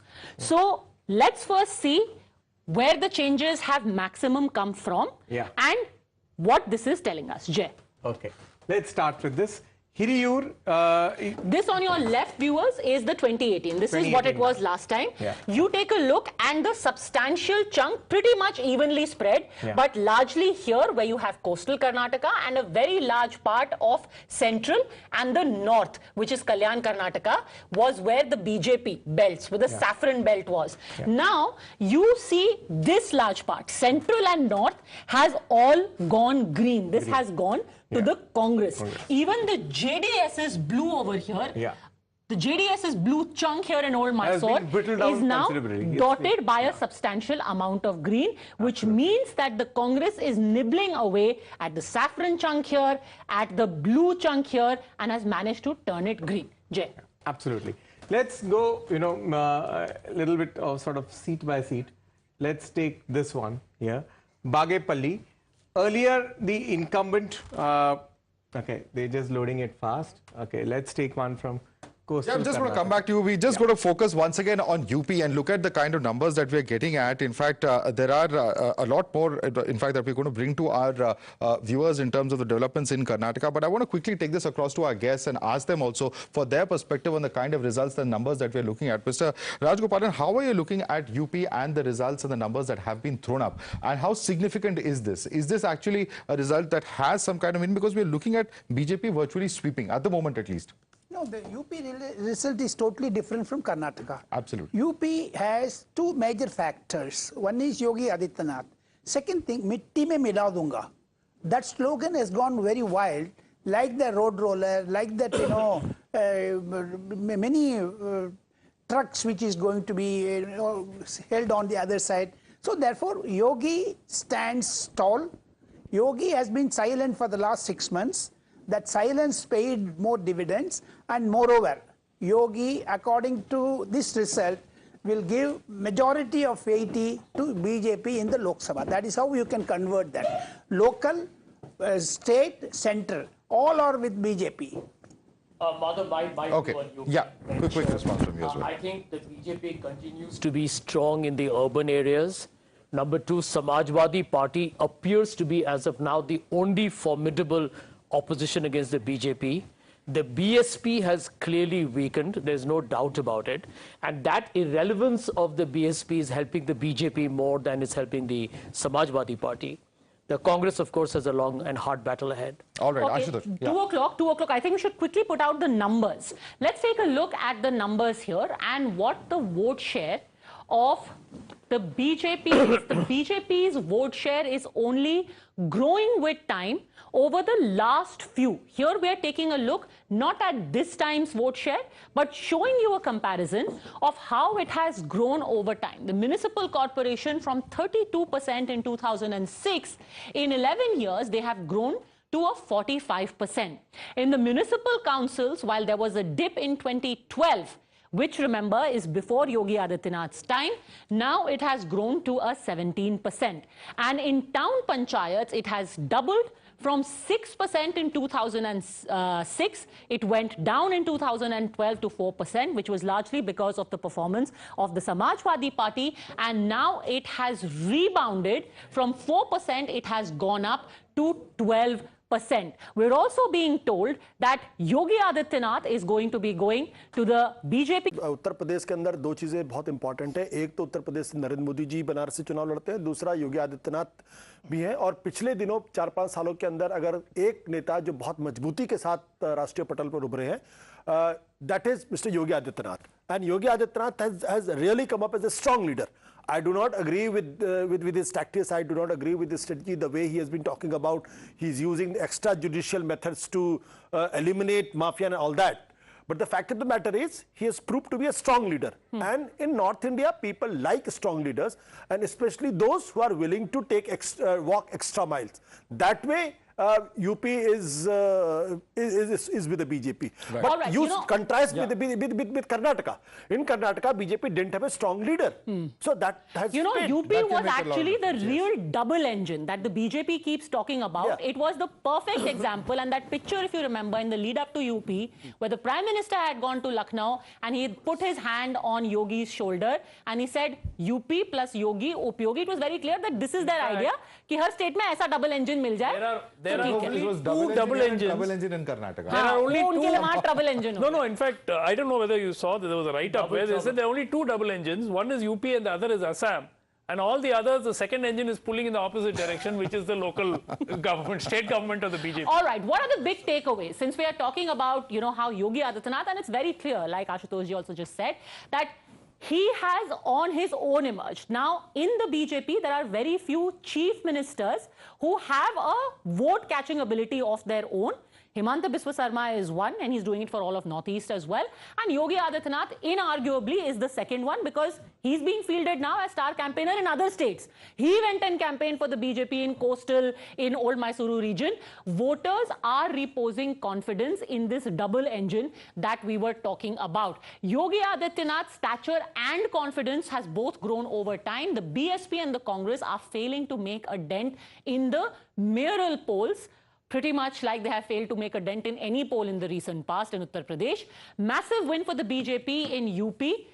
Important because this is bringing 80 Lok Sabha seats. And this is not to try and be petulant, but Lokesh Jindal, Priyanka Gandhi, the fifth takeaway is psychological win for the BJP ahead of 2024. Yes, it's a big local body election and the BJP has won it very handsomely. Priyanka Gandhi's launchpad. While yes, Karnataka is a great win, all credit will go to the Gandhis along with the local leadership, perhaps more to the former than the latter. But UP was her original launchpad. Assembly election, nothing. Lok Sabha election, nothing. Even local election, nothing. See, when we talk about state elections and local body the General Secretary East is still there. General Secretary West to ja chuke hain. See, we have to understand the organization, the entire setup within which a political party is functioning. In Uttar Pradesh, as Mr. Ashutosh rightly said, we have a long road ahead. The organization has to be strengthened. The grassroots worker has to be motivated, has to be mobilized. And the Karnataka win is a boost for the worker at the ground level. It will immensely boost the confidence and it will be a positive message sent to all the workers in Uttar Pradesh also. And with this form of motivation and with this form of energy, certainly the party is going to come back. Right now, BJP has an advantage, but Karnataka has set the wheel in motion. We have Mohsin Raza's reaction coming in, where he says that this is a verdict for the Muslim candidates, I believe. Let's listen to that reaction.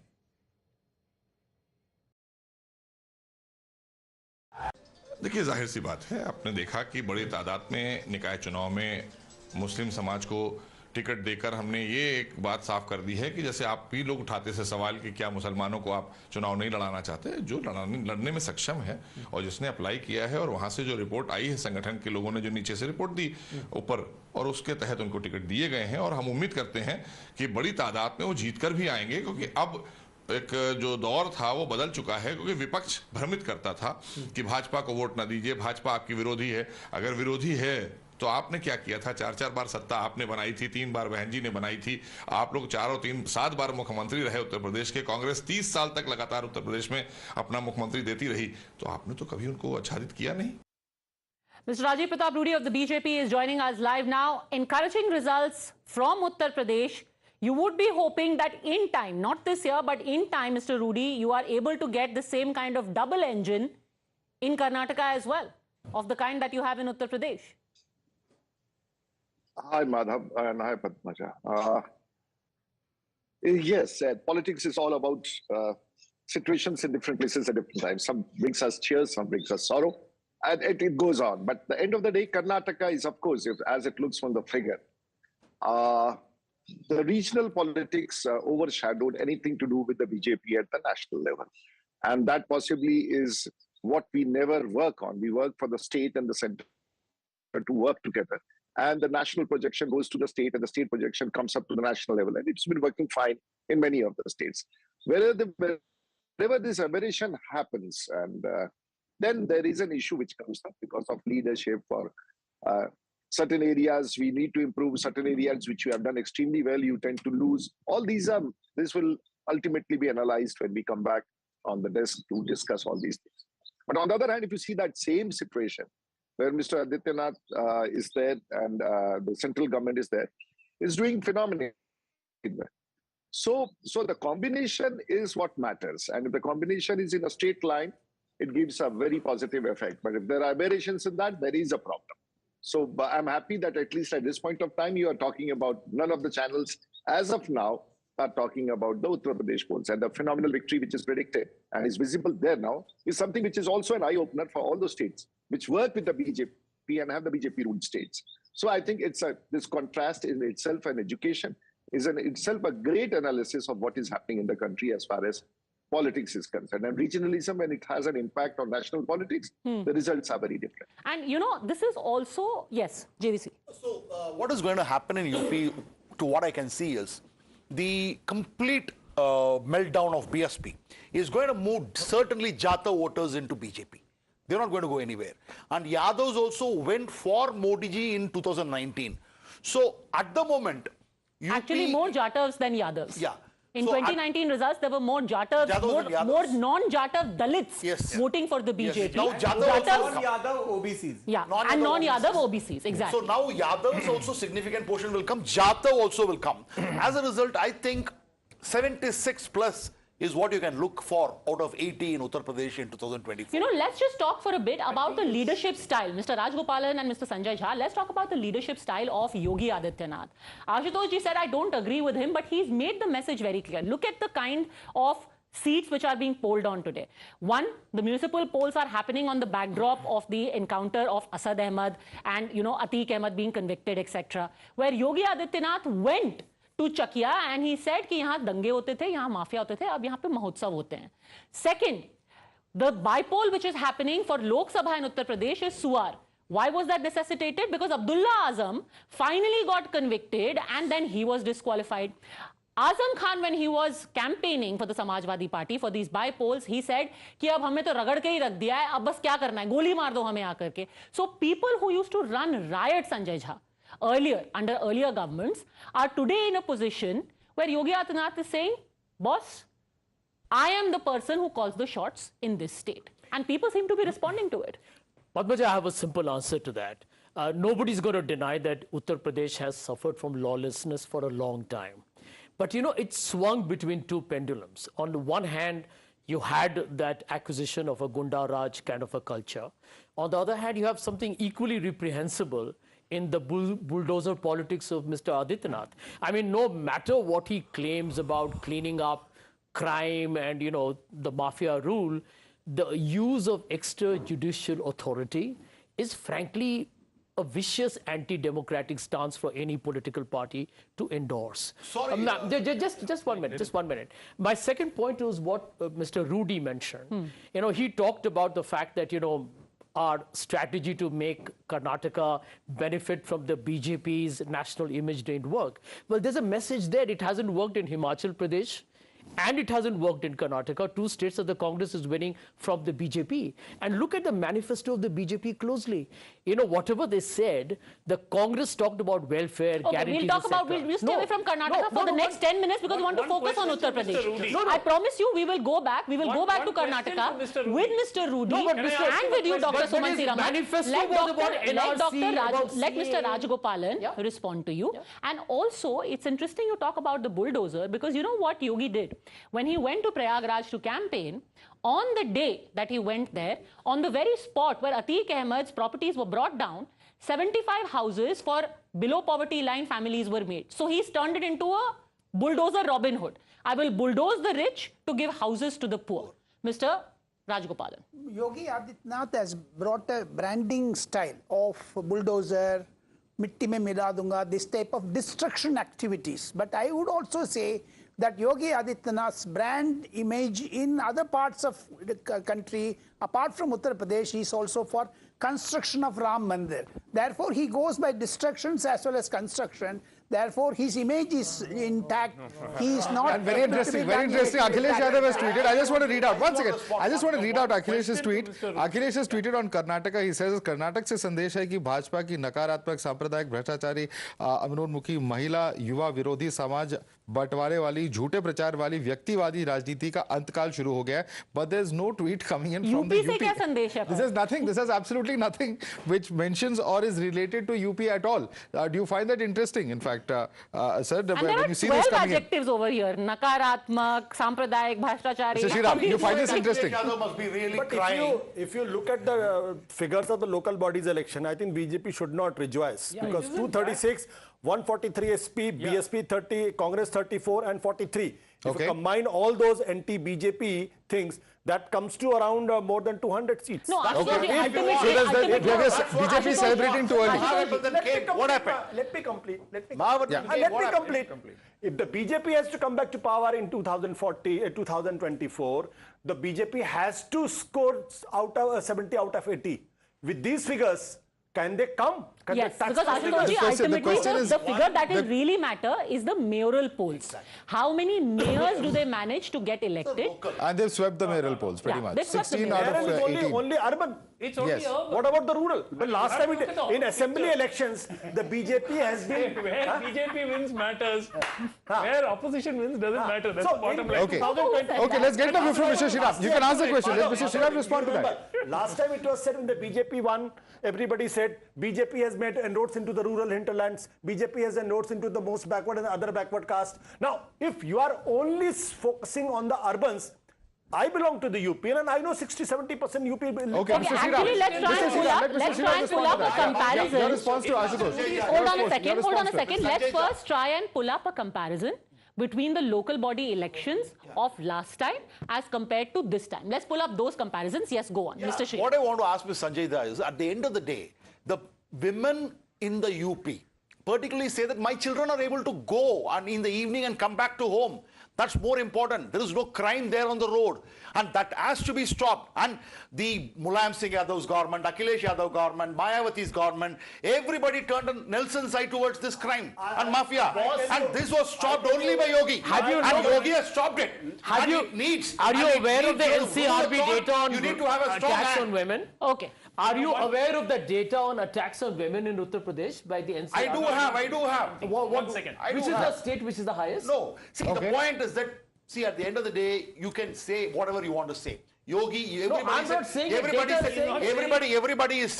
said probably that in 2019 with Mahagadhan. No, I'm giving a political rhetoric.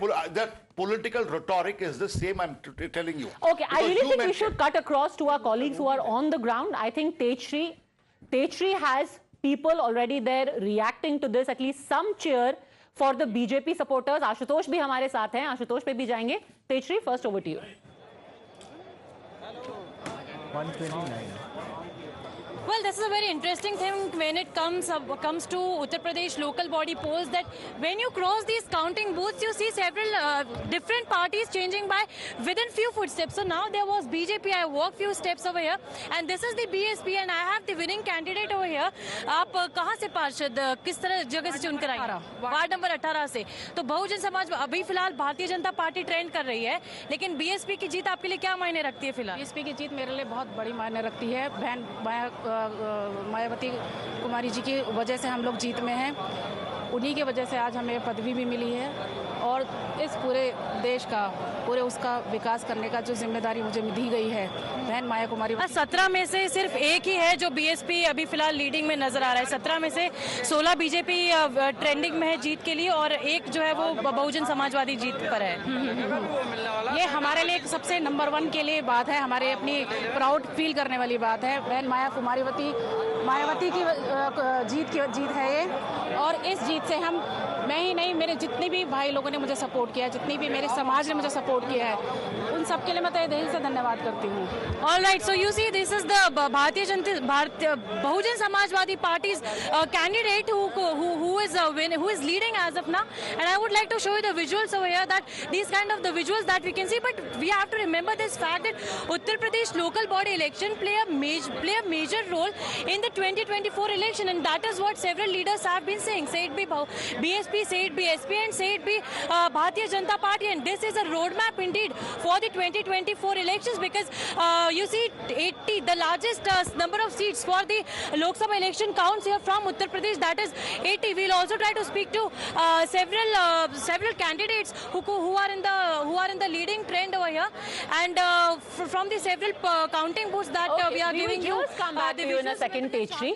Ashutosh, आपने जो local body election है, Ashutosh my colleague on the ground, आपने local body election बहुत closely track किए हैं.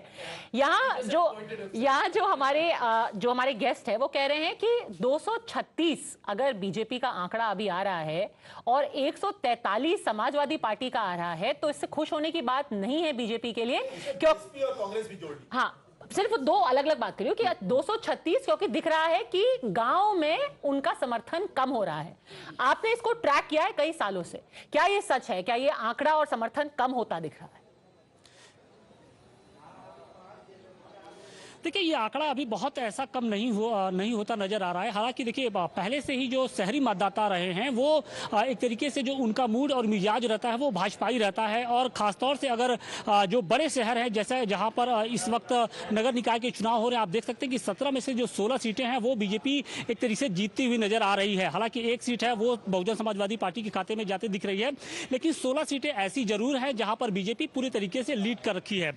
सिर्फ यही बात नहीं, देखिए जिस तरीके से पिछले कुछ सालों के दौरान उत्तर प्रदेश को माफिया मुक्ति की ओर योगी आदित्यनाथ ले जा रहे हैं, उससे जो लोगों के मन में जो एक विश्वास है कानून व्यवस्था को लेकर, वो बहुत तेजी से एक तरीके से रिएक्ट करता हुआ दिख रहा है. और उसका जो असर है वो चुनाव में भी हमको देखने को मिल रहा है, क्योंकि इस चुनाव को सेमीफाइनल के तौर पर देखा जा रहा था और ये कहा जा रहा था कि इस चुनाव से उत्तर प्रदेश का जो मूड है वो समझ में आएगा. तो कहीं ना कहीं जो अभी के जो परिणाम है वो उत्तर प्रदेश खासतौर से भारतीय जनता पार्टी के लिए संतोषजनक हो सकते हैं. हालांकि बहुत अपेक्षित परिणाम की जो उम्मीद योगी आदित्यनाथ शायद कर रहे होंगे उतनी तो नहीं मिली है, लेकिन फिर भी जिस तरीके से उन्होंने पूरी मेहनत की है, खासतौर से अगर वाराणसी की बात करें तो प्रधानमंत्री के इस संसदीय क्षेत्र के जो बीजेपी का एक मजबूत गढ़ है उसको बचाने के लिए योगी आदित्यनाथ एक हफ्ते के अंदर उन्होंने 3 दौरे किए लगातार. जो मंत्रिमंडल के लगभग आधा दर्जन से अधिक जो मंत्री हैं वो बनारस में डेरा डाले हुए थे.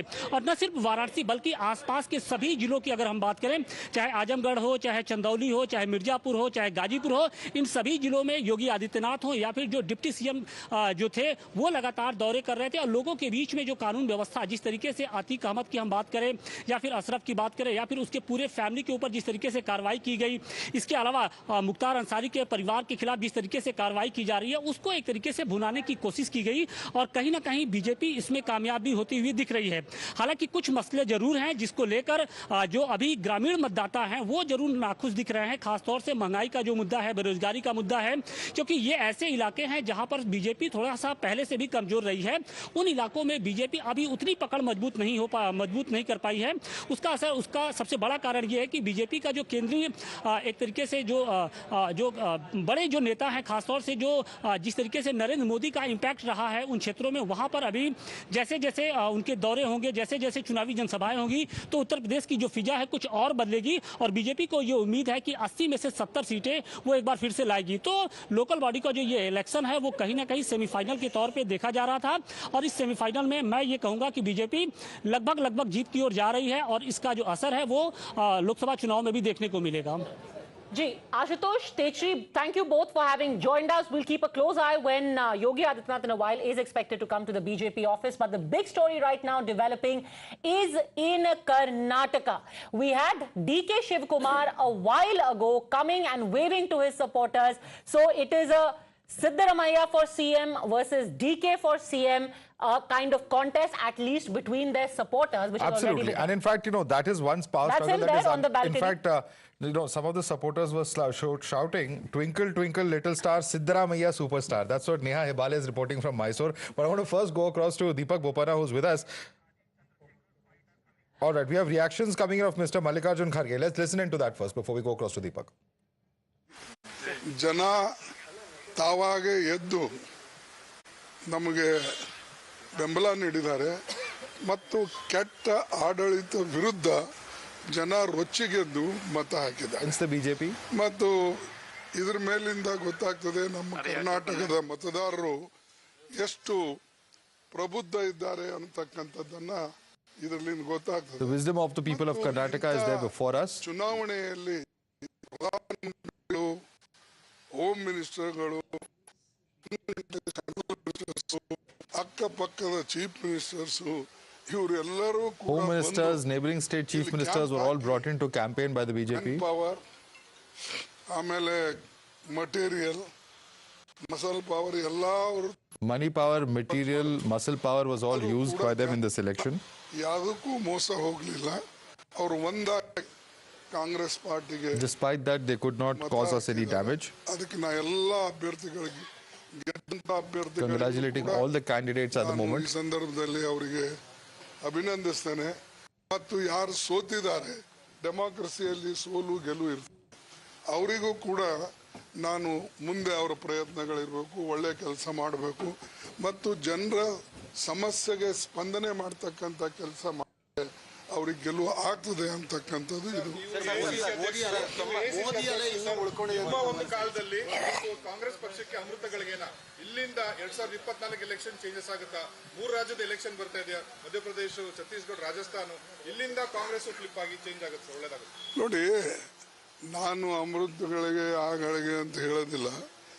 ಜನ ನಿಮಗೆ ಒಳ್ಳೆ ಕೆಲಸ ಮಾಡಿದ್ರೆ ಎಲ್ಲ ಬೆಂಬಲಿಸ್ತಾರೆ. ಮತ್ತೆ ಯಾವ All right, so that is the National Congress President, Mr. Mallikarjun Kharge, in fact, briefing reporters right after these results, welcoming and thanking the people of Karnataka. But let's listen into outgoing Chief Minister Basavaraj Bommai and what he had to say, virtually conceding defeat, saying that Congress has been able to make a mark. We'll do a detailed analysis once all the results come out as a political party and see what gaps and deficiencies were there. Listen into Bommai. Congress has able to make the mark, and we'll do the detailed analysis once all the results come, because all trends are there now. Once the results come, we will do the detailed analysis, and as a political party and as a national political party, we'll not only analyze, and we'll see that what are the gaps and what are the deficiencies were there at different levels. We'll look into that and improve upon it, and we'll take this result in our stride and we will go ahead and reorganize the party and come back during Lok Sabha election. Senior leader of the Congress party, Mr. B.K. Hari Prasad. Sir, Congress is looking for a comfortable win now. Yes. Who do you ascribe the victory for, sir? Well, it is the defeat of Mr. Narendra Modi,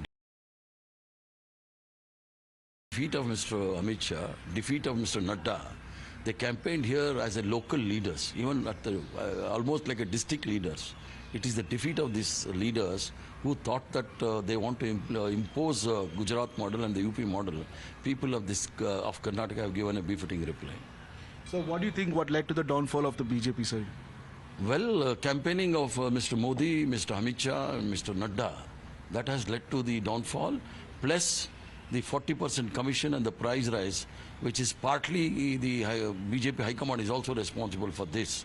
So they have thrown both local and the national leaders out of Karnataka. This election result is an indicator for the 2024 in Karnataka? Definitely. It's all, whenever the country was in crisis, whenever people worked against the constitution and the ethos of the constitution, Karnataka people have voted against them. So what is the way forward for Congress party now? What is it? Can you take us through what is happening now in the party, especially the CM issue? No, there's no issue at all. The elected MLAs will give their opinion to the High Command. On the advice of the MLAs, High Command will decide who would be the Chief Minister. Well, is that going to happen today or tomorrow, sir? Well, it is for the in-charge General Secretary to decide. Sir, the Congress had also raised about EVM issue. What do you think about elections now since the EVMs have given you victory? I had not raised that issue. Fine, but the people mandate was so, but because with full of confidence, Mr. Chanakya was saying that he will defeat 5 seats, Siddaramaiah, Shivkumar, this Jagdish Shettar, Lakshman Saudi and Priyanka. So they have given the reply. Sir, do you think the section of Lingayats has moved away and given to Congress? Is that what is your reading now? Is that what led to that Congress coming to this power? Is that 4 to 5% shift has happened? Well, as I said, whenever the government have worked against the constitution, unconstitutionally they have disqualified Mr. Rahul Gandhi from the parliament for the speech he made during the Lok Sabha election in Karnataka. People don't like all these things. Okay, we are opponents, not enemies. Just to eliminate your enemies, you can do all these things, but you can't eliminate your opponents. In a democratic setup, opposition has got a bigger role than the ruling party. Sir, Shreya, there you heard Mr. B.K. Hari Prasad. All right, so we have also with us Imran joining us. Imran, very interestingly, when you spoke to B.K. Hari Prasad, he appears to be backing D.K. Shivkumar very strongly. So that's going to play out now. Which leader is going to back whom for the chief ministerial post? That's very interesting. Meanwhile, take us through the supporters. What are they saying? What are their hopes at the moment, even as the numbers are coming in at 130 seats for the Congress party?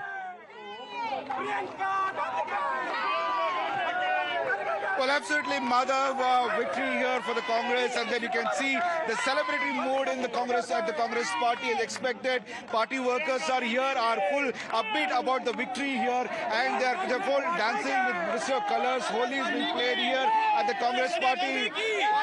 आपको कांग्रेस की जीत पे के लिए हम लोग को बहुत खुशी हो रही है कि कर्नाटक में कांग्रेस की जीत है। मोदी वाला चाय लेके बेचने के लिए तैयार है। बेचने के लिए जाने के लिए बोलो मोदी जी को। भ्रष्टाचार बीजेपी थी इतने दिन कर्नाटक में। अभी 40% गवर्नमेंट को builder sir.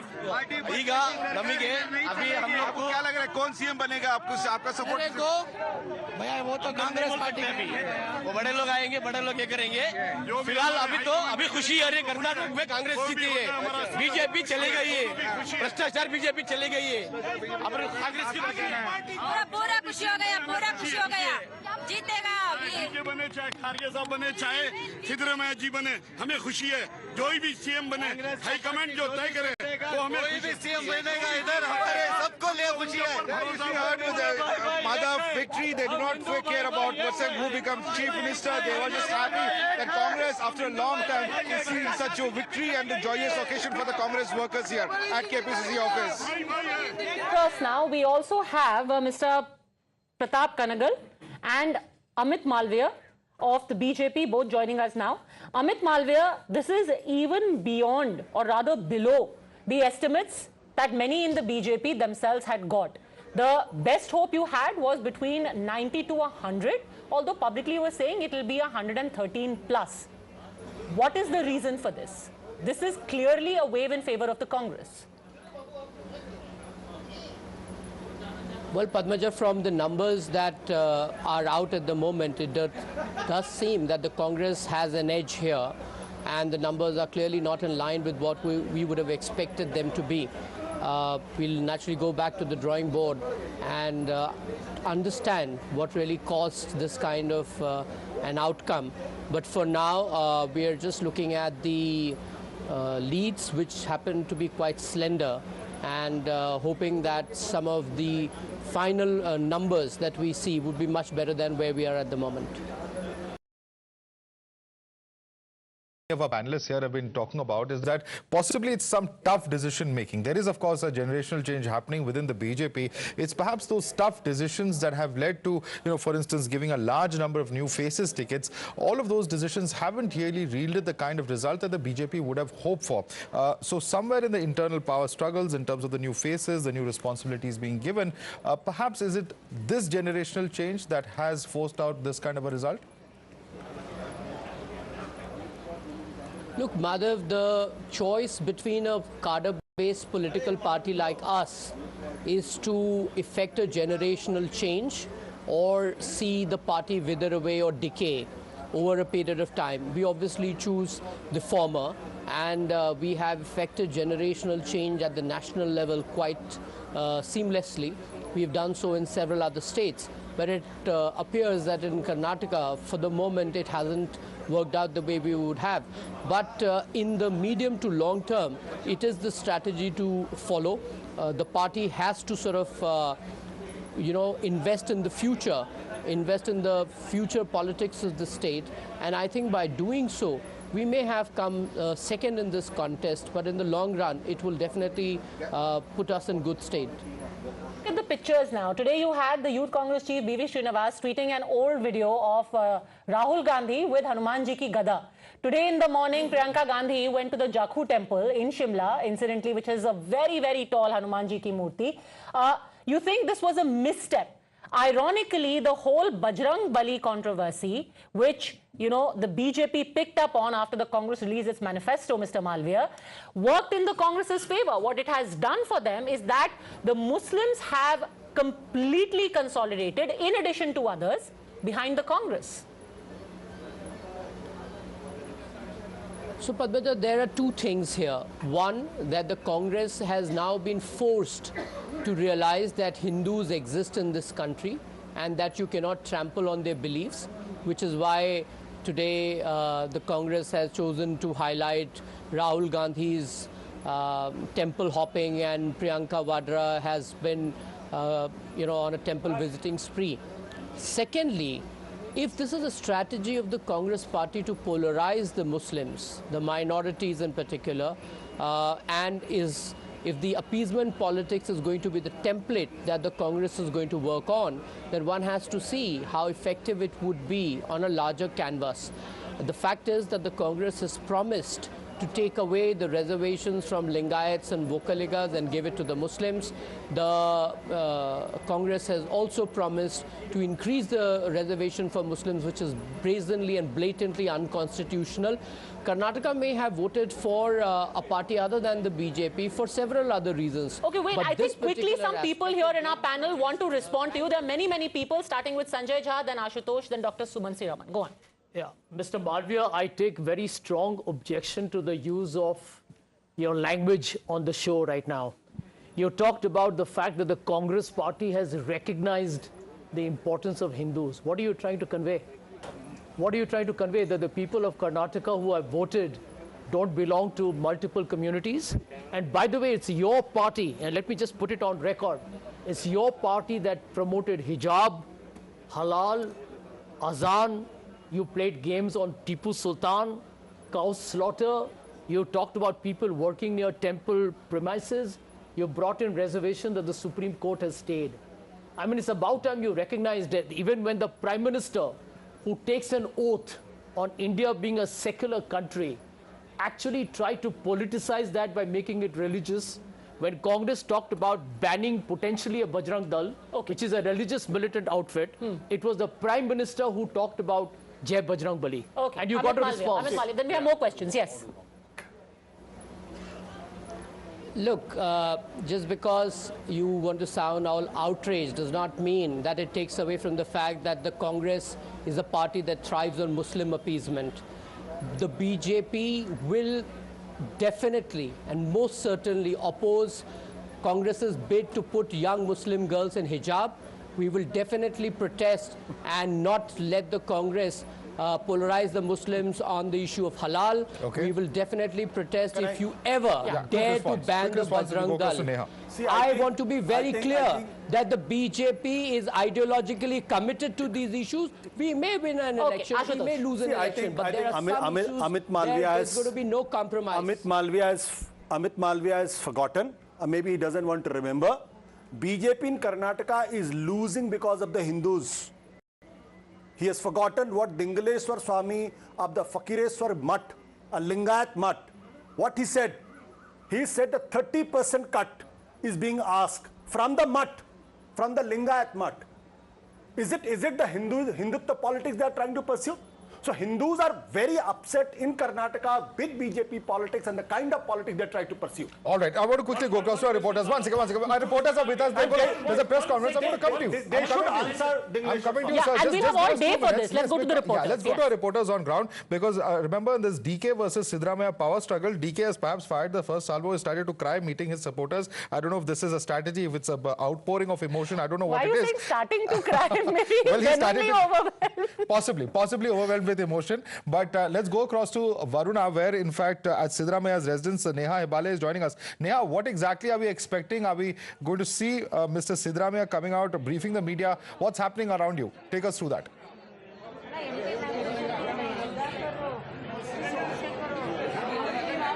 Well, Madhav, yes, in fact, we've been seeing from the morning how Mr. Siddaramaiah has, been rather calm, composed. He's, maintained his composure here. We saw him stepping out of his house for, a round of coffee there. He's come back and upbeat, about the fact that there are these many supporters really who've gathered right now at his residence. We'll try and get in a word. Of course, earlier, we brought you just sheer frenzy and chaos outside his residence where supporters, were screaming slogans demanding that he be made the next chief minister. Sir, agar aapse आज पूछते हैं तो Congress camp में बहुत सारे लोग हैं sir जो लीडर बनना चाहते हैं, जो सीएम बनना चाहते हैं. आप सिद्धरामैया के सपोर्टर हैं तो आपका क्या कहना है? Siddaramaiah must become chief minister of Karnataka. Full term of 5 years. We don't want any other leader. But sir, every other leader's supporters say the Kumar supporters want him.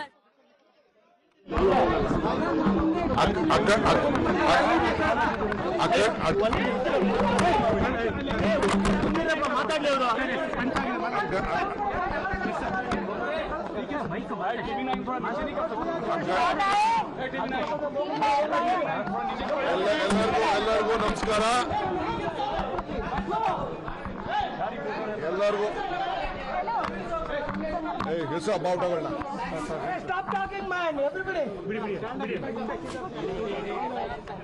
ಅಖಂಡ ಕರ್ನಾಟಕದ ಮಹಾಜನತೆಗೆ thanking the voters of Karnataka, ನನ್ನ ಸಾಷ್ಟಾಂಗ ನಮಸ್ಕಾರಗಳು. bowing before them, ನಮ್ಮ ಮೇಲೆ ವಿಶ್ವಾಸ ಇಟ್ಟು for reposing faith in us. ಕೊಟ್ಟಿದ್ದಾರೆ. ನಾನು ಸದ್ಯಕ್ಕೆ ಈಗೇನು ಮಾತಾಡೋದಿಲ್ಲ. ನಮ್ಮ ಕಾರ್ಯಕರ್ತರೆಲ್ಲ ಆವೇಶದಲ್ಲಿದ್ದಾರೆ. ನಾನು ನನ್ನ ಎಲೆಕ್ಷನ್ ಸರ್ಟಿಫಿಕೇಟ್ನ ನಮ್ಮ ಏಜೆಂಟ್ ಕೈಲಿ ಈಸ್ಕೊಂಡು ಬಾ ಅಂತ ಕಳಿಸಿದ್ದೆ.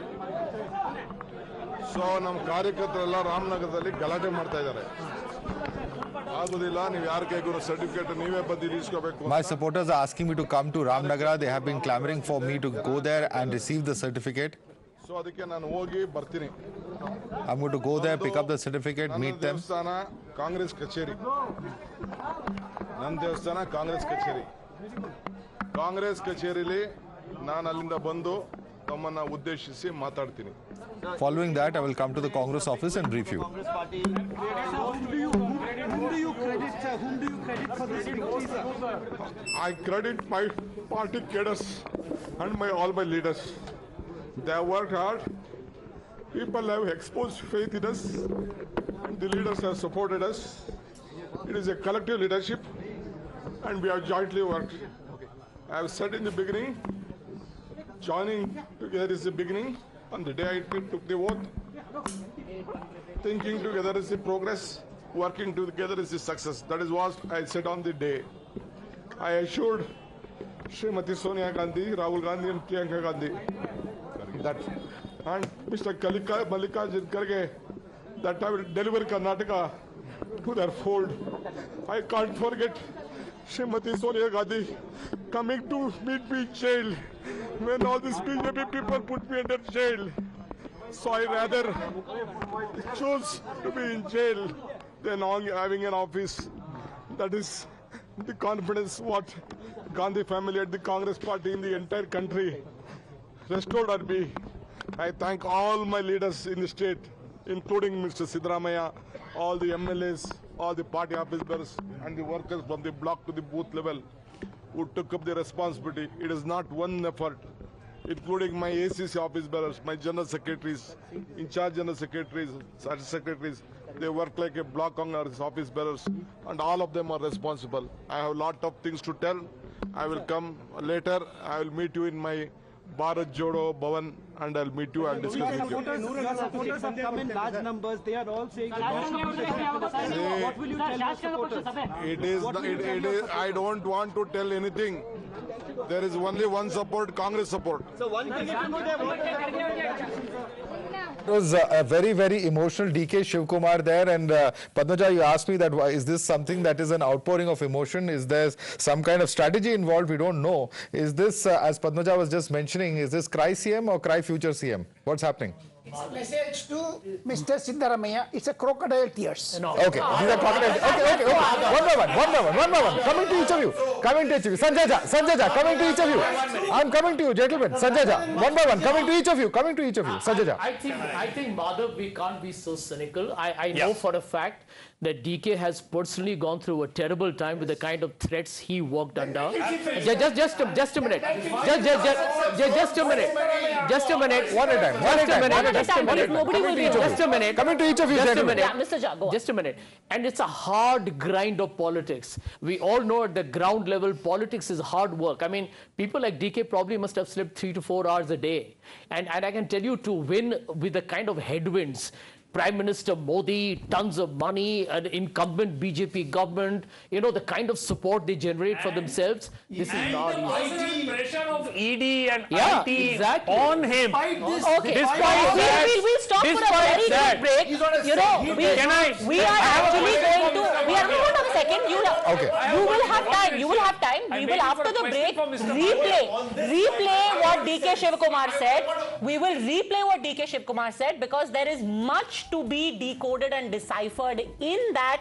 Taking a quick break, back in a minute. Don't go anywhere. Everyone will have their say.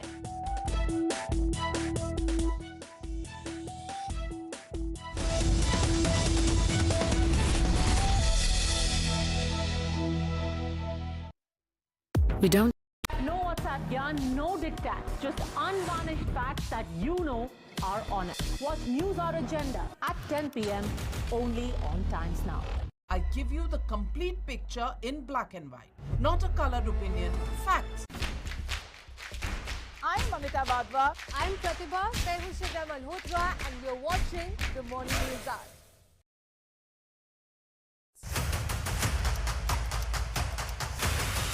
Factual and forthright on News Now overnight. I give you the complete picture in black and white, not a colored opinion, facts that help you form your opinion. The News Hour at 9. A hard fact is uncompromised, just like me. On India Upfront, get the power of the hard facts. It's just as simple as that. No WhatsApp yarn, no diktats, just unvarnished facts that are honest. What's news or agenda at 10 p.m. only on Times Now. A hard fact is uncompromised, just like me. On India Upfront, get the power of the hard facts. It's just as simple as that. I give you the complete picture in black and white. Not a colored opinion, facts that help you form your opinion. The News Hour at 9. No WhatsApp gyan, no diktats, just unvarnished facts that you know are honest. Watch News Hour Agenda at 10 p.m. only on Times Now. I'm Mamita Badwa. I'm Pratibha Malhotra, and you're watching the Morning News Hour.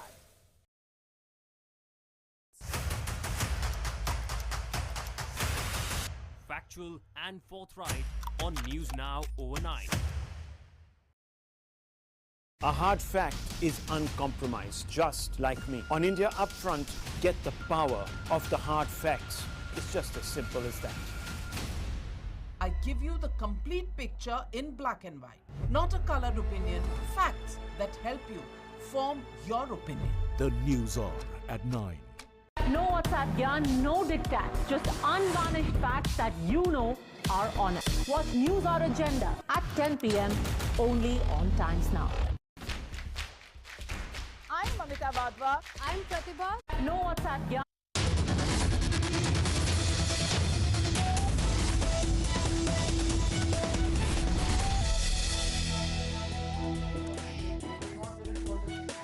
Well, Congress breaches BJP's southern bastion as trends give them a comfortable victory margin. Celebrations begin. Even before final results, Congress infighting begins. Ab ki baar DKS Sarkar chants counter. Sidda for CM posters. Congress CLP to decide who's going to be the Chief Minister.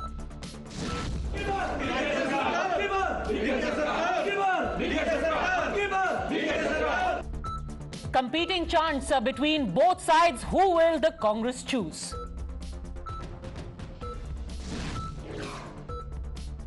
Ban on Bajrang Bali and vowing, ban on Bajrang Dal and vowing to bring back Muslim quota seems to have paid off for the Congress at the cost of the JDS. Incumbency wave hits BJP hard. Congress breaches even BJP's Lingayat bastions, but BJP still clings to hope. JDS's dreams of being the power broker fizzle as Congress sails past victory mark. Siddaramaiah laughs off HDK's kingmaker hopes. Massive boost for the BJP ahead of 24 elections. Yogi Adityanath maintains dominance in Hindi heartland. Uttar Pradesh sweeps all 3 municipal polls.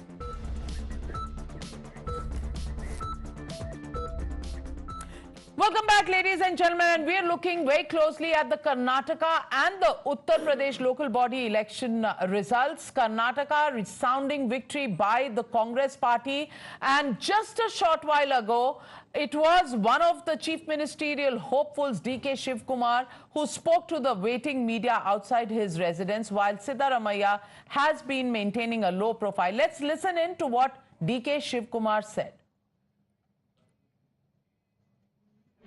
ಅಖಂಡ ಕರ್ನಾಟಕದ ಮಹಾಜನತೆಗೆ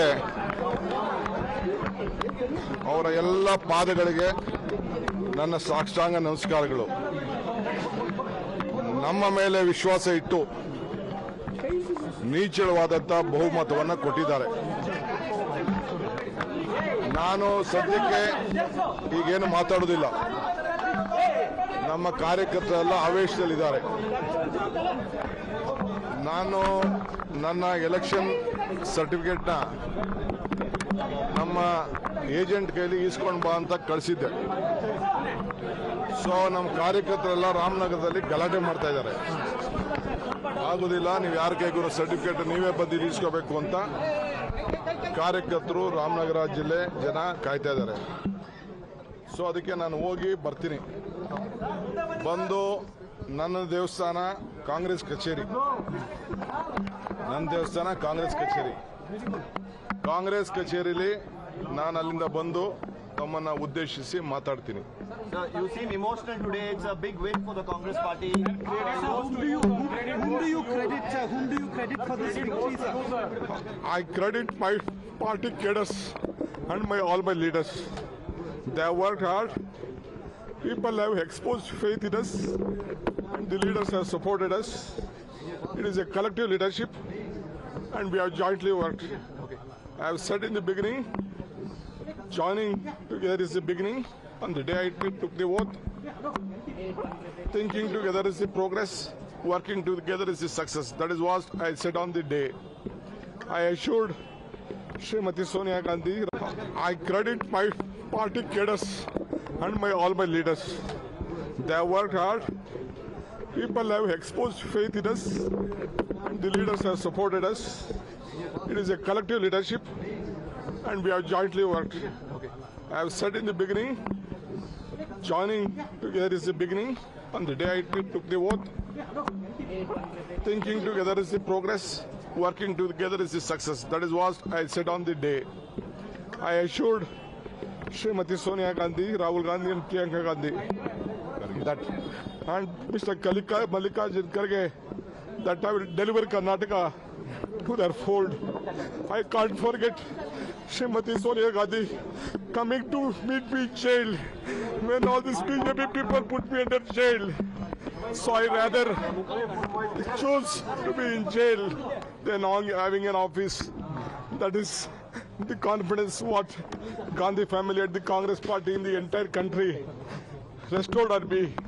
I thank all my leaders in the state, including Mr. Siddaramaiah, all the MLAs, all the party officers and the workers from the block to the booth level who took up the responsibility. It is not one effort, including my ACC office bearers, my general secretaries, in-charge general secretaries, secretaries. They work like a block Congress office bearers, and all of them are responsible. I have a lot of things to tell. I will come later. I will meet you in my Bharat Jodo Bhavan, and I'll meet you and discuss with you. Your supporters have come in large numbers. They are all saying what will you tell your supporters? It is. I don't want to tell anything. There is only one support, Congress support. So one thing. That's an emotional DK Shivkumar clearly remembering Sonia Gandhi during his days in jail, in the ED case. On the other hand, we can see Siddaramaiah getting ready to hold his press conference. Ecstatic Congress party, and that's our reporter Neha Hebal is sitting right in front, getting in a word with Siddaramaiah. Off record, what he said, we'll find out later. But let's cut across to Siddaramaiah.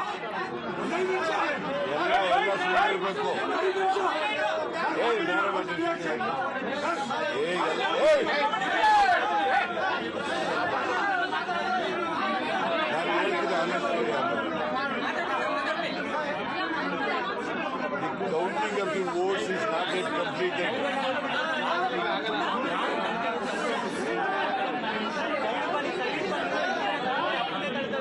The trend clearly shows that Congress party would get comfortable majority. I have been consistently telling during my campaign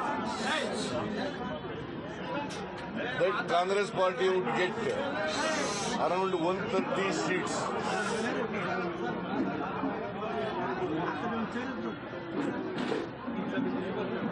That was my assessment of the situation in the state.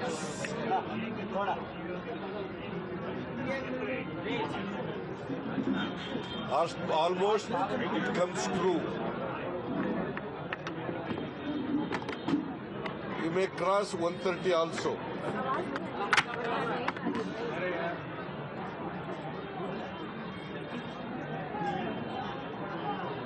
It's a big victory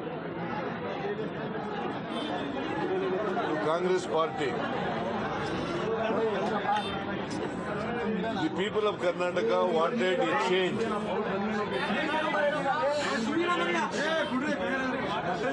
In Karnataka, because they were fed up with BJP government. There was a strong anti-incumbency against the BJP government. The BJP did not come to power, whether it is in 2008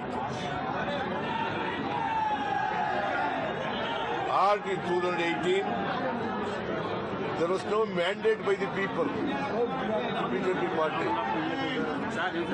In 2008 also there was a fractured verdict. In 2018 also there was a fractured verdict. In 2008 also they came to power through Operation Kamala. In 2018 also Operation Kamala. They have spent a lot of money in Operation Kamala.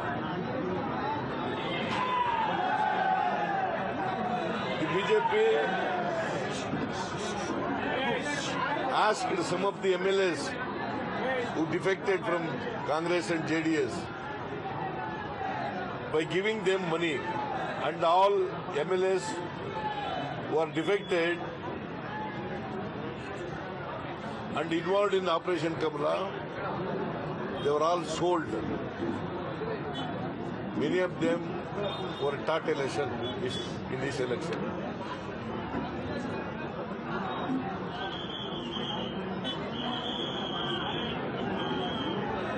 The people of Karnataka are politically very matured people.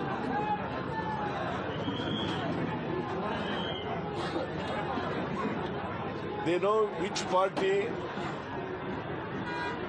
would save the state, because there was a threat by the BJP to the secular fabric of the state. There was a hate politics.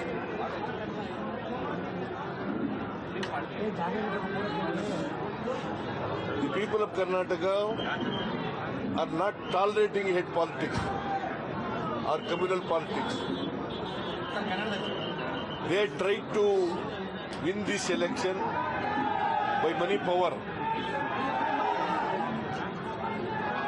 They could not succeed with money power. And Rahul Gandhi ji, Priyanka Gandhi ji, Mallikarjun Kharge ji, they also campaigned Congress party aggressively.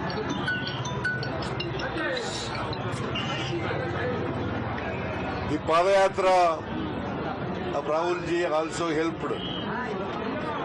It enthuses the workers, the cadre in the party. I think this election is a very crucial election. This result of this election will be a stepping stone for the coming Lok Sabha election. I hope that all non-BJP parties come together and see that BJP is defeated. I also hope that Rahul ji may become the Prime Minister of this country. Is this mandate against the Modi and Amit Shah who campaigned aggressively for 25 days? Definitely, 100%. It is a mandate against the Narendra Modi. It is a mandate against the Amit Shah. It is a mandate against the Nadda. It is because Narendra Modi has come to Karnataka 20 times. He addressed 20 rallies. No Prime Minister will be back. That's campaign like Narendra Modi. Hey, yaar, disrespect kelappa.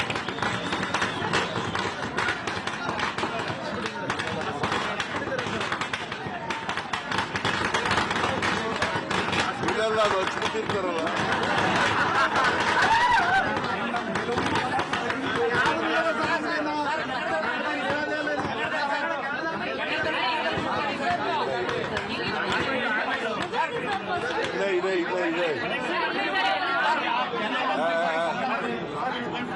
Bommai case, why did Congress not do well in Bangalore and coastal area?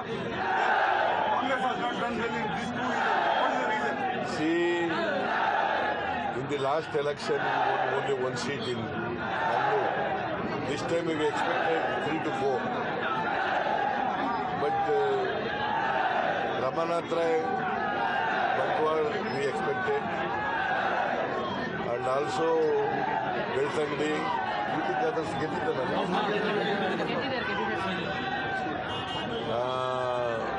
3-4 Puttur, we expected. ಆಯ್ತಾ ಆಯ್ತು 4 ಗೆಲ್ತೀವಿ ಅಂತ ಇತ್ತು, ಉಡುಪಿನಲ್ಲಿ 2 ಗೆಲ್ತೀವಿ ಅಂತ ಇತ್ತು. ಬೈಂದೂರು ಏನಾಯ್ತು? ಬೈಂದೂರು ಎಲ್ಲ ಹೋಗುವ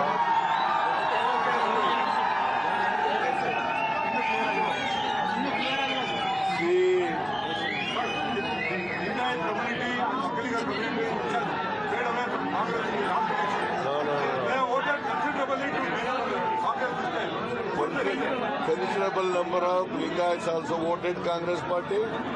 Considerable number of Okligas also voted Congress party, including Brahmins. See, Congress party is a party. This is the only secular party in the country which is taking the votes of all communities, all religions. It is the only party. See, as far as BJP is concerned, not a single Muslim was given a ticket out of 224.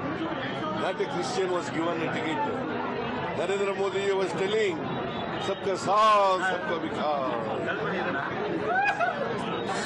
How false? Hey, how much lie made? See, Narendra Modi could not fulfill in his 9 years tenure the major promises which he has made to the people of the country.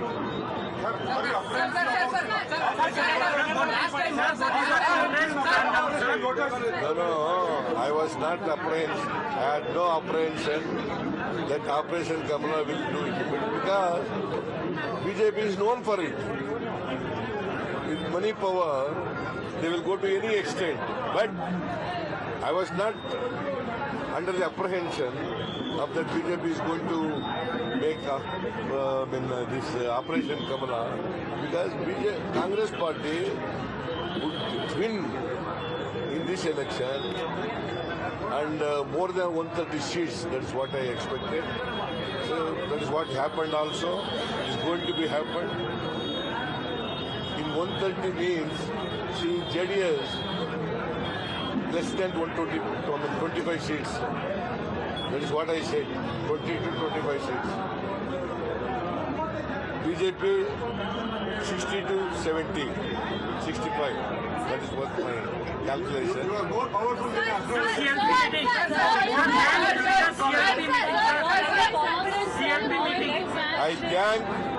I thank Mallikarjuna ji, Mallikarjun Kharge ji. I thank Rahul ji. I thank Priyanka Gandhi ji for their campaign, aggressive campaign in Karnataka. So far as the Karnataka Assembly Election is concerned, Sonia Gandhi ji also. And all the general secretaries, particularly Venugopal, Surjewala, and other secretaries who are in charge of Karnataka, I thank all of them.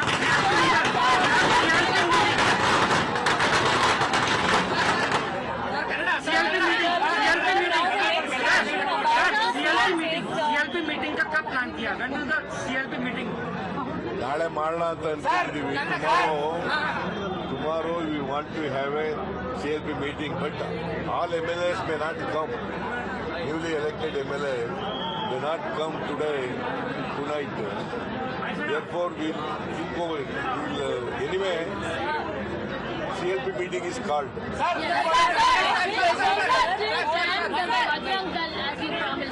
Will you still ban the Bajrang Dal as promised? We won't make any effect.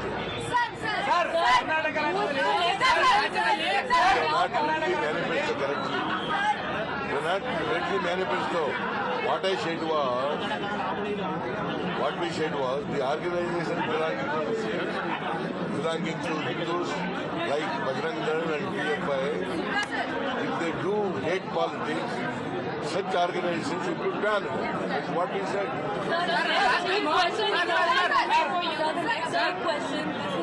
Very important and emotional. The next for the last election. So what's the next? Both of you are asking. The next CM. One at a time. Same thing, sir. So this is like an emotional moment for you. You said that this is going to be your last election. Next question in front of you is who is going to be the CM face, young face, or people are going to be Hey,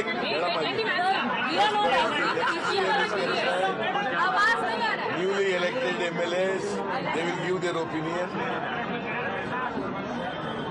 On the basis of the opinion given by the newly elected MLAs, the High Command will take a decision.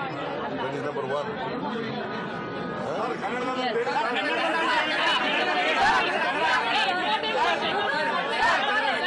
ಕನ್ನಡದಲ್ಲಿ ಹೇಳ್ತೀನಿ ಒಂದು English ಅಲ್ಲಿ ಹೇಳ್ಬಿಟ್ಟು ಆಮೇಲೆ Kannada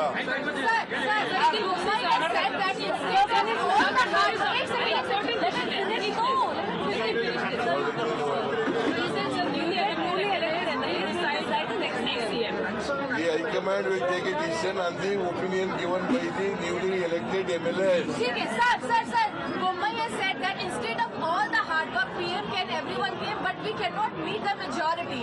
But we will reorganize the party and come in the Lok Sabha. How do you see it, sir? See what he said before the counting. What he said before the counting. Huh? Tell me. Please show that. One question, sir. ಕನ್ನಡದಲ್ಲಿ ಹೇಳ್ತೀನಿ.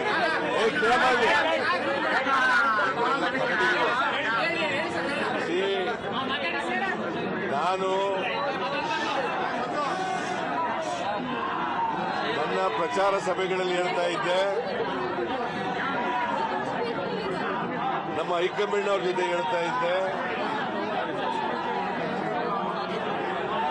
ಸುಮಾರು 130 ಸ್ಥಾನಗಳನ್ನು ಗೆಲ್ತೀವಿ ಅಂತೇಳಿ. ಈಗಿನ trend ನೋಡಿದ್ರೆ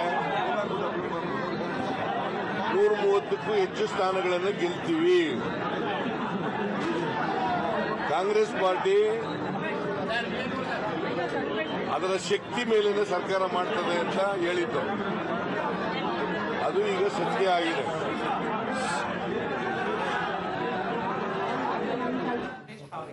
Well, that was Siddaramaiah, popularly expected to be the next chief minister. But on the other window, you can see DK Shivkumar, after his soundbite and a few tears when he got emotional, he is back on his balcony, not leaving the photo op at all. And how do you see this, Padmaja? Very, very interesting. The contrast in the reaction between the two. Siddaramaiah, all smiles, crackers going off. DK Shivkumar and everyone had quite a few things to say about that. The optics of both of the CMs in waiting, very interesting. He's all tears, talking about Sonia Gandhi visiting him in jail. Siddaramaiah saying, I also thank Rahul Gandhi, Sonia Gandhi, but I thank all the Karyakartas. We're also getting breaking news that the Congress is going to send 2 observers, and Kamal Nath is among those observers. Rahul Gandhi has held a key meeting. He's been on the phone with Mr. Kharge and KC Venugopal and Mr. Mallikarjun Kharge. He's spoken to the both of them. We've got Rishabh joining us live. 2 observers going to be sent by the Congress. Quick update from you, Rishabh. So, Padmaja, what we are learning that Congress is sending 2 observers from National Capital to Bangalore to hold the Legislative Assembly Party meeting tomorrow. What we know that Kamal Nath will be one of the observers. The second observer is being talked about between Mr. Kharge, Mr. Rahul Gandhi, KC Venugopal, who is General Secretary Organizations, as well as Randeep Surjewala, who is in charge of Congress Party in Karnataka. As of now, the 2 observers are expected to leave National Capital late tonight and be in Bangalore, where the Legislative Party meeting will take place early tomorrow. This is what we are being told. Apart from that, we also know that, after the Legislative Party meeting, a letter will be sent to the governor. Congress do not want to lose any time right now to put stake for forming the government. So the two observers are all set to leave the national capital once a go-ahead we'll wait comes in and from see Mr. Kharge. what the observers do when they reach Karnataka. But for now, Tehseen, we're hearing that Eagleton Resorts, where MLAs were supposed to go, is now shifted to another. Is there a hint in that on who's becoming the Chief Minister? I've been telling you since morning, Siddaramaiah ji will be Chief Minister of Karnataka. Eagleton owned by DK Shiv Kumar. Owned by DK And the new place owned by no, it's not Siddaramaiah? No, it's not owned. It's but neutral, it's a neutral party. It's a neutral party. But Kamal Nath is excellent choice because not only is the senior most leader who's won most elections, not many people know he was in, you know this ma'am, he was in Delhi 2 days ago. He's met the top brass of the Congress and he again commands a lot of respect. So Kamal Nath is a very good choice to go to Karnataka. And maybe it's a practice run for him for Madhya Pradesh. But Tehseen, I also want to ask you, 134, you're closer than any other cephalogist. Do you think you also want to do a number in the studio today? Because you had predicted 135. Yeah. The tally is at 134. You're closer than any pollster. Yes, I will so, because some channels have people who dance whatever they predict. Since we get it right, it's my chance to do You get it right. You get it right. The floor is yours, Tehseen Poonawalla. Can we have some music? Can we just play some music? I'm not going to let go. All these channels that do it. Do it. Music or not. Okay. To the cameras, please. To the cameras, please. Tehseen got it. And we will not do this dance. So ultimately, even Karnataka election victory is Smita Prakash. Yeah, Bhangra is the national dance. This is Bharat Jodo from north to south, from east to west. But Punjab it's the national move. It's the national move. You have to concede that. But let me introduce our guests at this point. Joining the broadcast, Shehzad Poonawalla, national spokesperson of the BJP, Ravula Sridhar Reddy, senior leader of the BRS, Saeed Aslam Pasha, spokesperson of the JDS, Anurag Bhadoria, national spokesperson of the Samajwadi Party. Shehzad Poonawalla, to you first. Karnataka, double engine, trouble engine, and not quite what you expected despite all calls to Bajrang Bali. First of all, Navika, I am so happy that today democracy has been found alive and EVMs have been found to be functioning appropriately. So I think the person who just took the stage... The constitution is also safe. The constitution is safe, courts are working just fine, and the person who broke into a dance, I think he must have broken into the dance simply to celebrate how EVMs are working great. Because today there are no petitions being filed in the courts that the EVMs aren't working. So I hope that such serial offenders against the constitution will now accept in all humility that they were targeting institutions of this country. Secondly, Navika, if you see the outcome of this election, the BJP has managed to retain its vote share at the same level. In fact, by the end of it, it might even increase and it might be our historic high when it comes to Karnataka. So I would say, in fact, this is our net. We may have numerically, we are behind. There's no denying that. And we have to examine the reasons for that. But on the Naitik Patal, I can say with firmness that we have managed to retain our vote share despite the machinations, despite the open calls for appeasement politics, despite the entire narrative building that took place against the Karnataka government. And therefore, that is a big resounding jolt for them that they have not been able to dent our vote share. This is not the historic high of the Congress. The Congress, I think, in 1989 was at 44 or 45%. So it's not their historic high when it comes to vote share, but it is our historic high when it comes to our vote share. But so Tehseen, now the number is 135. And Navika, just last point. Those who are in their excitement to dance on the floor are extrapolating messages from 2024 out of this victory should dance and tread with caution. Because in 2019, just like in 2018 when they danced with JDS into power, they lost everything in 2019. In Rajasthan they won, they lost everything in 2019. In Chhattisgarh they won, they lost everything in 2019. So I think they must dance very carefully and it should only be a dance for celebration of democracy. Well, Anurag Bhadoria, in चुनाव में एक चुनाव UP निकाय का भी था और UP निकाय में Yogi Yogi Yogi all the way. 17 में से 16 मेयर्स उनके होंगे और जितने पंचायत हैं, पार्षद हैं वहां पर, वो सारे बीजेपी के रुझान में इस वक्त बहुत बढ़त है। तो मैं अनुराग भदौरिया जी ये पूछना चाहती हूँ कि अखिलेश यादव जी को मैसेज ऑफ कर्नाटका नजर आ रहा है, मैसेज ऑफ उत्तर प्रदेश नजर नहीं आ रहा? देखिए, बजरंगबली का भी आशीर्वाद भारतीय जनता पार्टी के ऊपर से गया और प्रभु राम का भी आशीर्वाद उनके ऊपर से चला गया। अगर अयोध्या की बात करेंगे, जहां पे इन्होंने दीप उत्सव किया था और पूरे देश को मैसेज दिया था, वही वार्ड हार गए जिसको स्वर्ग द्वार बोलते हैं अयोध्या का, और बुरी तरह हार गए। वहां समाजवादी पार्टी जीती। तो इसके मतलब प्रभु राम का भी आशीर्वाद इनके ऊपर नहीं रहा, क्योंकि वो भी समझ चुके हैं कि ये हमारे बच्चों की बात नहीं करते, ये हमारे नाम पे राजनीति करते हैं। और बजरंगबली ने तो गदा कितनी तरह से दिया ही है, आप देख ही रहे हो, चित पड़े हुए हैं। अब जहां तक चुनाव उत्तर प्रदेश की है, अब नगर निगम में 17 सीटें थी। समाजवादी पार्टी, पहले भी समाजवादी पार्टी के पास एक भी सीट नहीं थी, लेकिन समाजवादी पार्टी ने इस बार जिस तरह से अभी चुनाव लड़ रही है समाजवादी पार्टी, कहीं 100 वोट से, कहीं 50 वोट से, कहीं 16 वोट से भारतीय जनता पार्टी लीड ले रही। इसके मतलब जो पार्टी गांव की मानी जाती थी वो शहर में आके खड़ी हो गई, वो सीना ताने खड़ी है और बीजेपी को बराबर की टक्कर दे रही है।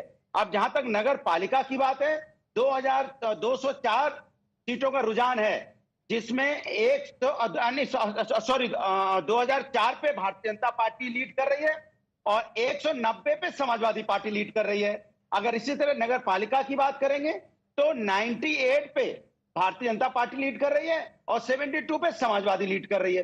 सवाल यह है कि जिस तरह से समाजवादी पार्टी टक्कर दे रही है भारतीय जनता पार्टी को, और नेक टू नेक टक्कर है, अब वो नगर, अब नेक टू नेक टक्कर किसी को तो नहीं नजर आ रही। बीजेपी आपसे काफी आगे है, नेक टू नेक सिर्फ आपको नजर आ रही है, लेकिन शाम तक आते आते आपको दिखाई पड़ जाएगा। जो अपनी अयोध्या नहीं बचा पाए, प्रभु राम जिनसे नाराज है, वो कैसे जीत जाएंगे उत्तर प्रदेश में, आप ही बता दीजिए। अयोध्या का म्युनिसिपल कॉर्पोरेशन में भी आगे, प्रयागराज जहां पर महाकुंभ आयोजित होता है वहां पर भी आगे। तो काशी का आशीर्वाद हो, चाहे अयोध्या जी का हो, चाहे प्रयागराज का, किसके सिर पर है वो आशीर्वाद और किससे छूट गया है वो आपके सामने है। अनुराग जी, कम से कम हार में तो संयम ना खोएं। बिल्कुल। और next question that I want to take is, एक बात बोलूं, लखनऊ में भाई साहब मेट्रो गए थे लखनऊ की कैंडिडेट के लिए कैंपेनिंग करने, इनका वीडियो भी बड़ा वायरल हुआ है, मेट्रो में घुसने नहीं दिया जनता ने। भाई साहब लखनऊ में क्या हुआ, बड़ी कैंपेनिंग की, आपने सुना था? लखनऊ में तो 0% सन्नाटा है आपका। लखनऊ में 0% सन्नाटा है, पर देखिए रस्सी जल गई, अनुराग का बल नहीं गया, रस्सी जल गई, बल नहीं गया। पार्षद तो समाजवादी के जीत रहे हैं, इसके मतलब आप कुछ अपने चलिए वो नंबर सारे देश की जनता देख रही है Anurag Bhadauria ji. But let me get in Ravula Sridhar Reddy. Ravula Sridhar Reddy, the national question ahead of 2024 will be, how does the Karnataka result actually impact the index of opposition unity? Because that is what is going to be looked at. So far, Mamata Banerjee, KCR, everybody thought that they had the advantage. They could question the Congress because the Congress was not a machine that was winning elections. Now, it is a resurgent Congress which has won 2 elections, Himachal and now Karnataka. Are you now going to play second fiddle to the Congress party in the opposition unity battle of 2024? One result of Karnataka doesn't, make Congress party strong immediately at the center. They will have to do a lot of work in the days to come, and we don't have to immediately fall in place, saying that Congress is the immediate alternative. Number one. Number two, before that, we have enough time to discuss about it, Navika ji. But one thing I would like to tell you, rather all my fellow panelists also, rather the nation, the South India has given a clear message, rather, to BJP, and this result particularly, and a lesson to BJP that the polarization tactics, politics of polarization are not going to work in South India, especially, and this is a lesson to BJP. Now, people of South India have understood, especially Karnataka also has understood, right from in the last 3.5 years, once you have taken the power from JDS and Congress combined there, from Hizab to Hanuman, these people never bothers to speak about development or welfare, and always try to create some controversy and try to polarize people on that particular issue. Here we are, peace-loving people. If you disturb their hands peace, are going up in they'll the disturb your studio. peace. People are contesting your premise. Anand Ranganathan, and then I'm coming to you. First of all, being a South Indian, I strongly object to this parochialism on display out here. What does it mean to say that the voters who voted for BJP other than the South states are the so-called, as Smita calls them or Hillary called them, basket of deplorables or fascists or bigots or communals? I mean, this is the kind of, precisely the kind of thinking which is and they call the BJP a polarizer. Yes, and this is the kind of mediocre, below average thinking that has dragged South to what it is right now, what it should be much more, much better. So please, behave yourself. You must celebrate the victory that you have, but please do not go down this lane of parochialism. Well, Dr. Sanjay Jha. Yeah, Navika, I want to make a point to what Anand mentioned, and I hope Anand will respond to it. When you have the BJP openly saying double engine politics, we all tend to accept it at face value, double engine for growth. Not at all. I think that's blackmail politics, whether it's a southern state or a northern state, doesn't matter. Can you imagine a political party telling a state government or the people of the state, if you don't vote me because I'm in the center, I'm not going to take care of you? I mean, this is federalism. This is anti-constitutional. Yeah? Or there'll be riots. Or there'll be riots. No, I challenge you to produce those exact stated words by JP Nadda whom you're alluding to. Please provide that statement. Exactly. Excuse me. No. What is the meaning of double engine? Get excused by me. What is the meaning of double engine? No, you explain to me. You explain to me what is double engine. No, don't switch the statement. First decide which statement are the two Stepneys talking about. 1 minute. Stephanie one is talking about different things. Because the double engine comment that you're referring to, he went on to elaborate on it and he said, hold on a second. You raised a point. Let me actually, because listen to the whole point, sir. Hold on to the listen point because no, I'm not worried about JP Nadda's comment. Mr. Jha, let me just elaborate on the gentlemen, the anchor has a right to intervene. Let me just elaborate on the whole comment that was made before we start arguing about it. The comment was then elaborated upon where actually when the Prime Minister spoke of double engine and he gave the example of saying that when we had the Kisan Samman Nidhi list sought by the past government, Siddaramaiah government, they sent us, the H.D. Kumaraswamy government in fact, they sent us about 16 to 18 names. When we had the Yadurappa government come in, they sent us over 1 lakh names for the same Kisan Samman Nidhi. Which is why, and the same thing by the way also happened in West Bengal. In West Bengal the same thing happened when Didi won the election eventually, then she sent a fresh list for Kisan Samman Nidhi. So the idea was both people work in tandem. That was the context given, now argue. I just want to add to that because what Sanjay is alluding to, you must give others a time. It's about how you interpret it. Sometimes you have parochial politics where the state will be like, oh, center ko credit mil jayega, hum chalne nahi denge ye scheme. And they don't introduce. There are examples of states which have not put out central schemes. What Sanjay is alluding to is the fact that if there is a single engine sarkar, i.e. center, what you're saying is, and there is a state government that is not of BJP, the BJP at the center will not help. That is what you're saying. Now, please. Exactly. Right. That's your. Yeah. What Padmaja has raised an important point, and which I wanted to add to that there are many central schemes which the states are not implementing just because they are BJP, so-called BJP, like Ayushman Bharat. In Chhattisgarh, in Bengal, they yes. Anand, may I just add one line? Just one line. Anand, may I just add one line? Just one line. I'll tell you, the context of that statement is seamless delivery of schemes when there are two governments which are aligned for the work of the people, for the service of the people, where they don't want to steal the money center sends them. They don't want to steal 85% of the money that Modi ji sends. Then there is seamless delivery. That is what we are trying to say. Seamless taxpayers' money is not because I'll give you an example. Ashutosh ji, may I give you an example? There are several schemes for the benefit of the poor. As an example is Ayushman Bharat. It gives 5 lakh cover to every poor person. Do you know it is not implemented in West Bengal? Secondly, when PM funds are sent, when the fund is sent for Awas Yojana in West Bengal, it has all been pocketed. Houses are not being built for the poor. So therefore, it is necessary to have seamless delivery. But then you can have investigation agencies, which have to prove the charge. Ishkar and Bhandari. Tax share for the states has increased under It has increased under the 15th Finance Commission. Bhandari, suddenly, everybody is very coy about the fact that taxpayers' money cannot be called the center's money or Modi ji's money. Why? It's 1 minute. Why?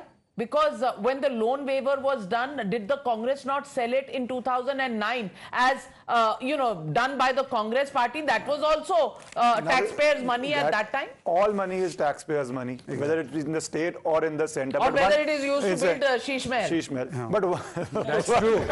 Absolutely. That's a good point. And by the way, not so subtle, but nevertheless, I want to at this point also say that Aam Aadmi Party has got votes less than Nota in Karnataka. Just want to put that fact in. Let's be fair to them. They won Jalandhar. First Lok Sabha seat, yes. But one thing we need this time around. Yeah. But one thing we need to be clear, because in the usual transferring their votes to Aam Aadmi Party. in the Where is usual BJP in Punjab? Sir, we first time they're contesting all the seats. If I could just make my point one second. Okay, One second. If I just Ishwaran. make a point. In the usual political fight, let us not forget one point. After the victory, it's very unfortunate that a politician from BRS, a TRS becomes a BRS. It's a national party. Wanting to become a national party, as an Indian, as a person, I believe that if you try to create this narrative that one part of India is rejecting another part of India, and I would love you to go to 2024 election with that mandate, every Indian from every part of India will vote decisively for national integration. And if you make it an election of region versus okay, let region, Mr. Reddy you will be respond to wiped this out. because the question is about him. Mr. Reddy, yes. So what about the sovereignty? Let Mr. Reddy respond. What happened? But Sonia made that What was the speech? All right, Mr. Reddy. Mr. Reddy. Interpretation from BJP's opinion only and their, campaign only that, BJP is trying to make inroads into South. So after Karnataka is a gateway, then they will come to Telangana, then they will come to Andhra Pradesh. This is what you are talking about. So they are free to come to any of the states. Those states, you don't have a double visa. They don't have to take a visa to come to your state. But Mr. Saeed Aslam Pasha, when the JDS is at 22, the Congress having eaten into your vote, do you think the JDS is learning a lesson which will be applicable to all regional parties, that doing business with the Congress may be a challenge for regional parties because basically you represent the anti-Congress vote, and if you align with them, your own base in states is going to be wiped out. Are you in a position now for the national elections of 2024? Are you in a position to align with the Congress party? Yes or no? Well, Navika, let me tell you, the JDS has contested the election for the pride of Kannadigas. Okay, we had maintained equidistance from both the national parties. Now, of course, we accept the result with utmost humility, and we thank the voters of Karnataka, for voting whatever votes they've given to JDS. But having said that, our agenda was to ensure that we had to restrict both the national parties and keep a track on them. Right, and having said that, if you've seen in our Panchratna Yatra, we have seen masses coming out, and unfortunately, I think we have not been able to convert those masses coming out in Panchratna Yatra to the votes. But of course, there's a lot of things are there for us to introspect. But to a larger extent, we have not been able to capitalize on the anti-incumbency wave which was going on, the corruption lessons charges, for 2024, inflation sir. and the prices. All of these Lessons things were for definitely 2024. It is a lot of things are there to introspect, Navika. We will definitely maintain equidistance from both the national parties. We as a regional party want to remain as a regional party, and we will definitely emerge as the largest regional force. Well, so let me come back to Mr. Anurag Bhadoria. Anurag Bhadoria जी, अब ये आप बताइए कि Samajwadi party जो कभी केसीआर जी के साथ है, कभी ममता जी के साथ है, अब समाजवादी पार्टी ऑपोजिशन अलायंस की खिचड़ी पकाएगा कि कांग्रेस से दूर ही रहने की कोशिश करेगा? क्योंकि बीजेपी से तो आपको लड़ना है, कांग्रेस से आप दोस्ती कर सकते हैं कि नहीं नेशनल पोल्स के लिए, ये बताइए। देखिए, एक बात तो तय है कि अब इस देश से भारतीय जनता पार्टी जाने वाली है। इसको तो आप भी मान लीजिए, क्योंकि हिंदुस्तान ने मान लिया है, तो आपको भी मानने में दिक्कत नहीं होनी चाहिए। उत्तर प्रदेश जहां बैठे हैं वहां तो किसी ने नहीं माना। नहीं, सब मान रहे हैं। आप देखिए तो सही, पहले नगर पालिका के जो हमारी सीटें होती थी, नगर पंचायत की जो सीटें होती थी, तो डबल सीटें हम उसकी दुगनी सीटें लेके आ रहे हैं। वही तो मैं आपसे बता रहा हूँ कि कि समाजवादी पार्टी शहरों की पार्टी नहीं मानी जाती थी, उसको गांव की पार्टी मानी जाती थी। आज शहर में भी हम पहुंच चुके हैं। जैसा मैंने बताया कि इनसे प्रभु का आशीर्वाद भी छीन लिया गया है। अब ये वो भी वार्ड हार गए जहां पे दीप उत्सव मना के पूरे हिंदुस्तान को मैसेज देते थे, वहां भी अपना नहीं बचा पाए एक बात। और जब राष्ट्र हित की बात होती, मैंने पहले बोला था, राष्ट्र हित की बात होगी, देश की बात होगी, तो सारा पोजीशन एक साथ आपको नजर आया है, आगे भी नजर आएगा, क्योंकि राष्ट्र सबसे पहले होता है। बीजेपी से तो आपका बैर है, ये तो समझ आ गया। कांग्रेस के साथ मोहब्बत है कि नहीं, ये तो बता दीजिए। मैंने आपसे बोला तो अभी आप समझ में नहीं आया। मैंने कहा राष्ट्र के हित में, क्योंकि राष्ट्र बताना बहुत जरूरी है। भारतीय जनता पार्टी को तो कोई लेना देना है नहीं, इसलिए राष्ट्र हित में, राष्ट्र के मुद्दों पे विपक्षी दल सब एक साथ हैं, जो आपने पहले भी देखा है। पार्लियामेंट में भी एक साथ रहते हैं। लोग ऐसे बात नहीं करते जैसे म्युनिसिपैलिटी का चुनाव हार के बात कर रहे हैं। अरे कौन सा चुनाव हार के बात कर रहे हैं भाई? सर 300 सीटें असेंबली में जीतने के बाद लोग ये भाषा नहीं यूज करते जो आप म्युनिसिपैलिटी का, मेयरों का सारे चुनाव हारने के बाद बोल रहे हैं। पता नहीं कौन से आप देश में रहते हैं, कौन से देश की बात कर रहे हैं। भारत में और उत्तर प्रदेश में तो ये रिजल्ट आया नहीं जिसकी आप बात कर रहे हैं। आपकी स्क्रीन पे रिजल्ट है। शहजाद, मैं आपसे कह रहा हूं कि पहले भी 117 सीटों में समाजवादी की एक भी नहीं थी, शायद आप भूल रहे हैं। तो जीरो पे जीरो पे, लेकिन हौसले बुलंद है। आई थिंक भगवान ऐसा कॉन्फिडेंस सबको दे। देखिए ऐसा है कि आपको सीटें बढ़ती रह ये इसीलिए अनुराग जी को अपने घर के वोट भी नहीं पड़ते जब ये चुनाव लड़ते हैं। इनके घर वाले भी इनको वोट नहीं देते और सीरियसली भी नहीं लेते। अब बताइए कि बोले डबल हो गए, 1 से 2 हो गए तो डबल ही होंगे, पर 1 से 2 होने से आप जीते नहीं हैं। पर ठीक है, आज सवाल ये है, देखिए अनुराग जी, देखिए आपका कर्नाटका में तो कोई स्टेक दूर दूर तक नहीं है। आप तो शहर की तो ऐसे ही नहीं हो, तो कभी आप तो लड़के तो दिखाओ। आप चलिए ठीक है, हम लड़ेंगे आपके सामने लड़ेंगे। I think Neha Bale is live from the house of Mr. Siddaramaiah. He is meeting his supporters. Over to you, Neha. He is going to be leaving for Bengaluru at 5:30 p.m. Body language finally showing some amount of cheer there for Mr. Siddaramaiah. Over to you, Neha.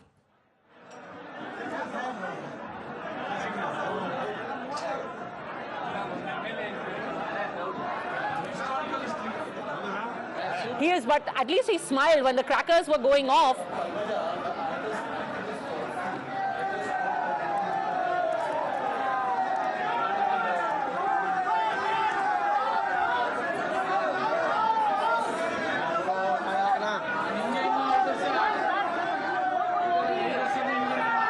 Can't quite hear us. We'll keep those visuals and we'll go across to her when she's ready and can hear us. But Shehzad, you were responding. Radhika, first of all, I am very concerned that, you know, the INC, I need chair mansikta, may lead to a situation we are seeing in Rajasthan happening in Karnataka very soon, where there are multiple claimants. Point number one. Point number two, today there is a concept of TVTs, even in politics. You all have heard of TVTs often. The TVTs here are transferable vote bank and Tushtikaran system. So when the JDS feels that mera vote bank mere paas to aane se raha, so it transfers the vote bank to Congress and it tells Congress, you take stands even we can't take. And therefore the Congress was all out doing an open appeasement politics, which I say thok mein Tushtikaran ki rajniti. This is a mandate which Congress has got at the behest of the JDS collapsing and TVTs transferred to Congress, of thok ki appeasement politics, and this is the template for 2024. Congress is very brazen about it. They are saying clearly that we will go with SDPI. They are saying clearly we will give dharmik aadhar pe arakshan. We will increase it to 6% for the Muslims. They are saying very clearly that we will get back the we will remove the anti-cow slaughter law. We will remove the anti-conversion law. And this is the narrative the Congress is moving with. This is very clear. Who brought in the anti-cow slaughter law? Congress brought it. No, not in Karnataka. One second. Please get your No, they did not say. They did not say. Hold on a second. Again, यहाँ पे भी आधा statement पे आप लोग argue कर रहे हो. What the Congress said was in its manifesto that we will bring in a regressive laws that have been brought in by the BJP in the last 2 years. Please, I am quoting. One second. I am quoting Siddaramaiah's interview to News Minute. I am not quoting their manifesto. Okay. Siddaramaiah in a News Minute interview to Dhanya Rajendran or somebody has said clearly, I'll get my iPad. Anti-cow slaughter law they are going to do. Anti-cow slaughter and anti-conversion law. You can Google it. If I'm lying, you can fact check me on it. I want to make an important point. Please. No. I won't. No. He is not conceding. He is not conceding. No person to say when will they bring a national anti-cow slaughter law in the states where they are in government, in Goa, Arunachal, etc. But why should there be a national anti-cow slaughter law? It's not a national subject. It's a directive principle of state policy. Where it has been legal for years, it will stay legal. There are different teaching habits. Why are you demanding homogenization? You know, Tehseen Poonawalla, in this country there is a national censor law. You don't listen to that. Why do you want a national anti-cow slaughter law? Now calm down, Anand Ranganathan. Yeah, just because you dance very well doesn't mean that you take my time also. Yes. So I want to ask a very simple question to you. I'm coming to you, and that's important. You see, in the context of this election. Now, you are on record saying that this is a vote against the BJP, against anti-incumbency. The vote share of BJP in the last election was 36%. Right now, it is exactly the same. It's little bit. 35.8. Well, as I said. Okay, 0.2 lower. Now, I'll tell you what happens. It is not a historic high. Yeah. It's lower. Right. So now, I'll tell you what happens till evening. So I'll tell you what happens during anti-incumbency. The Congress vote share in 2009 general election was 29%. In 2014, it came down to 18%. That is vote for anti-incumbency. So Tehseen, my dear friend, please explain this defeat of BJP. If it is not anti-incumbency triggered, what else is the reason for this? So can you take back and apologize for saying that this is a vote for anti-incumbency? Excuse me. This is a vote not just for anti-incumbency and for the bad governance of the and for bad governance of Karnataka by the BJP government and for the corruption. So vote share is the same. It's also a vote against all the. I'll explain to you all the turncoats, all the turncoats who left Congress and went to BJP and got a ticket were defeated by the electorate. So did the turncoats of the BJP who came to the Congress. This is a positive vote for Congress. Bharat Jodo Priyanka Gandhi Vadra. This is a vote for Priyanka Gandhi Vadra Siddaramaiah. You know, this is the reason why. No, I must. This is very unfair. First he took a chance and danced. Then he did chance pe dance and jaldi se he said Priyanka Gandhi Vadra has to. I have brought. See, no. Okay, 1 minute. Sanjay Jhan. Ladies and gentlemen, the BJP, which was the party in power with 117 seats, is now at 63. And the gentleman on my right says, where is the anti-incumbency? Can somebody show me? Now, I must need a chance to rebut. Now, you know, okay, all right. I bring logic and data to the table. I don't know what Sanjay brings to it other than he himself. Excuse me. I give an example. 17 minus I can't talk like this. Data. Is data. Sanjay, please. Anand, please make some sense for a change, man. Right. So, can I just please finish what I'm saying? Yeah. Right? The example of anti-incumbency that I gave was the drastic, almost more than 10% reduction in the vote share in Congress from 2009 to 2014. That's right. Out here, what is the reduction? 0.2% according to you right now. Right? Is that anti-incumbency? Mr. Ranganathan, anti-incumbency has many manifestations. Oh, many. All right. One of them is vote share. Okay. Seats. There are some very high costs being exchanged. It's right data that Anand Ranganathan is looking at, which is vote share data. There is no dent in seats. Definitely, it is the same. One second. A larger question is unless Congress gets votes from BJP in 2024 and 200 seats, it's in the best state it has gotten 0 votes from BJP. So how do they win 2024 election? At 55, they are at 55 seats. 1 second. For Congress to have a good election, they need to get people voting for BJP to vote for Congress. That hasn't happened. In bipolar states, Rajasthan, Chhattisgarh, Madhya Pradesh, they will get 0 votes from BJP. They do not win. If they cannot get votes in a state like Karnataka, that is a fact you can't ignore. What happened in Himachal? They did not get what's the difference? What's the vote share difference? 1 minute. What's the vote share difference? And what's the data between Assembly and Lok Sabha elections? Who had the higher votes? Who had the higher number of seats? What is the data? What are you talking? What is the vote data? What's the vote? In 2008, What are you? Would you agree? Yes, I agree with you. Assembly to Lok Sabha, BJP gets at 10 to 15%. No doubt about it. So for a victory to be effective, you have to have that margin. This is a state victory. This does not mean you will win 2024. The Prime Minister's factor is extremely strong. You are admitting that. No doubt about it. But you are self-aware. Why do you think the Congress is not? But look at that visual. Look at that visual on your screens. Randeep Surjewala. Gentlemen, please see the developments that are happening as we speak. Randeep Surjewala in a tight hug with KC Venugopal. Now, that is a hug of relief. that they don't have to go from resort to resort, from chartered plane to chartered plane, and maybe this time the slugfest will be at a hotel just for the chief ministerial seat. The rest is under control. That's a very Smita? big thing. That's a very big thing, right? Mr. Mallikarjun Kharge has apparently said that Sonia Gandhi and Rahul Gandhi will decide who will be chief minister. Guess who's the president of the Congress party? He is saying that Sonia Gandhi and Rahul Gandhi will decide who will be chief minister.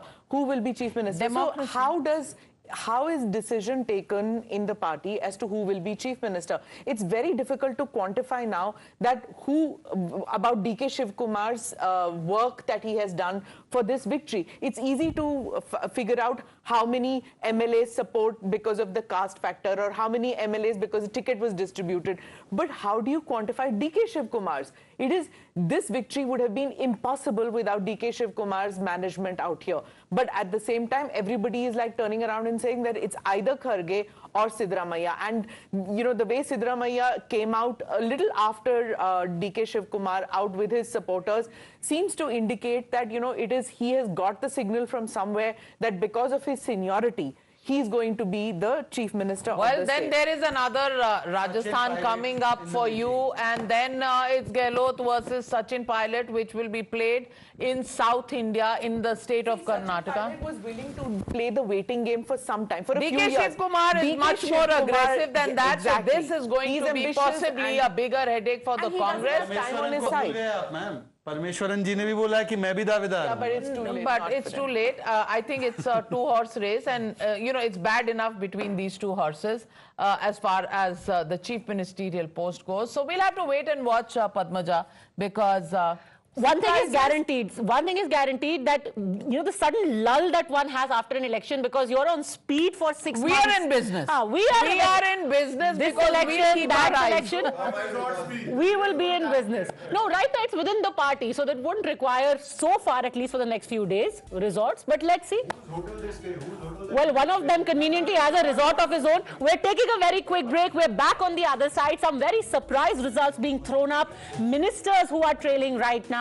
People, 10 seats which are still in a close contest with margins as low as 100 to 900. All of that data crunching coming up on the other side. Don't go anywhere.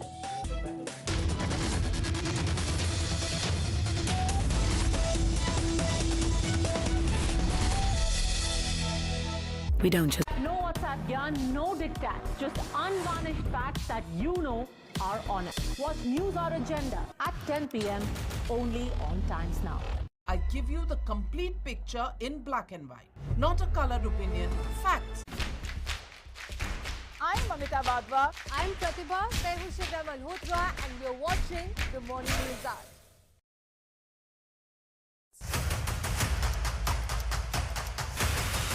Factual and forthright on News Now overnight. No WhatsApp yarn, no diktats, just unvarnished facts that you know are honest. What's news or agenda at 10 p.m. only on Times Now. I give you the complete picture in black and white, not a colored opinion, facts that help you form your opinion. The News Hour at 9. A hard fact is uncompromised, just like me. On India Upfront, get the power of the hard facts. It's just as simple as that. A hard fact is uncompromised, just like me. On India Upfront, get the power of the hard facts. It's just as simple as that. I give you the complete picture in black and white, not a colored opinion, facts that help you form your opinion. The News Hour at 9. No WhatsApp yarn, no diktats, just unvarnished facts that you know are honest. What's news or agenda at 10 p.m. only on Times Now. I'm Mamita Badwa. I'm Pratibha Malhotra, and we're watching the Morning News Hour.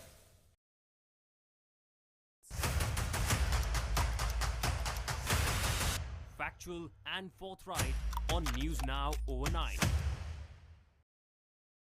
A hard fact is uncompromised, just like me. On India Upfront, get the power of the hard facts. It's just as simple as that. I give you the complete picture in black and white. Not a colored opinion, facts that help you form your opinion. The News Hour at 9.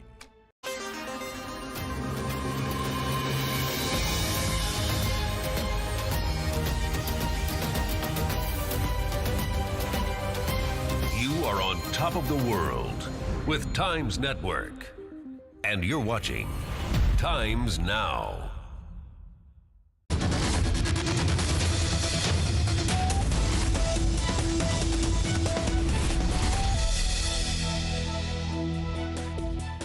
Good afternoon, India. This is Times Now, India's election news headquarters. The non-stop coverage of the Karnataka elections and the results of the local polls in Uttar Pradesh continues on your channel. The Congress has won one state. There is one post for the Chief Minister, but there are more than one candidates in the fray. We'll talk about how that unfolds, but let's get you started with the headlines. My party cadres and all my leaders, they have worked hard. People have exposed faith in us. The leaders have supported us. Tears of joy. DKS breaks down after Congress's Karnataka victory. Thanks Sonia Gandhi, party top brass and the cadre for the historic victory. Upbeat after the Karnataka victory. Siddaramaiah makes big claim, says Karnataka results indicate trend for 2024.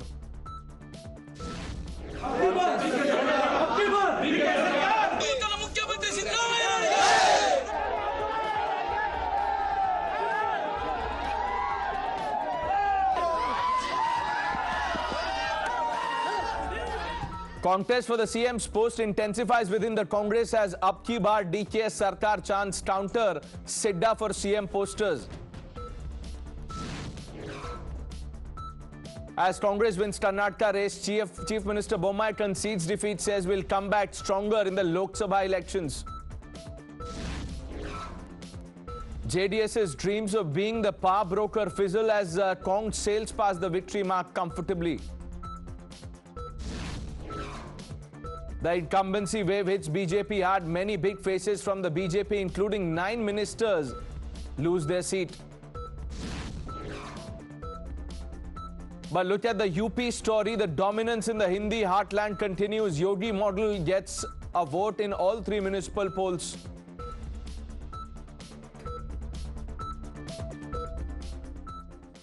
Let's start with the Karnataka story. The Karnataka story is clear.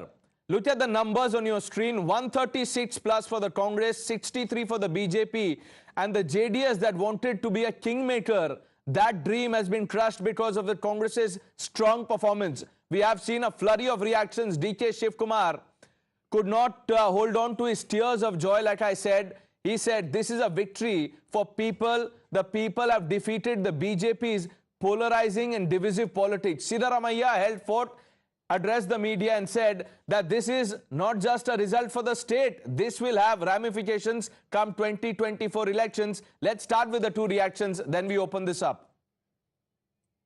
I credit my party cadres and all my leaders. They have worked hard. People have exposed faith in us. The leaders have supported us. It is a collective leadership and we have jointly worked. I have said in the beginning, joining together is the beginning. On the day I took the oath, thinking together is the progress, working together is the success. That is what I said on the day. I assured Srimati Sonia Gandhi, Rahul Gandhi and Priyanka Gandhi that, and Mr. Mallikarjun Kharge, that I will deliver Karnataka to their fold. I can't forget Srimati Sonia Gandhi coming to meet me in jail when all these BJP people put me under jail. So I rather choose to be in jail than having an office. That is the confidence what Gandhi family and the Congress party in the entire country restored on me. I thank all my leaders in the state, including Mr. Siddaramaiah, all the MLAs, all the party officers. Across to B.S. Yediyurappa speaking to the media. ಸರ್ಕಾರ ರಚನೆ ಮಾಡಿದ್ದು ಈ ಫಲಿತಾಂಶದಿಂದ ಪಕ್ಷದ ಕಾರ್ಯಕರ್ತರು ಧೃತಿಗೆಡುವಂತ ಅಗತ್ಯ ಇಲ್ಲ. ಜನಪ್ರಿಯ ಪ್ರಧಾನಮಂತ್ರಿ ನರೇಂದ್ರ ಮೋದಿಜಿಯವರ ನೇತೃತ್ವದಲ್ಲಿ ರಾಜ್ಯದಲ್ಲಿ ಬಿಜೆಪಿ ಸರ್ಕಾರ ಅಭಿವೃದ್ಧಿ ಪರ ಆಡಳಿತ ನೀಡಿದಾಗ್ಯೂ ಸಹ ಪಕ್ಷಕ್ಕೆ ಹಿನ್ನಡೆಯಾಗಿರೋ ಬಗ್ಗೆ ಆತ್ಮವಿಮರ್ಶೆ ಮಾಡಿಕೊಳ್ಳಲಾಗುವುದು. ರಾಜ್ಯದ ಅಭಿವೃದ್ಧಿಗೆ ನಮ್ಮ ಪಕ್ಷದ ಸಹಕಾರ ಸದಾ ಇರುತ್ತೆ. ರಾಜ್ಯದ ಜನತೆಯ ಈ ತೀರ್ಪನ್ನು ಗೌರವದಿಂದ ಸ್ವೀಕರಿಸುತ್ತೇವೆ. ರಾಜ್ಯದ ಮತದಾರರಿಗೆ ನಾನು ಧನ್ಯವಾದಗಳನ್ನು ಹೇಳ ಬಯಸ್ತೇನೆ. Victory and defeat are not new to Bharatiya Janata Party. Started with only 2 seats. BJP has grown to form the government in the state on its own strength. Party workers need not to be panicked by these results. Although the BJP government, under the leadership of the popular Prime Minister Narendra Modi ji, has given a pro-development administration in the state, we have lost the election. We will introspect about the party's setback. We will give all cooperation for the development of the state. I respectfully accept this verdict of the people of the state. I want to thank the voters of the Karnataka state.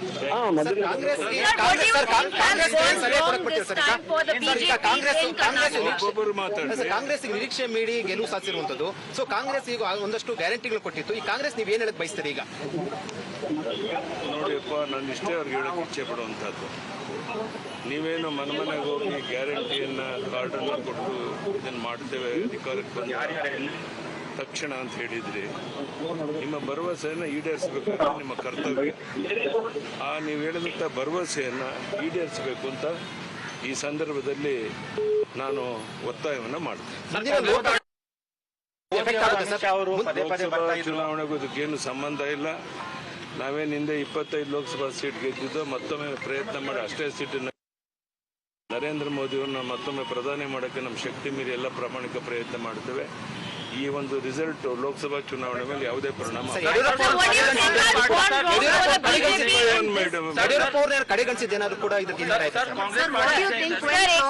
What do you think has gone wrong with the BJP this time as far as the strategy is concerned? And also, sir, you were not that actively campaigning as well. No, madam, that is not correct. From last 3-4 months, I toured in the state, and you know very well, I have not even one day I have not taken rest. Even then we lost the election. Natural. But, sir, but what do you think has gone wrong as far as the strategy of the BJP is concerned? It's too early to say anything.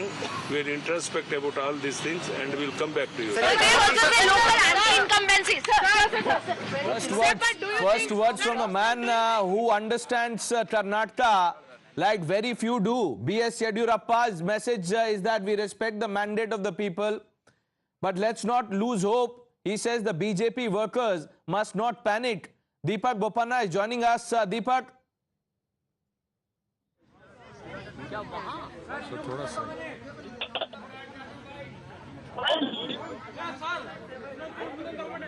All right, we'll go to Deepak in just a bit. Mr. Rajat Gopalan is with us. Sumansi Raman, Lokesh Jindal, all with us. Mr. Rajat Gopalan, what do you make of BSY's message? Yediyurappa is a very elderly statesman of Karnataka, a respectful leader of BJP in Karnataka. He understands the Lingayat politics very well.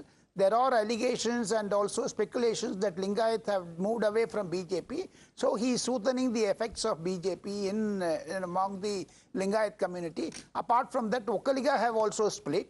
Okkaliga votes from JDS has gone to Congress. And moreover, what Yediyurappa has said is that Hindu consolidation is more and it has gone towards the Congress side. That is the implication what of his narration today. And second thing, Mr. Yediyurappa's summary of the 2023 Karnataka election is very simple. He encouraged the cadres. He said that don't lose your patience. We are coming back to power. As a statesman, Mr. Yediyurappa has given a clarion call. And apart from that, Pranesh, from today the drama starts from Congress, because the tears of Mr. Sivakumar is a message to Mr. Siddaramaiah. And what is going to happen in Congress is going to be a story. Pranesh, things are going to, picture to abhi baki hai. Mr. Rajgopalan, before we began the show, Ishtaran Bhandari is also on the panel. I forgot to introduce him. Sanju Verma, the national spokesperson of the BJP, also joining us. Ishtaran was talking about precisely this, that the drama in the Congress camp will just started. On a lighter side, if I may say, people who are thinking that resort business will go down, it may not. There might be still inter-party dispute. We saw what happened in Rajasthan. That's a glaring example where somebody was the party president, but somebody else was made the chief minister, and that could well play out in Karnataka. That said, two big points we have to understand here. BJP has not lost I'll come back to you. One second. BJP has not lost its vote share. Congress has not managed to get votes from the BJP, and that nationally, as we go forward, is something very important we must keep in mind. Counter that. He has a point. The BJP's vote. Ishtaran has a point. Lokesh, I'm coming to you. Ishtaran has a point. The number is 35.8% is the BJP's vote share currently. In 2018, it was 36.2. So, you know, it's less than a percent that the BJP has lost. No. There's a point into it. It is very much possible that the BJP has entered into JDS vote share and Congress has taken BJP's vote share, because in central Karnataka, if you look at the entire the seat acquisition that is happening in central Karnataka, Congress has gained significantly. It has gained in Kalyan and Kittur Karnataka, and it has also made inroads into coastal Karnataka. So, and we have seen in some places BJP made inroads into old Mysuru. Sanju Verma, even the vote share is not a consolation for you, says Lokesh Jindal. You know, Pranesh, first and foremost, I would like to congratulate the Congress party on a well-deserved win. Having said that, let me make a couple of points very clear. I was watching Times Now and I heard what Mr. Siddaramaiah had to say in his victory speech. You would expect the victor to be gracious in victory. That was certainly not the case.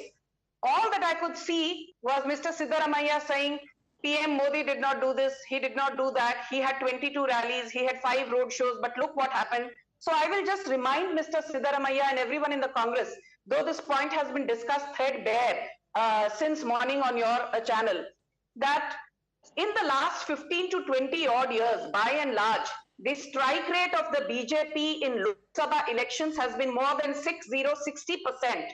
So for Mr. Siddaramaiah to try and extrapolate this assembly election victory and make a clarion call for Rahul Gandhi to be the PM in 2024 is a whole lot of gibberish and hogwash, and I dare say Mr. Siddaramaiah is hallucinating. Point number one. Point number two, the reason why this cannot be juxtaposed and be translated into a forthcoming Congrest victory, because that is what most Congressies are saying on different channels, and I have been on a couple of debates. You're decimated.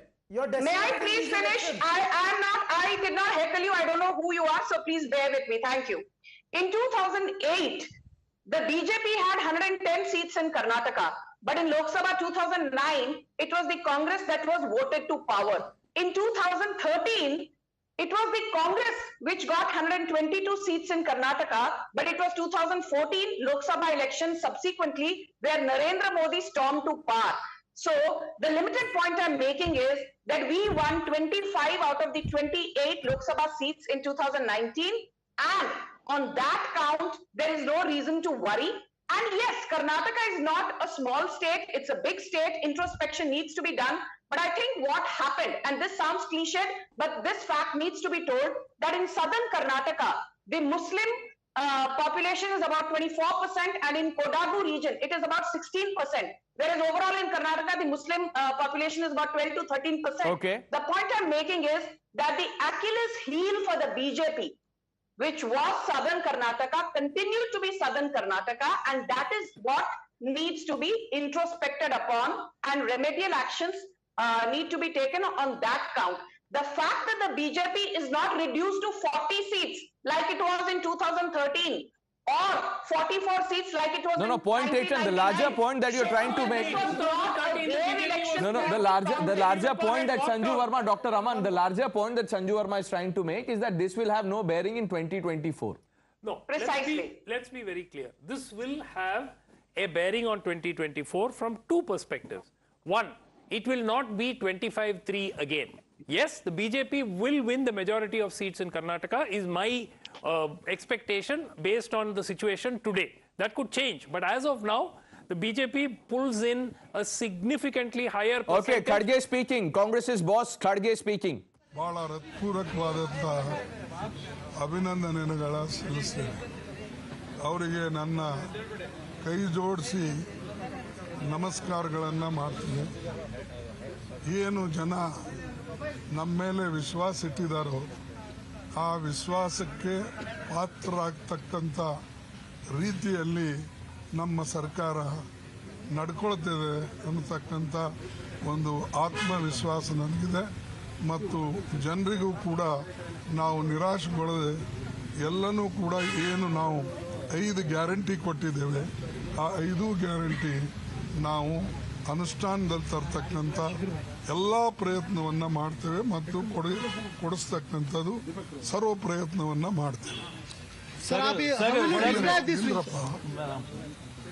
ಆಮೇಲೆ ಜನ ಈ ಹಿಂದಿನ ಸರ್ಕಾರಕ್ಕೆ ಬೇಸತ್ತು ನಮಗೆ ಅಧಿಕಾರ ಕೊಟ್ಟಿದ್ದಾರೆ. ಅದಕ್ಕೆ ಇದನ್ನ ಸದ್ಬಳಕೆ ಮಾಡಿಕೊಳ್ಬೇಕು ಮತ್ತು ಜನರಿಗೆ ಅದರಿಂದ ಸಹಾಯ ಆಗಬೇಕು. ಸಾಮಾಜಿಕ ನ್ಯಾಯ ಮತ್ತು ನಮ್ಮ ವೆಲ್ಫೇರ್ ಸ್ಕೀಮ್ಸ್ ಏನಿವೆ, ಕಲ್ಯಾಣಕಾರಿ ನಮ್ಮ ಕಾರ್ಯಕ್ರಮಗಳು ಅವು ಜಾರಿಯಲ್ಲಿ ನಾವು ತರ್ತೇವೆ. ಮತ್ತು ವಿಶೇಷವಾಗಿ ಇವತ್ತು ರಾಹುಲ್ ಗಾಂಧಿಯವರು ಕೂಡ ಪ್ರೆಸ್ ಕಾನ್ಫರೆನ್ಸ್ ಇದರ ನಂತರ ಮಾಡೋರಿದ್ದಾರೆ. ನಾನು ಅವರಿಗೂ ಕೂಡ ಹಾರ್ದಿಕ ಅಭಿನಂದನೆಗಳನ್ನು ಸಲ್ಲಿಸ್ತೇನೆ. ಪ್ರಿಯಾಂಕಾ ಗಾಂಧಿ ಅವರಿಗೆ ಸಲ್ಲಿಸ್ತೇನೆ ಮತ್ತು ಸೋನಿಯಾ ಗಾಂಧೀಜಿಯವರ ಅಂಥ ಅವರಿಗೆ ಹುಷಾರಿರಲಿಲ್ಲ ಅಂದ್ರೂ ಕೂಡ ಅವರು ಹುಬ್ಬಳ್ಳಿಗೆ ಬಂದು ತಮ್ಮ ಅನಿಸಿಕೆಗಳನ್ನು ಹೇಳಿದರು. ಇದು ಎಲ್ಲನೂ ಕೂಡ ಮತ್ತು ಇಲ್ಲಿರ್ತಕ್ಕಂಥ ನಮ್ಮ ಪಕ್ಷದ ನಾಯಕರು CLP ಇರ್ಬೋದು, ಆಮೇಲೆ ನಮ್ಮ ಕಾಂಗ್ರೆಸ್ ಅಧ್ಯಕ್ಷರು ಇರ್ಬೋದು, ಎಲ್ಲ ಅವರ ಆಫೀಸ್ ಬೇಯರರು, ಸಂಘಟಕರು, ಆಮೇಲೆ ಸ್ಪೋಕ್ಸ್ ಪರ್ಸನ್ಸು ಯಾರು ಎಲ್ಲರೂ ಇದು ಒಂದು ಕಲೆಕ್ಟಿವ್ ಪ್ರೆಸೆಂಟೇಷನ್, ಒಂದು ಕಲೆಕ್ಟಿವ್ ಲೀಡರ್ಸ್ ಆಫ್ದಲ್ಲಿ ನಡೆದಂಥ ಈ ಚುನಾವಣೆ. ಇದರಿಂದ ನಾವು ಇಷ್ಟೊಂದು ಭಾರಿ ಬಹುಮತದಿಂದ ಅನೇಕ ದಿವಸದ ಮೇಲೆ ಇವತ್ತು ಬಂದಿದ್ದೀವಿ. ಅದಕ್ಕಾಗಿ ಇದ್ರದ್ದೊಂದು ಜನ ಏನು ನಮ್ಮ ಮೇಲೆ ವಿಶ್ವಾಸ ಇಟ್ಟಿದ್ದಾರೋ ಅದನ್ನು ಅವರ ಗೌರವಕ್ಕೆ ಪಾತ್ರರಾಗ್ತಕ್ಕಂಥ ರೀತಿಯಲ್ಲಿ ನಾವು ನಡ್ಕೊಳ್ತೇವೆ. ಮತ್ತೊಮ್ಮೆ ನಾನು ರಾಹುಲ್ ಗಾಂಧಿ ಅವರಿಗೆ, ಪ್ರಿಯಾಂಕಾ ಗಾಂಧಿ ಅವರಿಗೆ, ಸೋನಿಯಾ ಗಾಂಧಿ ಅವರಿಗೆ ನನ್ನ ಒಂದು ವಿಶೇಷವಾದಂಥ ಅವರಿಗೆ ಧನ್ಯವಾದಗಳು ಹೇಳ್ತೇನೆ. ಯಾಕಂದರೆ ಅವರು ಎಲ್ಲರಿಗೆ ಕೂಡಿಸ್ಕೊಂಡು ಹೋಗಬೇಕು ಅಂತಕ್ಕಂಥದ್ದು ಮಾಡಿದ್ದಾರೆ. ಅದೇ ರೀತಿಯಾಗಿ ಇಲ್ಲಿ ನಮ್ಮ For this election together, would like to thank those who have cooperated together and inspired us to fight together. Organisation secretary ಎಲ್ಲರೂ ನಾವು ಒಬ್ಬರ ಹೆಸರು ಅಂತ ಹೇಳೋದಿಲ್ಲ, ಎಲ್ಲ ಜನ. No one individual, but from the organizing secretary to general secretaries, all of them who came together and gave a collective show that we were all together and were able to in fact contest together. I'd like to thank all of them for coming together. ದೇಶದಿಂದ ಎಲ್ಲರೂ phone ಮಾಡ್ತಾ ಇದ್ದಾರೆ. People from across the countries, leaders from different states are calling me. ಅದಕ್ಕಾಗಿ ನಾನು ನಿಜವಾಗ್ಲೂ ಕರ್ನಾಟಕ ಜನತೆಗೆ ಅವರ ಪ್ರಬುದ್ಧತೆಗೆ I'd like to thank the people of Karnataka and their wisdom. ಸಂದರ್ಭದಲ್ಲಿ ಏನು ನಿರ್ಣಯ ತಗೊಳ್ಬೇಕು ಅಂತಕ್ಕಂಥದ್ದು ಅವ್ರದ್ದು ಒಂದು ಮೆಚುರಿಟಿ ಇದೆ. The maturity, the decision-making ability and maturity of decision. CM कौन बनेंगे सर? सर CM कौन बनेंगे सर? एक सेकंड प्रोसीड. सर बहुत लोग खड़गे सर एक सेकंड यार. सर आपने जो CM कौन बनेंगे सर? सर आपके CM कौन बनेंगे सर? सर एक बार हिंदी अंग्रेजी हिंदी में भी उत्तर भारत के लोग भी सुनना चाहते हैं. उत्तर भारत के लोग भी सुनना चाहते हैं सर. एक बार हिंदी में पूछा नहीं है. ಅಮಿತ್ ಶಾ ಅವರು ಕರ್ನಾಟಕದಲ್ಲಿ ರ್ಯಾಲಿ ಮಾಡಬೇಕು, ಬಿಜೆಪಿನ ತಿರಸ್ಕರಿಸಿ ಕಾಂಗ್ರೆಸ್ನ ಆಯ್ಕೆ ಮಾಡಿ, ಇದು ಈ ಒಂದು ಮ್ಯಾಂಡೇಟ್ ಲೋಕಸಭೆಗೆ ದಿಕ್ಸೂಚಿನ. ನೋಡಿ, ಇವತ್ತು ನಾನು ಅಸೆಂಬ್ಲಿ ಬಗ್ಗೆ To a question on whether this will make an impact on the Lok Sabha polls, he said this is as far as assembly is concerned. The war is there. Sir, is this your leadership, sir? Is this a testament to your leadership? Who is the next CM of Karnataka? क्यों है सब? सुनने का क्या? आज ना पेरे उठ मारते हैं। देखिए, अरे बैठो दोनों बात करेंगे। देश का हमारा कर्नाटक जैसा मोदी बोलते हैं कि ये मैं मूल निवासी हूँ, कौन सा गुजरात में बोले, मैं भी यहाँ का भूमि पुत्र हूँ। जब सुनो भूमि पुत्र का भी, हाँ देखिए, मैं आज का चुनाव और आज का जीत ये जनता का जीत है और जनता ने हमको जिताया है और जनता ने एक भ्रष्ट सरकार को डिफीट दिया है, उनको हराया है। लेकिन हमको आगे बहुत कुछ करना है। जो वायदे हमने निभाए, वायदे हमको निभाना है, वो हम निभाएंगे। हमारी जो 5 गारंटी है, जिस गारंटी पे लोग विश्वास रख के उन्होंने हमको वोट दिया है, खासकर महिलाएं, दलित, वंचित, जो ओबीसी के लोग और इवन अदर अपर कास्ट, सभी ने इसमें अपना सहयोग दिया है। तो इसीलिए मुझे बड़ी खुशी होती है कि ये जो कलेक्टिव लीडरशिप में हमने इलेक्शन लड़ा और इसको फल मिला। और इसके लिए मैं खास करके मैं ये कहूँगा कि हमको जो प्रोत्साहन मिला, खास करके जो सोनिया गांधी जी का और राहुल गांधी जी का और प्रियंका गांधी, ये सभी ने जो कैंप यहाँ करके हर जगह घूमे, हर जगह उन्होंने अपना प्रभाव डाला और उनके प्रभाव से भी बहुत से एरिया में ये जो परिणाम निकले हैं उससे ये दर्शाता है। तो इसलिए मैं उनको भी धन्यवाद देता हूँ और कंग्रेचुलेट करता हूँ कि मेरी पार्टी आज इतनी बड़ी जीत हासिल की। इसका क्रेडिट उनको जाता है और सारे हमारे कार्यकर्ताओं को जाता है। तो इसीलिए मैं यही कहूँगा कि अगर आप अच्छा काम करेंगे तो लोग आपका साथ देंगे और आगे आने वाले दिनों में भी जहाँ जहाँ स्टेट के इलेक्शन होंगे वहाँ पर हम अपना जो आज की जीत है वैसा ही हम कोशिश करें। खड़गे साहब, खड़गे साहब, खड़गे साहब, खड़गे साहब, सर आपके सीएम कौन बनेंगे? सर आपके सीएम कौन बनेंगे? सर आपके सीएम कौन बनेंगे? हार का क्रेडिट किसका है? हार क्या पीएम मोदी की हार है मानेंगे आप? प्रधानमंत्री मोदी की हार है? मोदी ने बहुत रैली। देखो आपके जो विचार है आपके पास, मेरे विचार में मैं ये इलेक्शन हम स्टेट में जो जीते हैं ये जनता की जीत है और हमारे सब कार्यकर्ताओं ने एकजुट होकर ग्राउंड लेवल से बूथ लेवल से लेकर पीसीसी तक जो काम किए और एआईसीसी के सभी नेता लोग एकजुट होकर जो काम किए उसका नतीजा है। किसी और के बारे में अब इस वक्त मैं बोलना नहीं चाहता। खड़गे सर एक सवाल, खड़गे सर एक मिनट, खड़गे सर आपके कैसे पार्टी सीएम का चेहरा कैसे तय करेंगे? सीएम को हमारे पास एक प्रोसीजर होता है कि कहीं भी राज्य में कभी भी इलेक्शंस होते हैं तो हम लोग उस एक प्रोसीजर के तहत ही करते हैं। यहाँ के एमएलएस की मीटिंग बुलाते हैं, ऑब्जर्वर, सेंट्रल ऑब्जर्वर जाते हैं। जाने के बाद वहाँ का जो ओपिनियन आएगा, जो कंसेंसस बनेगा, वो हाईकमांड को बताएंगे। हम लोग उसमें सभी रहेंगे, राहुल जी रहेंगे, सभी लोग मिलके निर्णय वो लेंगे। वो बाद में की बात है। अब यही ठहरे ठहरे ऐसा निर्णय कोई भी नहीं लेता, नहीं लिया। मेरे को 52 साल से इसका एक्सपीरियंस है, तो इसीलिए कृपया करके ऐसे क्वेश्चन मत पूछिए।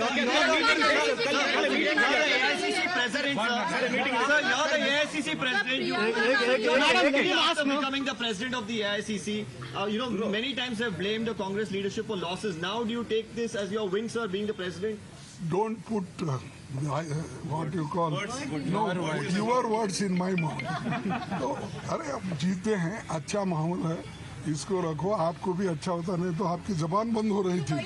अब देखिए ये जीतने के बाद आपकी जबान भी खुल जाएगी। सर कब तक आएगा सर? अगला प्रोसीजर क्या है सर? कब तक एमएलए कब होगा सर? विधायक कब होगा सर? कब मीटिंग कर रहे हैं सर? कब सीएल की मीटिंग कब होगा सर? जल्द से जल्द 1-2 दिन में करेंगे। सर आपके एमएलए को कन्नड़ सर आपके एमएलए को यहीं पे रखेंगे सर, बेंगलुरु में ही रखेंगे, आपके एमएलए को बेंगलुरु में ही रखेंगे। देखो वहाँ रखना यहाँ रखना कोई बात नहीं है। अब हमारे एमएलए उतने सक्षम है, यूनाइटेड है और कमिटेड है, उनको यहाँ पार्टी मीटिंग के लिए बुलाते हैं, कैसा करना क्या करना उनकी भी राय लेते हैं, तो उसका ये मतलब नहीं छुपा के रखना उधर भेजना, ये नहीं है। तो ಇದು ಒಂದೇನಿದೆ ಅಂದರೆ ನಾವು ಒಂದು ಪದ್ಧತಿ ಮೊದಲಿಂದ ನಡ್ಕೊಂಡು ಬಂದಿದೆ. ಏನಂದರೆ ವಿಶೇಷವಾಗಿ ನಮ್ಮ ಜನರಿಗೆ ಎಮ್ಎಲ್ಎಗಳಿಗೆ ಒಂದು ಕಡೆ ಸೇರಿಸಿ ಮೀಟಿಂಗ್ ಮಾಡ್ತೇವೆ, ಅಬ್ಸರ್ವರ್ ಬರ್ತಾರೆ, ಆ ಅಬ್ಸರ್ವರ್ ಬಂದು ಇಲ್ಲಿ ಎಲ್ಲರ ಒಪಿನಿಯನ್ ಕೇಳ್ಕೊಂಡು ಒಂದು ಕನ್ಸೆನ್ಸಸ್ ಆಗ್ತದೆ. ಆ ಕನ್ಸೆನ್ಸಸ್ ಆದಮೇಲೆ ಹೈಕಮಾಂಡ್ ಒಂದು ತೀರ್ಮಾನ ತಗೊಳ್ತಾರೆ, ಅದರಲ್ಲಿ ನಾನು ಕೂಡ ಇರ್ತೀನಿ. ಮತ್ತು ಅಲ್ಲಿಂದ ಒಪಿನಿಯನ್ ಬಂದ ಮೇಲೆ ಇಲ್ಲಿ ನಾವು ಅದನ್ನು ಇನ್ಫಾರ್ಮ್ ಮಾಡ್ತೇವೆ, ಅದರ ಪ್ರಕಾರ ಇಲ್ಲಿ ಮುಂದಿನ ಕಾರ್ಯಕ್ರಮವನ್ನು ನಡೀತದೆ.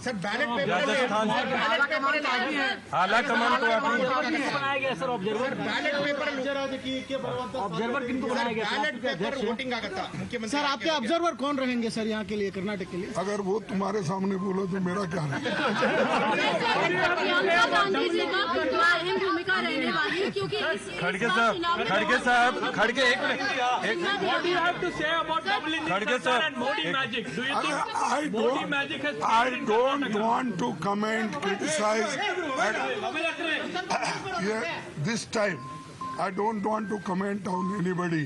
We have won. Now we have to work. When the question comes of criticizing in Parliament or in next election, I will do that. Sir एक सवाल खड़गे सर एक सवाल सर एक सवाल सर खड़गे सर एक सवाल है। इस बार चुनाव प्रचार में काफी अहम भूमिका रही, आगे आने वाले में उनका क्या अहम भूमिका रहेगी, क्या करने वाले? देखो वो भी हमारे जो लीडर्स हैं, प्रोमिनेंट लीडर्स, उनमें वो भी है और वो उनका एक पर्सनालिटी और उनकी जो भाषा सब लोग लाइक करते हैं, इंक्लूडिंग यू। तो ये क्या है, उनका तो पार्टी में जो कद बड़ा होगा उसमें कोई चिंता की बात नहीं, और आप हमारे में फूट डालने की। That was the first response of Congress's boss Mallikarjun Kharge when he was asked a question about who the chief ministerial candidate will be. He says, I don't know, the High Command will decide. Ishtaran, does it tell you something about things in the Congress? He is the High Command. It just tells you that he's forgotten he is the High Command now. So he's probably not used to taking this. 1 second, it's a question to me. You can come. You have one, you will get a lot of time to speak. High Command, it means consensus. No. The High Command. The simple English of High Command. The viewers are very intelligent. They know what High Command means. Anyways, it's on the lighter side. Why are you getting so worked up? Consensus. Sometimes it happens. When you are the party president, you are the High Command. Let us say that party will decide together. Maybe he needs to change his language and get used to the fact he's the president of the party. What is the process they follow? As Mr. Kharge explained, observers are appointed. They go meet the MLAs. To get the views of the MLAs. It's the last part of what he said, Dr. Raman. I understand that procedure. That's the process which Congress that the High Command will decide. He is the Congress boss. He's forgotten. Is he not the High Command? Is he not the High Command? Khalikur Rahman, okay. On the larger question, Khalikur Rahman, people in the Congress are already saying that come 2024, we will have a larger role. What happens to the front that KCR is working for? See, first of all, I'd like to congratulate the people of Karnataka for giving this verdict against the politics of hatred and against the 40% commission. And now coming to this, here, in fact, because this one single win, why Congress won't make Congress again a national party? Congress is just nothing but a little bigger. Yeah, little bigger regional party. That is how I look at it. Sir, Congress is now I think. Sir, Congress taught all other parties what democracy and elections are. It's the national party. And today it is the only political party which has India Congress is a little bigger regional party. It is a party which is having government in about 4 states right now. How do you say that it's a regional party? It's a little bigger regional Little bigger, yeah. I don't know what.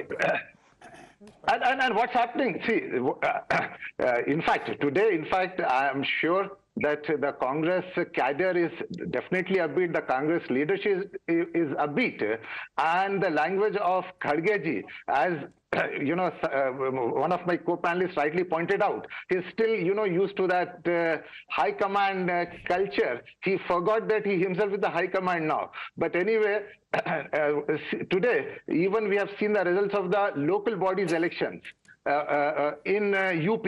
So what's happening to Congress in UP? So I mean, Mr. General, we'll talk about we'll talk about the UP story. IP Singh of the Samajwadi Party is also with us. But Sanju Verma, on the question of 2024 and Congress, now claiming to be a big player, BRS is saying Congress is a little bigger regional party. While I disagree with the BRS on many counts, and I disagree with his this 40% commission jibe, because the BRS has certainly not covered itself in glory when it comes to corruption, and the Telangana voters are well aware of it. We'll find that out at the hustings in a couple of months from now. The Congress, I agree, is a little bigger than a regional party, and I say this to somebody who told me when I was speaking earlier on that the BJP has been decimated in Karnataka. I said it. I don't know who that was. Lokesh Jindal. I said it. Okay, so fine, Lokesh. I will tell you what the definition of decimate is. Decimate is when Priyanka Gandhi Vadra says, "Ladki hu, lad sakti hu." Decimation is when the Prime Minister carries out so many rallies and is not even managed to get half of what Congress. Let her make the charge, then you respond to it, Lokesh. Be gracious in victory. Thank you. Yes. So let me tell you, I will again restart. And Lokesh, please listen carefully. The definition of decimation, when Priyanka Gandhi Vadra went all around Uttar Pradesh saying, "Ladki hu, lad sakti hu," and Yogi Adityanath, the sitting chief minister, will never get a second term. And we actually rewrote history. The incumbent government and the incumbent CM stormed back to power for the first time in 34 years, and the Congress was reduced to 2.3% vote share and 2 measly seats. Decimation is when in Lok Sabha 2019, the only seat the Congress won was Rai Bareli. Decimation is when you say we will win in high double digits in Manipur. The BJP last time formed a government in Manipur through backdoor entry, and you are reduced to a measly 5 seats. Decimation is when in Uttar Pradesh, you are reduced quick to response, and then we'll talk about the UP story. Lokesh will respond to that. Then I have a question for Istaran. Decimation is when JP Nadda carries out intensive rallies along with Prime Minister Narendra Modi, Amit Shah, Yogi Adityanath in Himachal Pradesh, but still loses the state election. Decimation is when in Karnataka, where BJP enjoys pro-6 television channels, has a lot of funding available, tries everything, brings about vertical reservation, tries to divide the society, tries to put in every effort, but is not. There's a question that I have, and Ishkaran, you can come in, then Mr. Rajagopalan, I want your views also. See, Mr. Khadge was asked about the Chief Minister. Then the Congress not even sure about who the Chief Minister will be, but already people in the Congress, Ishkaran, are saying that Rahul will be PM in 2024. See, there are two aspects. Firstly, we saw what happened in Rajasthan. When they are not clear and the high command, the president feels that there is some other high command. So what is the high command? That is the situation. Which member of the family is the real high command? Which member of the family will have the decisive say? All that creates confusion in the party, and there are two very strong claimants. It's a clean victory. It's a good victory. There is no doubt on that. But the claimants in the party, like in Rajasthan, you have already seen posters from. One second, don't interrupt. Don't interrupt. Does it function at national level? No, is a question. Stop heckling. It's a question to me. Let me answer. It's a question to me. Let me answer. You object to it. I'll give you time to object to it. Nobody can mute you. But this is not the way we can do it. How the Congress function. Look what's happening in Rajasthan. Yes. Sachin Pilot on a daily basis berates the Chief Minister. I need to complete my point. One second. Mr. Pilot berates Chief Minister Gehlot on a daily basis. Today, as we talk about Karnataka, once again, this is not the way we will have a debate. Let him just make his point. Lokesh, I'll come to you. Let him just make his point. For the first time. No. I don't interrupt you. So you are not. Stop heckling. No, have some. I'm not heckling at all. I'm objecting to what you don't know. So you when you are time. I'll give you time. I'll give you time. Lokesh, I'm coming to you. I'm coming to you. Don't heckle others. It is your day. Enjoy. Don't object others. So they are not used to it. Let there be a democracy. Okay. See, what is happening as you're talking about Karnataka and Rajasthan, Mr. Sachin Pilot is taking out a yatra where his party is in power, talking about corruption. So those are the precedents we are seeing playing out even today. That is why I'm saying, even though it's a victory, there is a lot which Congress internally has to decide, which is amplified by what the president says. High command will decide. Pranesh, 1 minute. Yes, sir. Mr. Rajagopalan, फिर आप आ रहा हूँ आपके पास. Today there are elections held in Punjab. Aam Aadmi Party has won because that MP who died, along with Padayatra, Bharat Jodo Yatra, the MP walked with Rahul Gandhi. He passed away by, naturally, and he had joined that Padayatra. Today that Padayatra had an impact on the Congress. That is Congress. There you see Rahul Gandhi on your screen, perhaps getting ready to speak. Yes, sir. See, Pranesh, when you are talking about a political party, this is the High Command. Let's listen to the High Command now.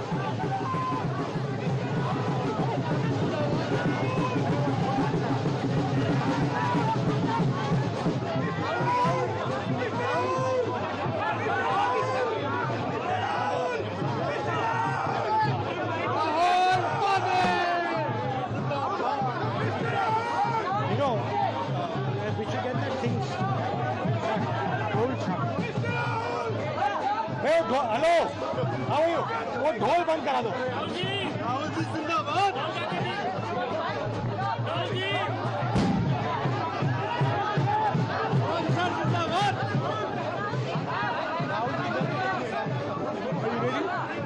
What is this camera? Take it there. No. Not here, take it there. Hey, take it there. This is not the place. वो ठीक है भैया उधर ले जाओ No, remove it. Everybody should be there, brother. Will you take questions? I can. भैया ये पटाखे बंद करवा दो साथियों राहुल जी आपको संबोधित करेंगे प्लीज शांत हो जाइए आज स्विच इट ऑफ शांत हो जाइए साथियों शांत हो जाइए राहुल जी अभी प्रेस को संबोधित करेंगे शांत हो जाइए प्लीज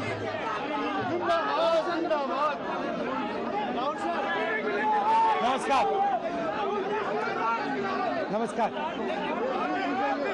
नमस्कार नमस्कार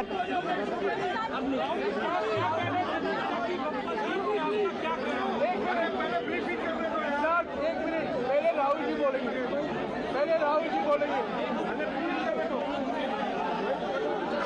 साथियों शांत हो जाइए अभी राहुल जी बोलेंगे शांत हो जाइए नमस्कार 2 मिनट हाँ नमस्कार सबसे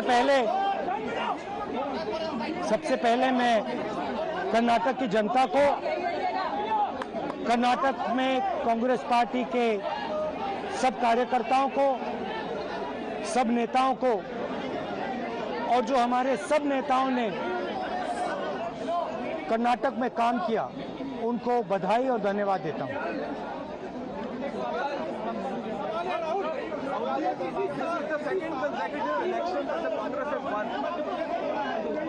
देखिए कर्नाटक के चुनाव में एक तरफ क्रोनी कैपिटल्स की ताकत थी दूसरी तरफ गरीब जनता की शक्ति थी और शक्ति ने ताकत को हरा दिया। और यही हर स्टेट में होगा। कांग्रेस पार्टी कर्नाटक में गरीबों के साथ खड़ी हुई, हम गरीबों के मुद्दों पर लड़े। और मुझे सबसे अच्छी बात यह लगी कि हमने नफरत से, गलत शब्दों से ये लड़ाई नहीं लड़ी। हमने मोहब्बत से, प्यार से, दिल खोल के ये लड़ाई लड़ी। और कर्नाटक की जनता ने हमें दिखाया कि ये देश मोहब्बत इस देश को अच्छी लगती है।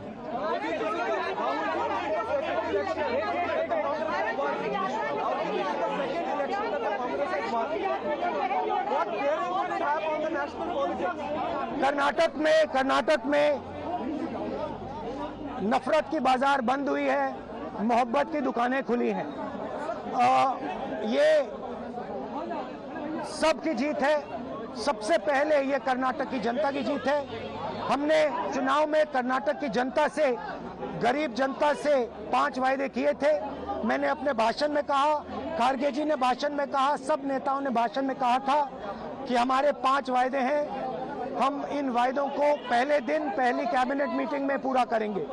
मैं फिर से कर्नाटक की जनता को दिल से बधाई देना चाहता हूं, धन्यवाद देना चाहता हूं।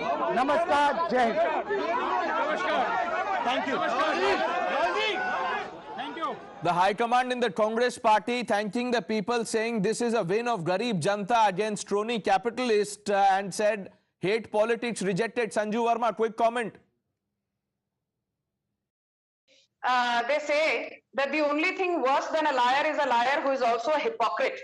And while I congratulate Rahul Gandhi and his party for the victory in Karnataka, Rahul Gandhi is hypocrisy personified. Because let's be very clear that at a Congress Adhiveshan a couple of months back, Modi teri kabar khudegi, these chants were made, and there was not even a condemnation or a regret from Rahul Gandhi, who otherwise has an opinion on everything under the sun. A Congress senior leader from Madhya Pradesh in December 2022, Rajesh Pateria, said, Modi ko maroge tabhi Hindustan bachega. And when questioned, he said, no, I was not talking about Modi's assassination. I meant the BJP ideology. And just a few weeks back, another senior Congress leader in Punjab, Sukhjinder Singh Randhawa, said, Modi khatam hoga, tab Hindustan bachega. Not an iota of condemnation from Rahul Gandhi, Sonia Gandhi, or Priyanka Vadra, who otherwise wax eloquent about freedom of speech, freedom of expression, and mohabbat ki rajniti. There is nothing called mohabbat ki rajniti in Rahul Gandhi's dictionary. It is just a charade. Okay, I'll get a response from Lokesh Jindal. Lokesh, under pressure to take a break, please allow me a 2-minute breather. I'll come back with this. All our guests stay on.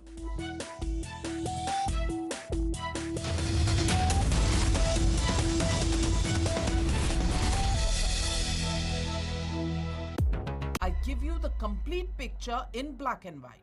Not a colored opinion, facts that help you form your opinion. The News Hour at 9. No WhatsApp yarn, no diktats, just unvarnished facts that you know are honest. Watch News Hour Agenda at 10 p.m. only on Times Now. Factual and... A hard fact is uncompromised, just like me. On India Upfront, get the power of the hard facts. It's just as simple as that.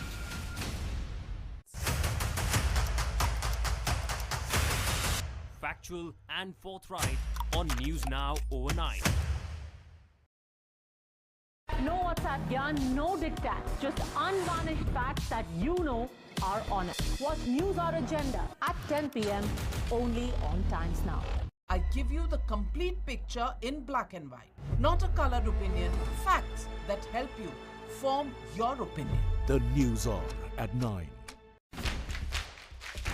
I'm Mamita Badwa. I'm Pratibha Tehusida Malhotra, and we're watching the Morning News Hour. A hard fact is uncompromised, just like me. On India Upfront, get the power of the hard facts. It's just as simple as that. I give you the complete picture in black and white. Not a colored opinion, facts that help you form your opinion. The News Hour at 9. No WhatsApp gyan, no diktat, just unvarnished facts that you know are honest. Watch News Hour Agenda at 10 p.m. only on Times Now. I'm Mamita Badwa. I'm Pratibha Malhotra, and you're watching the Morning News Hour.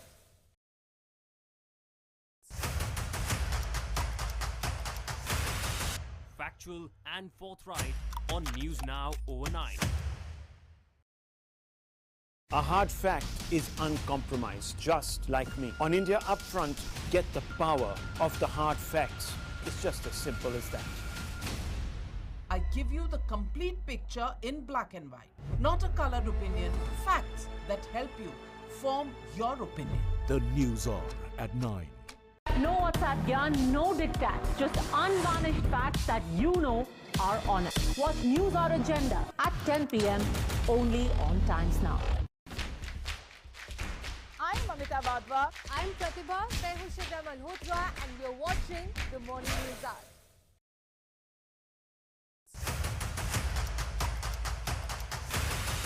Factual and forthright on News Now overnight. A hard fact is uncompromised, just like me. On India Upfront, get the power of the hard facts. It's just as simple as that. I give you the complete picture in black and white. Not a colored opinion, facts that help you form your opinion. The News Hour at 9. No WhatsApp gyan, no diktat, just unvarnished facts that you know are honest. Watch News Hour Agenda at 10 p.m. only on Times Now. I'm Mamita Badwa. I'm Pratibha Malhotra, and you're watching the Morning News Hour.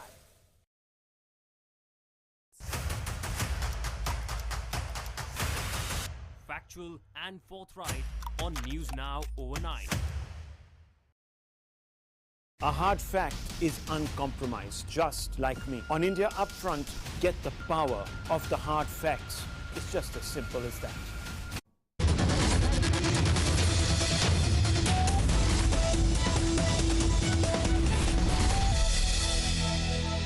Welcome back. We are talking about the Karnataka story, and the Congress and Congress leaders all smiles. 139 is the number for the Congress party, 62 for the BJP, JDS at 20, and 3 others. Lokesh Jindal, Sanju Verma made a charge against you.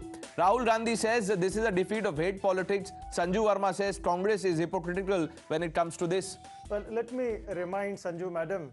Madam, it was Manikant Rathod who threatened to kill Kharge Saab and his entire family.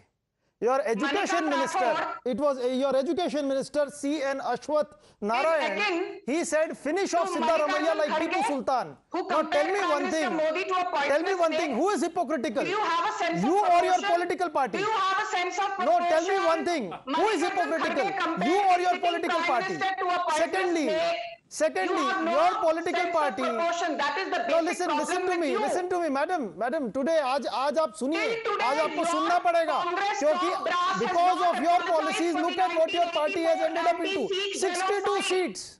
Rahul Gandhi has Because Khisiani Billi Khamba Noche. What has happened? You refuse to see how rotten your own political ideology is and what it is doing to the state. You only know how to throw accusations at Rahul Gandhi. And this election is a proof that Rahul Gandhi Lokesh Jindal, are you saying that the crackdown on hate will begin? Will you be taking action against PFI affiliate, the SDPI? Lokesh, now that the Congress is in power, will you be taking action against hate? Will we see action against PFI affiliate SDPI? Absolutely, 100%. In fact, Congress had never supported organizations which are fueling riots, which are causing unrest, which are spreading hatred, and as committed in its to its election manifesto, you are saying it will be taking action. There will be crackdown against the SDPI. There would be crackdown against Bajrang Dal, like Bajrang Dal, crackdown against PFI, Bajrang Dal, PFI, Bajrang Dal. Crackdown against Bajrang Dal also, Raja Gopalan. That is where Lokesh Jindal speaks. they will have to Bajrang Dal ko ban karna padega because you have come out on the manifesto. It is a mandate for it also. Do it. No, but no, 1 minute, Dr. Raman. Do it. Before the result, Dr. Raman, many in the Congress, including Mr. Moili, said there will be no crackdown against Bajrang Dal. Abhi result aane ke baad Lokesh. Do it. No. Let us see 24.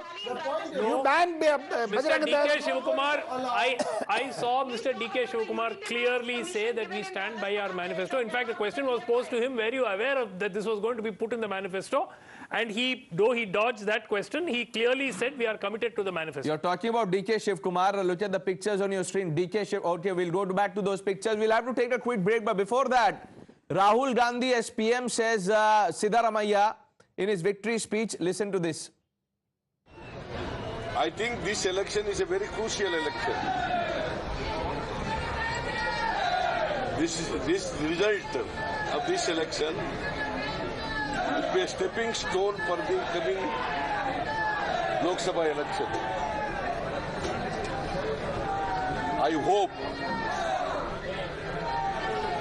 that all non-BJP parties come together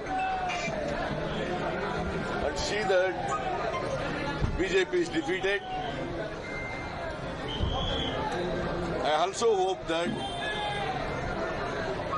Rahul ji may become the Prime Minister of this country.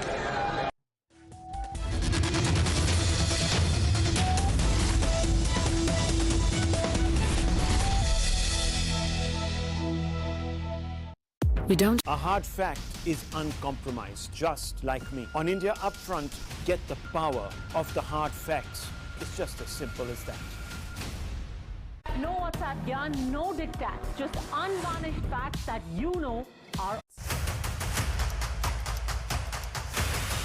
factual and forthright on News Now Overnight. I'm Mamita Badwa. I'm Pratibha Malhotra, and we're watching the Morning News Hour. no WhatsApp gyan, no diktat, just unvarnished facts that you know are honest. Watch News Hour Agenda at 10 p.m. only on Times Now. I give you the complete picture in black and white. Not a colored opinion, facts that help you form your opinion. The News Hour at 9. A hard fact is uncompromised, just like me. On India Upfront, get the power of the hard facts. It's just as simple as that. A hard fact is uncompromised, just like me. On India Upfront, get the power of the hard facts. It's just as simple as that. I give you the complete picture in black and white. Not a colored opinion, facts that help you form your opinion. The News Hour at 9. No WhatsApp gyan, no diktat, just unvarnished